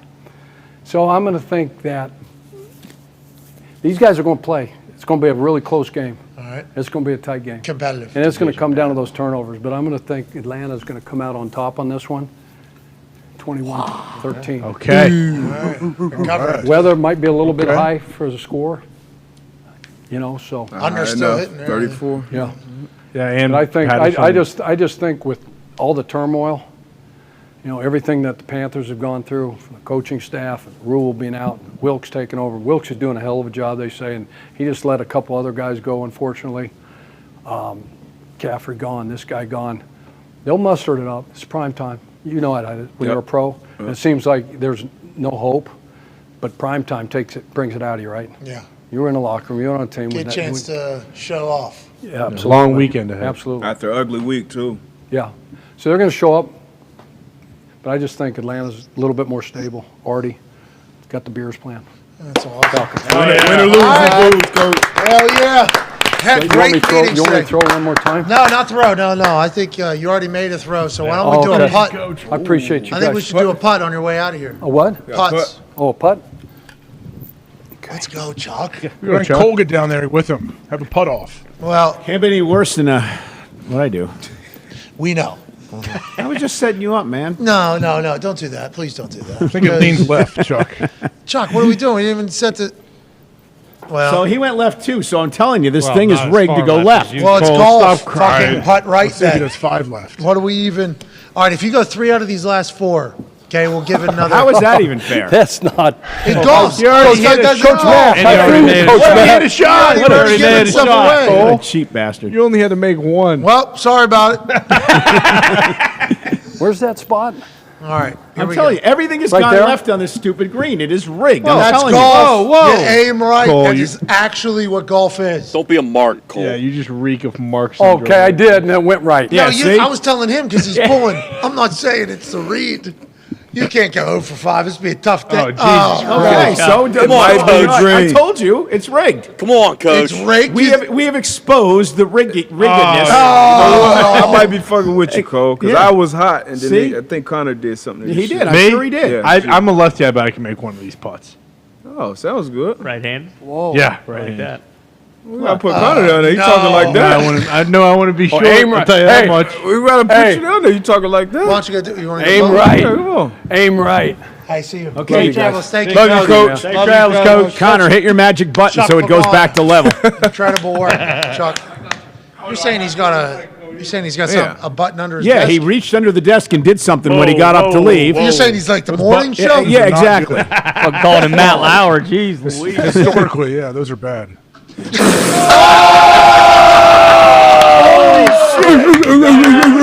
And that's the end of the show. Michael Cole, hell of a day, Michael. SmackDown's in Indianapolis tomorrow. You want to go check out this man work every Friday night on Fox. Connor, what a putt. What a joke. What? Had to stick it to this mark. Mac in the He mouth. turned the magnet on. I have never seen somebody that is such a miserable prick be as lucky as you are in everything that you do. I mean, everything. What? Like, some people are the nicest people in the world, and nothing ever good happens to them. And you're like the most miserable person I've ever met in my life, and everything you do is gold. I don't get it. Cole, the first time I met you, you told me, hey, nice people finish last. So Well, it's true. Well, you're not the case. You are a nice person. You're Thanks, at the head guys. of the game. And I love you, Connor. You know that. Love you too, Cole. Darius, incredible 2 days here. We appreciate you. Big shout out to Chuck for Coach P's keys. Big shout out to Von Miller for continuing to stop by every single week. All the boys, incredible show today. Everybody in the back, great work. Dirty, Bruce, everybody Zito, Nick, Foxy, Right. Bill. Right. I don't want to leave anybody out, but I appreciate everybody. Talks the table, great work. It's been a lot of fun. We've really settled into a nice routine here the last few weeks without everything breaking all of a sudden before every show. So Except the green. it's been. You're the broken one. Come on. Not the green. AJ, great show today. I appreciate you, buddy. I'll be live from Austin, Texas tomorrow. AJ, Hook 'em horns. Are you a Texas fan? No, I'm not, but Syracuse. But I live in Texas, so. Yeah, but I'm a Quinn Syracuse Ewers stinks. fan. Syracuse isn't a real school. What's that? Quarterback is good. Quinn? Yeah, He's had a couple games where Hello, if he's- he went 19 of 49 a couple weeks ago. Better turn it on because he's never going to play again after this year. Well, that is true. Archman, Arch. Maybe. Archman, At least not at Texas. I thought Iowa was looking at Quinn Ewers. West Virginia potentially, and maybe at Texas because of how much promise he's shown. He could play another couple years, and Arch can redshirt, and then Arch can get 3 years. Yeah. No chance. Even though we assume that will not be the case. AJ, great work today. Can't wait to see you in the studio tomorrow. You're the best. Thank you all so much for watching. Remember, we are doing a giveaway because Chuck Pagano made a throw earlier. Yep. Even though he couldn't make a putt, and Cole certainly couldn't either. We are giving some money away, and we are going to continue to enjoy this ride. Say something nice to somebody, whether they got a blue check mark or not on Twitter. I asked a couple questions to the Twitter people last night. If everybody has a blue check mark, does anybody have a blue check mark?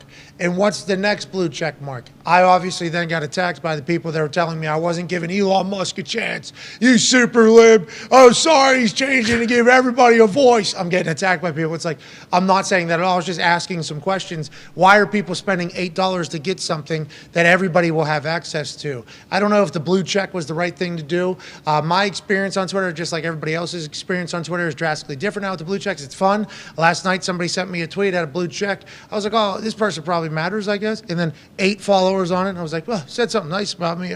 I'm happy. Good guy. Hey, I'm happy this person put the blue check on there.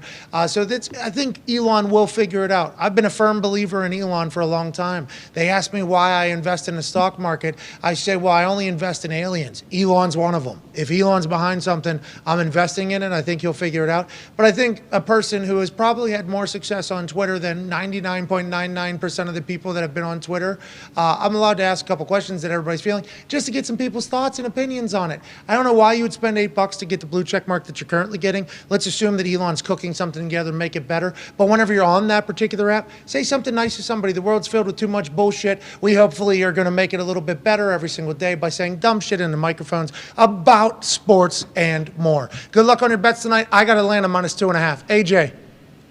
Atlanta -2.5. Darius. Damn it. Atlanta -2.5. Chuck, Atlanta -2.5. Toxic Table, Atlanta -2.5. Hammer down in 15 minutes at youtube.com/hammer down.